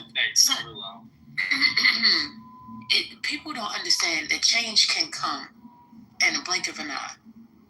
Mike P, I'm scared. I'm scared to press that button to bring you up. I'm scared. Leave it alone, First Lady. Leave it alone, First Lady. He got me through this too. He's going to crash out. out. He need to stay down there. Oh, he can come up. I have a kryptonite for him, so you can come up. I can guarantee you he'll behave. No, he don't ever know how to behave. But you sound so nice and mellow right now, you guys. All right, Mr. Mike. Wait, so he opened his mouth one time. I promise you, I'm kicking his ass out. It's okay, I'm not Mike. playing. Mike, he always do this crazy shit, and then he did that shit with that woman. It's like he don't know how to. Oh, hey, Penny. If you act stupid, I'm gonna post that picture. You know you look like Sinbad. Okay, Penny is here. Let me bring Penny up, and then I'm gonna bring Mike up. It sounds like Penny has part of the kryptonite for Mike. Okay, Mike. So before y'all lose it with Mike, you just have to know that. Hey, what up? Hey, who's that? Hey, friend. Oh, it's Gemini. That's my brother Gemini. Hey, everybody. So, one thing about Mike that we have to remember is just remain calm. It's like I don't even think he believes the shit or that he said. Oh, Dr. Julio in the building? What's going on? That's my bookie too. And Mike really is a nice person. He has this ogre Shrek energy where he says he has layers like the onion. And so I don't know why he does this from room to room, but I figured him out. You just have to just say, "Aw." Penny, what are you? Penny, what exactly? Penny, what are you? Penny, that's the reason why I said I've had conversations with Mike, and I've seen a different side of Mike. So he tries to be difficult, like intentionally. I know exactly. Some side I've seen ain't pretty. Penny, I've never been difficult with you a day in my life. I don't know why he does that. I really don't. Penny, I've never been difficult with you a day in my life. I know, sweetie. That's what I'm trying to tell you. So then what are you telling these people? This is just a front he does. I don't know why he does it. What is the front he's on? Can we get one mic? Can we get one mic on the Honorable Dr. Julio? Can we get one mic? How y'all doing? Good evening, Dr. Julio. How are you? How are you, sir? Shaking up just a little. Okay. So shaking up by... Oh my God, I came at the right time. Hold on. Oh, you fools will never. I have a link here about with that. What's her name? Hold on. What's her name? Wait a minute. Come on now. No, I'm serious. I really do. All right. Well, I was in the middle talking to him. Amanda Seals. If we could play that when the first lady's done, thank you. Now, are you still using the ice water? Excuse me. Y'all being rude right now. Dr. Julio, are you shaken up because of the recent events with Charlie Kirk? Absolutely. I think that we live in a... Yeah, I mean, the inability to have a healthy disagreement with somebody. I don't know who did it, Chris. I have no idea. What I would say is this, right? If of all the disagreements that I have with every last, one of you moderators, at least at the top three, me and Patty probably don't agree on much. Me and First Lady don't, but we could talk for hours without there being an issue. I think that what has happened today is reflective of a spiritual cancer that exists in this country. I don't give a shit whether you're Republican, Democrat, Socialist, Communist. I don't give a fuck what you are. We should be able to argue for hours without anybody losing their damn life. Period. I don't give a shit. And anyone that condones this act of horrendous violence is bullshit. Okay. You're done. Are you a doctor? So are you claiming... Not too much on the Honorable. Not too much. One mic on the Honorable Julio. So are you claiming to know the motive of the shooter? What I'm claiming, you ignoramus, is that what the action that happened. Just let people finish. Okay. All right. Listen, y'all. Listen. In order for us to have a conversation, we cannot throw, these little ad hominems. I hate that word because I use it so much. In this case, First Lady will be a red herring. Okay, whatever you want to call it. Can we please just try not to be negative? And y'all keep coming off mic. It doesn't help because even when somebody cuts me off, it triggers me. And then when somebody responds in an aggressive way, then you want to play victim. So instead of that, let's just allow one person to speak you know, and if there's an actual dialogue between two people, let's just try to, you know, stay on mute if that's possible. Thank you. Appreciate you. Love. So someone was asking Dr. Julio, were you answering a question or somebody was asking you a question? What was going on? I don't. Yeah, he started off after you called me an ignoramus again. You asked me if I knew the motive of the shooter. All I spoke to was the action taken. I don't care about his motive. His motive is irrelevant. I don't give a damn what his motive was. He took an innocent man's life. Yeah, but you claimed to say that because of the disagreement, that's why he took his life. Is that what you're trying to say? I'm telling you that is what I believe. That is, I do not know anything of certainty. And if you're too intellectually incapable to understand that everything I just said is an opinion, then maybe you don't need to be having this conversation with me. Maybe I should be speaking to somebody with common sense. Be nice. He said that it doesn't matter because let me just have this minute. He killed an innocent man, and everything that I'm learning about this man is horrific. It's nothing innocent about him. So I don't know. Okay, like what, Lisa? What did you do? Okay, so Dr. Julio, can you just give me a moment to express my no, tell me what he did that deserves him getting shot. Sir, I listen. Okay, so let me go over. Who was talking to me earlier? Was it Matt? Matt Goliath? Matt Goliath. Are you there, Matt? Are you here? Are you in the audience, Matt? Matt was talking about the school. Okay, but she was asking, he was telling her certain information about very disturbing, descriptive. Tell me what he did that deserves him getting shot. Just answer that question directly. Well, that wasn't your claim. Promoting that hate. was my claim. Promoting hate. No, you said he was innocent, and she said he's not. Yeah, he was innocent of anything he didn't do anything that was promoting hate and division. How did he promote division, Lisa? Okay, that's why, sir. Dr. Julio, this is not your show. You keep coming asking questions. I feel like until you get me out of here. So, but why you gotta be like that if you want to have a conversation? I know you're asking a question, but you keep on, doing this rapid fire. Because she's not answering it directly. You can answer it I'm sorry you don't appreciate my answer, but I'm just saying. Let me just make it basic. Is he still here? You can try that big white shit somewhere else. Fuck that mother. Fuck, he gonna tell her how she need to answer. Right. It's what happens when you let Dr. Julio on stage. Foolery. Do you guys want to play that link on time? Good doctor, not too much. Your mama. Wait a minute, Jazz, you got the real picture for me? I know you got a new picture. What's going on, Jazz? Hey, Jazz, welcome to the stage. Hold on. Let me play this real quick. Okay? Is that okay? Jazz. All right, go ahead. Play it. Yeah, I'm not. Nobody's listening to me today. I think I gotta get my phone. So. No, baby, I can hear you loud and clear. Okay, hold on.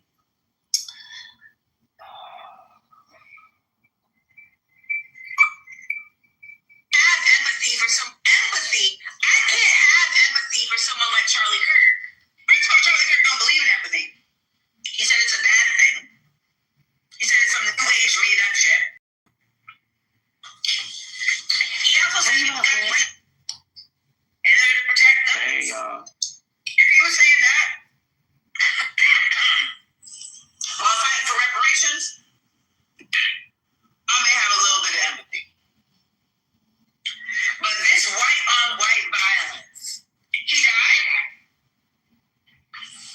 Damn, B.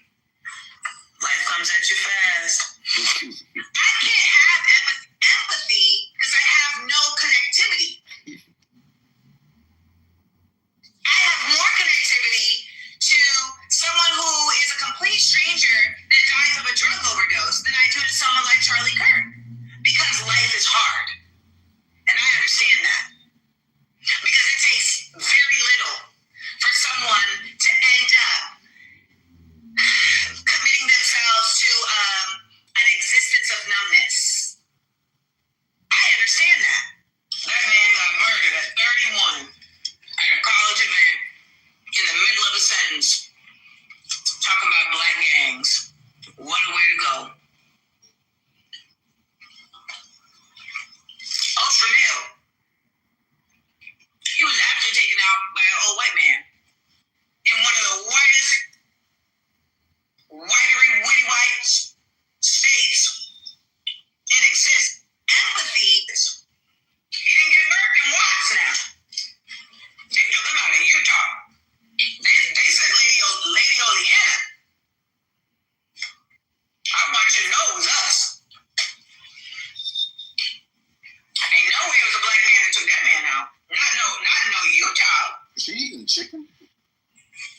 fucking chocolate.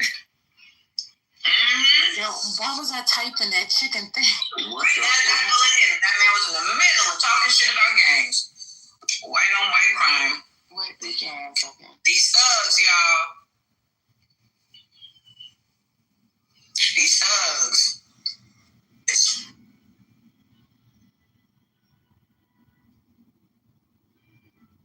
That was the ends, guys. That was a mess. I don't know where you found that. Who was that? That was Amanda Seals. Oh, Amanda said that. Oh, I was trying to play it for I thought you were Austin saying you wanted to Julio. play the Julio with Amanda Seals. God, diggity dog. No, I was trying to play that for Austin Julio. That was here. Wait, that was Amanda still speaking? Yeah. Oh, wow. Correct. And she was on live, and she was eating a chocolate bar, guys. For the ones that was asking what she was eating. A chocolate bar. Yes, it was a chocolate bar. Oh, she was eating a whole chicken bone. No, you know, sometimes the chocolate gets stuck in your teeth, so you gotta. No, baby. She sounded like she had the gristle. No, I see the chocolate bar in her hand. You can see it on the live.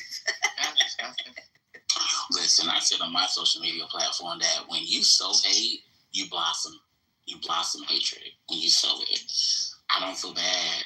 Like, and what's pissing me off is our people trying to find an ounce or an inch of sadness and sympathy for a man and make excuses for no matter who it is, regardless of your political views. You know, I don't care.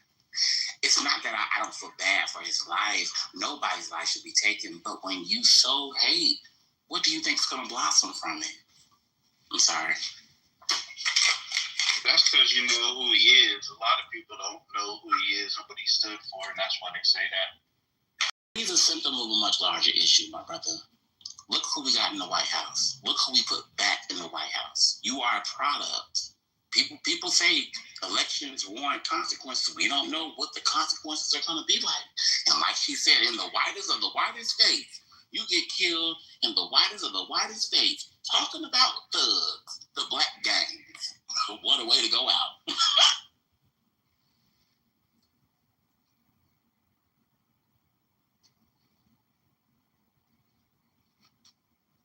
There's a famous quote that says, "I don't wish death upon anyone, but I've read obituaries with great pleasure."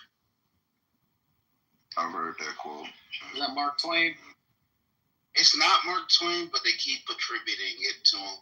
Yeah, that's what I heard it attributed to, actually. So what is the Jewish community saying anything about his departure? The parade, probably.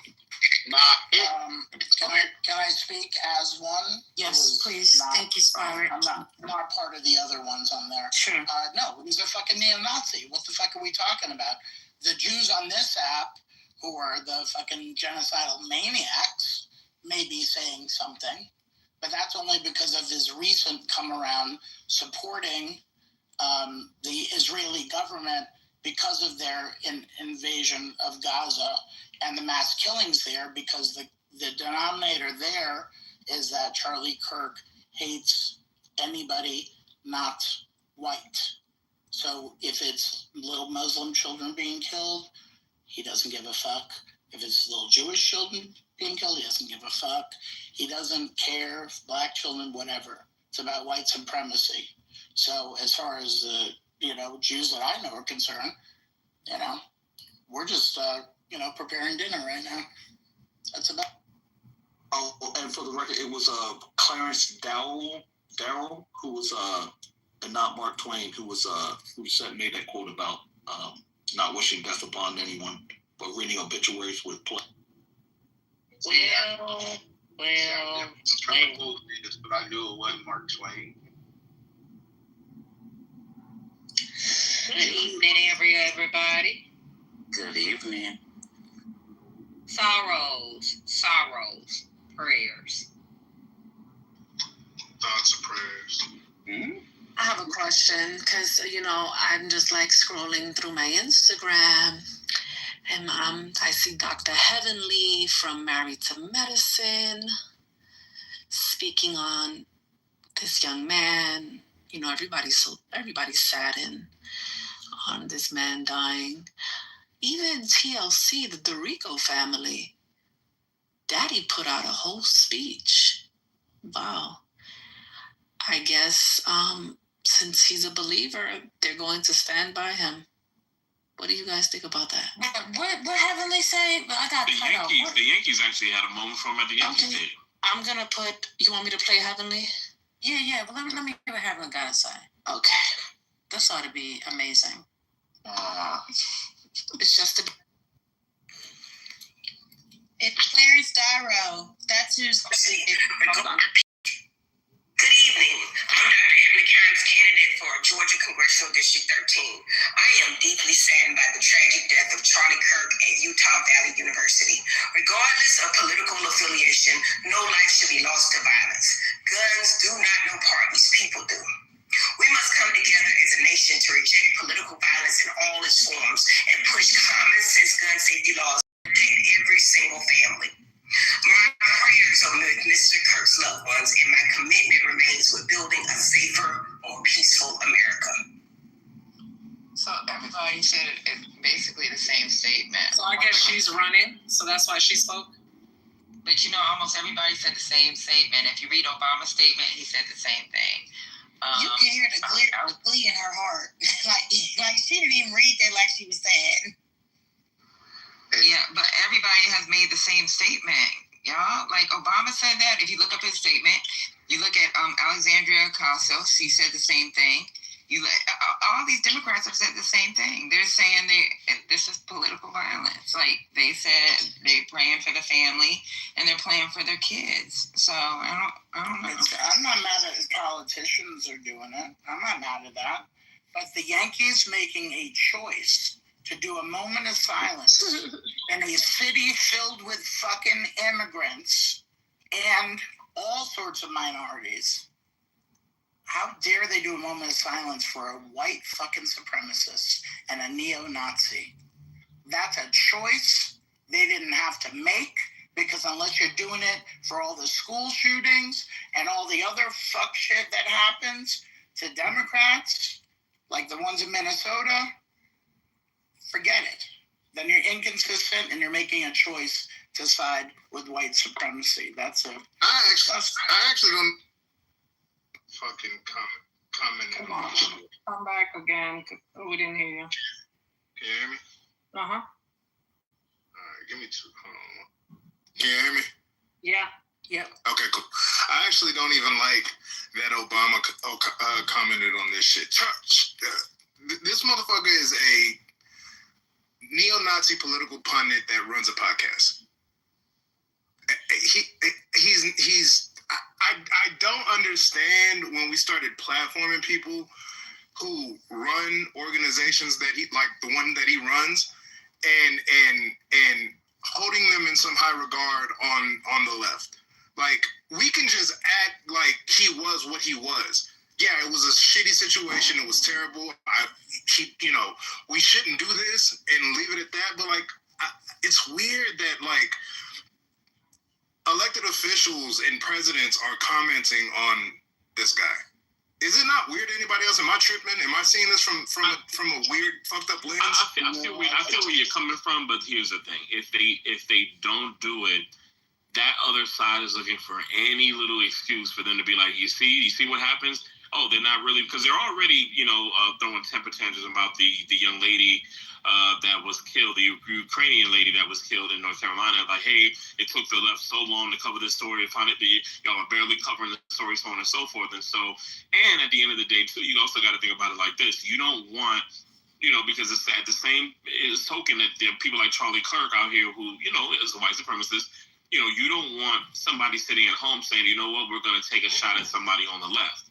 And so if you don't have anybody standing on the record saying, hey, we denounced that, you now, in a weird way, open the door for it to be like, hey, you know what, we can go out there and we're going to, pick off somebody that's on the left. So, I feel where you come from, but I do agree that it is the right thing to do. I also agree with Womack. I feel you, Womack, on the idea that it feels crazy, but I like what that Mike, I spoke and didn't mess up the name. I like what Mike had explained to it. I think for politics, there's always this balance that you're trying to strive. I don't think Democrats want to be, how can I say this? I don't think they want to be positioned such that they seem like they're endorsing people being shot. And I think, how would we be endorsing unless we said it? So that's the problem. With You're yeah, no, I hadn't landed yet. I think it's yeah. Go ahead and land. I think, yeah, I think part of this is that I hear you on the part about, this guy does not really. There's a lot of stuff that Kirk has said throughout his time in platforming people. I think that's kind of an overall environment type of problem. But I think what they're trying to do is not to let people know that. I think that the big part of it is letting people know that political violence should not be tolerated.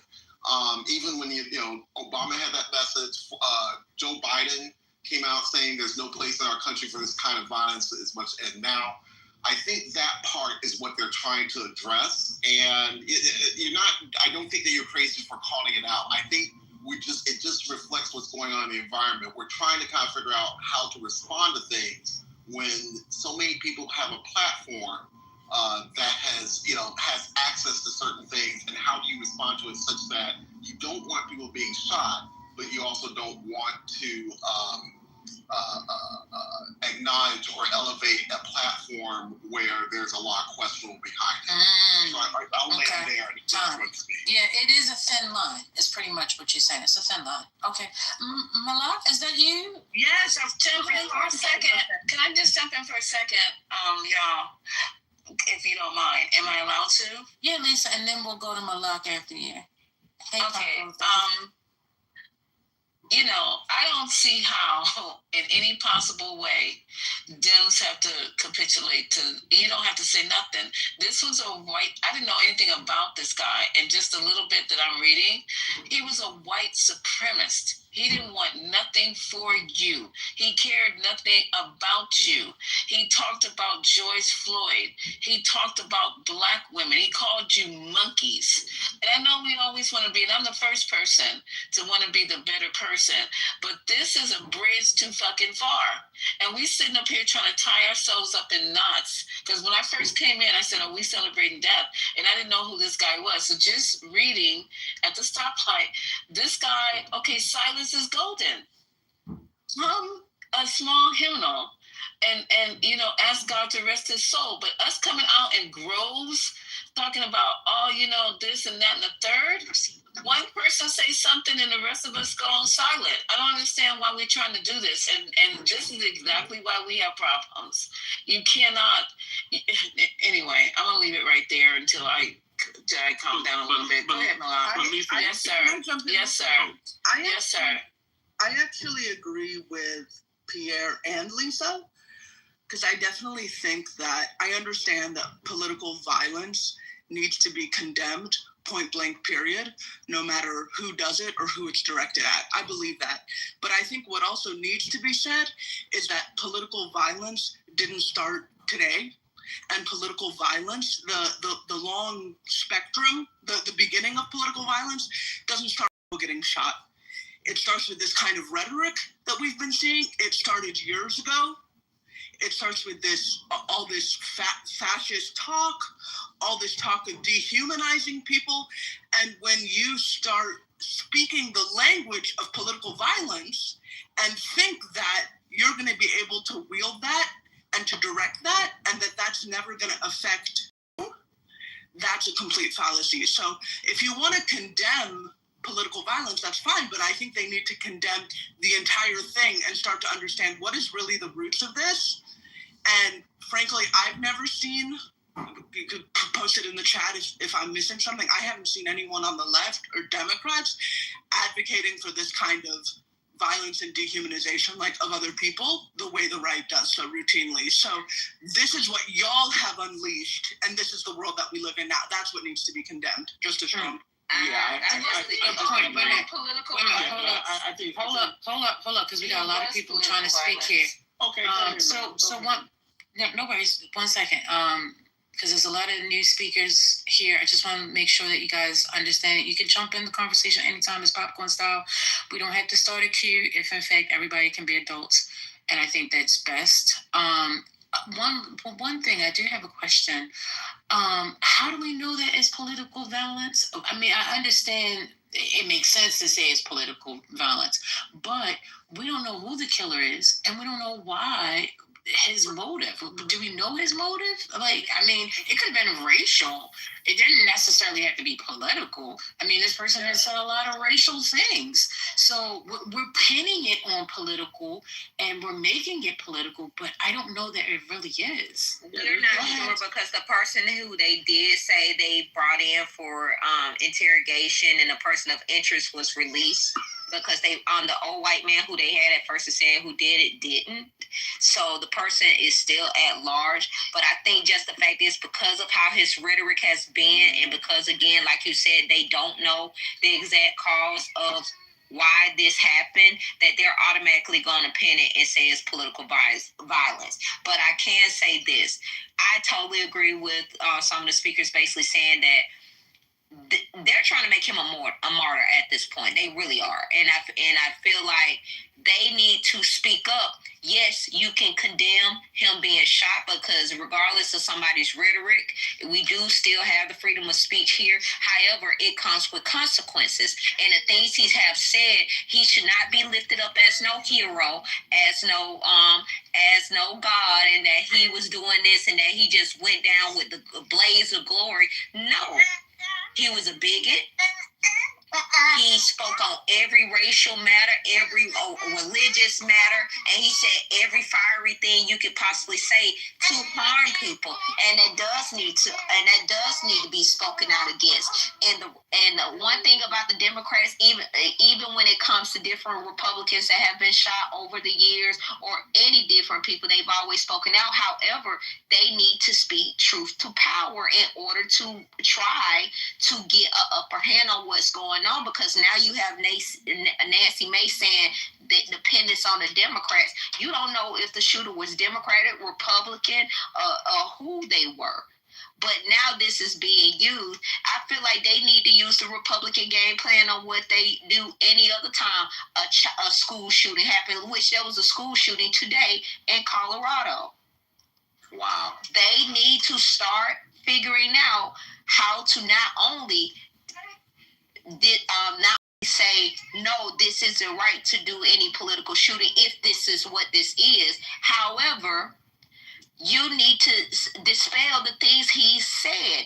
This man has literally spoke on situations saying that, oh, well, you do need a few shootings in order to strengthen the Second Amendment. Look at you now. The things he has said has been ignorant. The things he has said has been just straight nauseating. However, we're going to see what the Democrats going to actually do, and if the Republicans going to actually stand on 10 about the things they say. Because I don't want because it's Charlie Kirk and he was this and he was so right that we're going to start changing rules. No, we want you to keep the same energy. Keep the same energy you did for those children. Keep the same energy you do for black violence. Keep the same energy you do in any other political realm. But now with somebody on your side, you need to keep the same energy. Yeah, I agree with you, but I'm usually I come in this room and I like to mix it up, but I'm not sure if the Democrats have that much power to do what you're saying. As I agree 100%. I think that, but part of the reason why I say that is we got to be real. The Democrats, for a very long time, when it came to the woke movement, even though that there was some good things that they were saying, and even before that whole thing even came, there was a lot of conversation, a lot of talk about censorship, and the Democrats were a very big part of that. And what took place was that it got so beyond the pale, and it got so out of whack and got so crazy that, and people were getting canceled, and people were being silenced, and if you said something or, the comedy stuff, it just got so crazy. So now that other side got emboldened, and now they're doubling down, even though they were already saying a bunch of foolishness prior to that. but it got politicized and it got put out there. I just don't know if the Democrats can take that, but I do agree that that's the position that they should do. But I don't even know if they have that kind of power, and I don't even know if they have who is going to say that. What Democrat that should have that clout actually has that clout to say what you're saying? What do you think that they should say? I don't know if there's. I just said that they should go silent. One person. I'm sorry, Scotty. You already had Obama. Thank you, baby. You already had Obama speak. You've had Clinton speak. You got blah blah blah. I mean, come on. That's enough. This stuff that this guy that I'm reading here is ridiculous, and you want to promote him on any level? I mean, he passed away. God rest his soul. God forgive him for all the negative shit he said about other people, the hatred that's in his heart. But okay, he's gone. Lisa, and that's one less racist on the planet. Said that some gun deaths are worth it. Wait a minute. To protect someone. We got a lot going on. Dr. AG, are you trying to say something? Oh, my bad. Okay, no worries. Oh, wait. All right, so Malak is trying to get in. Spirit, I'm coming to you because you. Too. I got something to say too. No, Okay, wait, go ahead. I made my point. Can I go or Malak? No, I'm gonna go to you. I'm good. Spire. Go ahead, Spire. Okay. All right. Thanks, ma'am. So I want to say two things. One thing to your point, Lisa. I think part of the equation for Democrats that are not even. I understand why a Democrat running would make a statement like we heard. I also understand why somebody like Obama or somebody in a high position that is running would say that, and I think part of it may be in self-defense. Because if they don't say anything, people may put more of a target on his back. It just may be a self-defense, easy thing for them to say out of self-preservation. That's just my suspicion on why they would do that. In addition, the part where they actually believe that political violence is not good, and I agree with them on that. The other thing the Democrats will never do this, but I think it would be savage, is to have a gun control bill. If it turns out that this guy got a gun illegally and they could actually have a law that would have prevented this, have a gun control bill called the Charlie Kirk Gun Control Bill. But that's too savage for them. Yeah, I agree with that. Like, they're gonna say something because they feel like targets. It's crazy that we talk about school shootings all the time. Everybody's up in arms. And the topic that he got shot talking about was a school shooting. They asked him how many transgenders have carried out school shootings in the last 10 years, and he said too many. And it was actually 5. And then he was asked subsequently how many school shootings there were in the last 10 years, and he said, or mass shootings rather. And then he asked, are we including or excluding gang violence? And those are his last words. So again, like, sensationalism is taking over. It's really crazy how that happens. But we see in Minnesota, we had politicians get wiped out at their house. It was almost 2 sets of them until they were able to call 911 to thwart the shooter. Door to condone it to continue. And that cannot happen, because what if it's somebody that we agree with that gets sniped, or maybe I did agree with this person, and so maybe 70% of the time, or 30%, or whatever. Like I didn't agree with my mom sometimes. You know what I mean? I'm not gonna ever agree with anybody 100% either way. So it's like, when it gets to the point of you deserve to die because you think differently, we're open up a box to where all of us can get it at any moment. Even if it's, I disagree that you fucked up on the road driving next to me, and now you get to shoot me in my head on the highway. You see what I'm saying? This is where we're going. Well, I think that's what they want us to think. That's why he died, but that's not why he died. That's what they want us to think. He died because we disagree with each other, and everybody is coming out saying, "Oh, it's political violence." Nah, that was a state actor moving to disrupt the American people. That's what in my opinion, that's what happened. So who did it? I just never seen. Well, here he said the Jews. That's his opinion. And a lot of state actors could be involved. You know, a lot of people. Top of your list is Mossad, so the Jews. Got it. Hey, they're causing chaos in America. My thing is just, how can you be all like righteous and shit, but simultaneously celebrate this shit? Like it don't, like people don't even. People are. Man, we're like losing out. We're literally losing our brain. Our humanity. Yeah, like our souls are being extracted from us some way, somehow, because I don't understand how you could celebrate a motherfucker getting murdered on TV, but simultaneously saying you're like righteous or stand up for good and it's about the people. And like, what? Nigga, you're celebrating a fucking execution, man. Like, what? Am I losing my mind? Seesaw, the idea that you were talking about earlier about how you think people no longer think for themselves and there's maybe given thoughts to think about from an outside input, that's a fascinating idea to me. So what are some examples you can think of where you use that? Well, I'll start. It's something real elementary, like the popular word of the year, or when we went from if I say swag now I'm outdated, right? And now it's Riz, and it's just like the way I watch people flow from one trend to the next and don't ever question it. They don't ever ask themselves, like, why am I saying this? Or why do I now think skinny jeans is trash just because 70% of America thinks it's trash now, even though I was just rocking it a year ago. Now I'm out of, like, all of these little small, like, these are that's micro shit, right? Like, just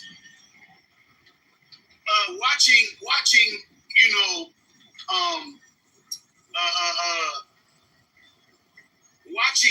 dudes, even with men, right? Like, oh man, I gotta breathe real quick, bro. Let me just. Mohawks, remember everybody was rocking Mohawks? Like, I just think that something about trends scare me, man. Like, I don't mind it, I get it, the end thing, but like, why does no one ever question it? Like, people don't see the cycle. Like, my mom wore bell bottoms, and then 20 years later they wore them again, and I don't know. It's just like, how am I? Give me the question again, so my brain can Like, what kind of herd mentality do you think are actually sort of delivered to people without them realizing it, and they sort of just move along in step? Oh, well, if you watch any CNN or any of that type of shit, and I'll tell you what it is. It's the speed in which a new train of thought can come out, and how quick it can be swallowed and accepted, and then like pushed, and now you want to regurgitate. So, for instance, like remember the thing about when the community, the LGBTQ community, had all these like trans books and homosexual books inside of schools and shit, and they were trying to like make it seem like this should be talked about and normalized, and the way that people who aren't even but hear me out. I'm talking about when they were putting explicit pornography like books in children's schools, and where kids could check out a book and hear a man tell another man that he wants to feel him in his mouth. Shit like that. And how bro, can I listen to what I'm saying? That book was in in an elementary school, man.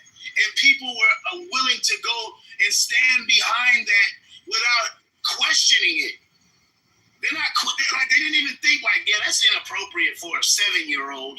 That type of shit, did that happen for real? Hell yeah. Yes. And that type of shit is why I'm conservative now. Man, I'm never gonna vote on that other side again. They for that bullshit. Well, see, that was the gay agenda wasn't really the main perspective of the Democratic Party. It was supposed to be for the working class people. That was supposed to be the agenda. I don't know how it got corrupted. That was Barack Obama ushered that shit in. That was the 90s. Oh, well, yeah. Well, actually, the agenda been progress for a long time, to obviously. The Democratic Party was for what? What did you say? It was supposed to be for the working class people. That's what I was raised on. The Democratic unions and all that type shit. And I'll give you another one that bothered me. When I saw preachers go from preaching the word of God to all of a sudden it's about prosperity. But meanwhile, y'all the only motherfuckers getting rich in the church.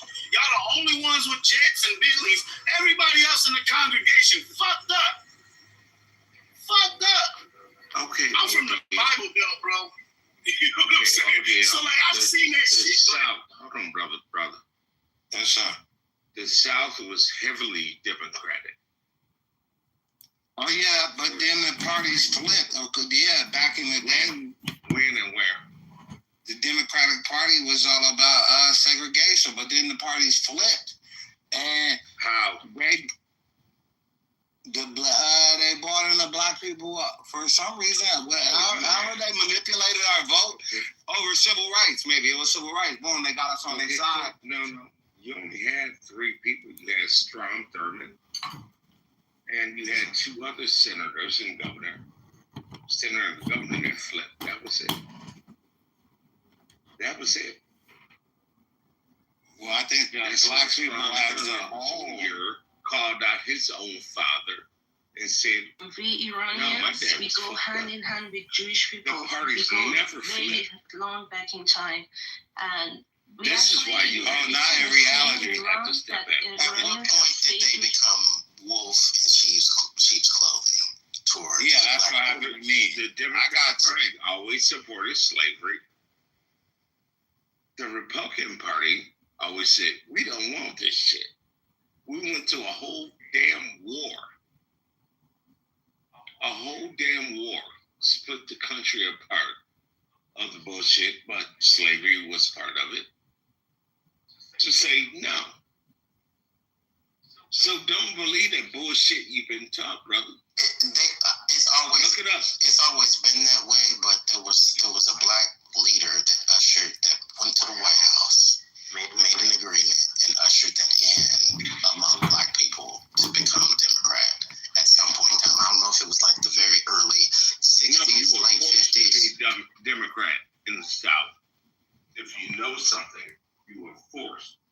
They're like, yes, we are supremacists. We think Jews are inherently problematic. And it was interesting because they would say... This a different conversations because I don't know, Wednesday was in the room. Wednesday, do you remember this conversation? I think Othello was there too, actually. Yeah, it was Othello, Benny Adams, and you weren't there, no. I mean, but Pastor... It was 10 o'clock for me in Buttercup, so it must have been 8-something for you.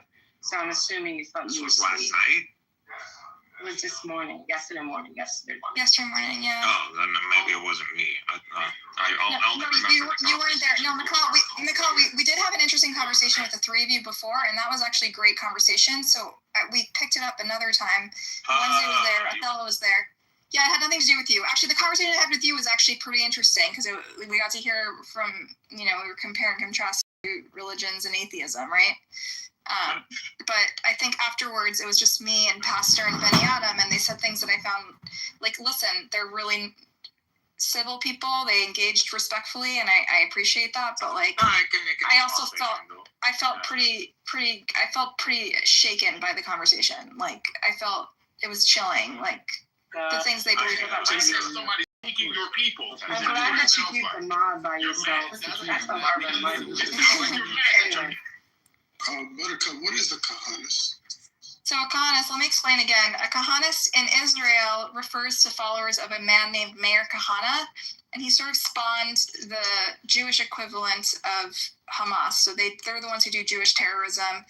Famously, there was Baruch Goldstein who shot up a bunch of people and then was jailed. But since then, it's become widely accepted. You see in the West Bank, there's all these violent crimes against Palestinian villages. Those are the Kahanists. They believe in this like extremist ideology in Israel with no Arabs. But here on this app, me and Amos and other sort of Jews that are kind of in the middle, we in a tongue-in-cheek way, we refer to the extreme pro-Israel characters like Bibi Kapara and Harry Balzac and Norm, because they're so like reflexively pro-Israel and they sort of like attack anyone who comes in their way. We in a tongue-in-cheek way, we call them Kahanists because they're like the extremists in Israel. So we don't mean it literally. So they don't literally follow Meir Kahana. Me and Amos like to call them that in a tongue-in-cheek way. So they're celebrating this Charles Kirk guy? Yeah. And who I think is a Nazi, but they think is some hero of the Jewish people. A guy who pushes Jewish replacement theory. Yeah. Wow. Doesn't he? I thought. You have a video of that because people keep asking me for proof of his Nazi orientations. Oh. Yeah, I want a video. I don't want like the ADL. Okay, fair enough. Clark, I'm trying to look. Actually, I'm looking right now. Charlie Kirk. He does write a lot about black people. He's obsessed with black people. It's all over social media feeds. You can't avoid it. And Muslims. I mean, he's gonna use the stats that you usually hear and black people, and he's gonna relate it to crime, and he's gonna, he's gonna say like subculture, the black subculture in America is fundamentally flawed. So that's the argument. Yeah, he spent the last week talking about that. And then he ends up passing away in the whitest state, the whitest city, the whitest university by presumably a white man. It's interesting. Yeah, it's unclear who killed him. Yeah, like I'm already like seeing videos like the truth about black culture. Charles Kirk tells students about black culture. Like he doesn't come at it from like a eugenics or like, he comes at it from a culture, like just subculture, just black people. I mean, it's not, listen, like race, as a religious person, yeah, we might say things, but fundamentally, as someone who believes in God and Adam and Eve, and that we all come from, Adam, and we're all Beni Adam. In that sense, like you fundamentally can't be racist. The logic for racism just doesn't, it's denied in this narrative. But what it is that when people usually bring up white, black, or they mean like, especially if they're religious, they mean the culture. So they're the subculture, I would say, in America. The Temple Mount. But I just believe like black culture in America is just a subculture of American culture. Israel is the state of New Jersey, and at the same time, I'm going to read the population I found his anti-Semitic. I see a summary on JTA, which is a well-known, very mainstream Jewish publication. So at times he drew criticism for veering into anti-Semitism as he discussed matters related to Israel and other topics. On October 2023, days after October 7, he derided Jewish philanthropy to American universities for subsidizing your own demise by supporting institutions that breed anti-Semites and endorse genocidal killers. Weeks later in the Charlie Kirk show, he also said Jewish people control not just colleges, but it's nonprofits, it's the movies, it's the Hollywood, all of it. Some conservatives decried his comments, including Eric Erickson, who said on X that Turning Point USA looked like it was a grifting operation, but an anti-Semitic grifting operation. Of the Spectre wrote that he has an anti-Semitism problem. Next month, he defended Elon Musk on his show after the tech mogul responded, "You have said the actual truth," to a user who posted a reference to the Great Replacement Theory. And basically, Kirk wrote, "Jews were coming to the disturbing realization that immigrants in the United States don't exactly like them too much. Jewish communities have been pushing the exact kind of hatred against whites that they claim to want people to stop using against them," Kirk said on the show, later adding that the philosophical foundation of anti-whiteness has been largely financed by Jewish donors in the country. So it's mostly like Jewish liberals that he's going after as like the root of all evil, but it's still anti-Semitism. And I think for the right wing in Jewish community, it's very convenient that he's maligning and demonizing us. No, he's demonizing. Anti-Jewish? Yeah. It's anti-Jewish to point out like there are a lot of like liberal Jews, and they have I'll tell you why. So he also railed against Marxism, gun rights, transgender people. He blames Jews for all that, right? And so, yeah, I'll tell you why. Because anti-Semitism, the form it's taken is always like Jews are blamed for Marxism, they're blamed for capitalism, like they're on all sides of the political spectrum. They're blamed for the supposed evil that these things cause. And like, just because Jews are drawn to one movement or another doesn't mean they're the root of it. You know what I mean? And so I think he's demonizing liberal Jews, and then right-wing Jews are opportunistically saying, oh no, he just hates you because you're liberal, not because you're Jews. But it's okay to demonize them for their political views when Jews are just demonized for their political views, no matter which side of the spectrum it is. You know what I mean? It doesn't, either way, it's a way that Jews have always been demonized for their political views. You know, the way he makes Jews the cause of all these problems when they're like 2% of the fucking population is why it's hateful. I don't know necessarily about the breakdown with Jews in America. Like I mean, I have a different. He's willing to curtail his white supremacist, Nazi views on Jewish people. He's willing to curtail and suppress it to push an American agenda, right, in unison with Israeli right-wingers, right? So they all had a meeting, right? And they're like, okay, we're allies. What happened is Trump let these two people in bed together. Let me finish. We're allies, we're wealthy, and we have a common enemy. Right-wing Israelis. I wouldn't call them wealthy. Right-wing Americans. We have a common enemy. Yeah. We're all Islamophobic. Period. That's our biggest enemy. So, white nationalists and white, even though later on they're going to pull it out as a gotcha moment towards the Jews, because they're already running through the streets saying the Jews will not replace us.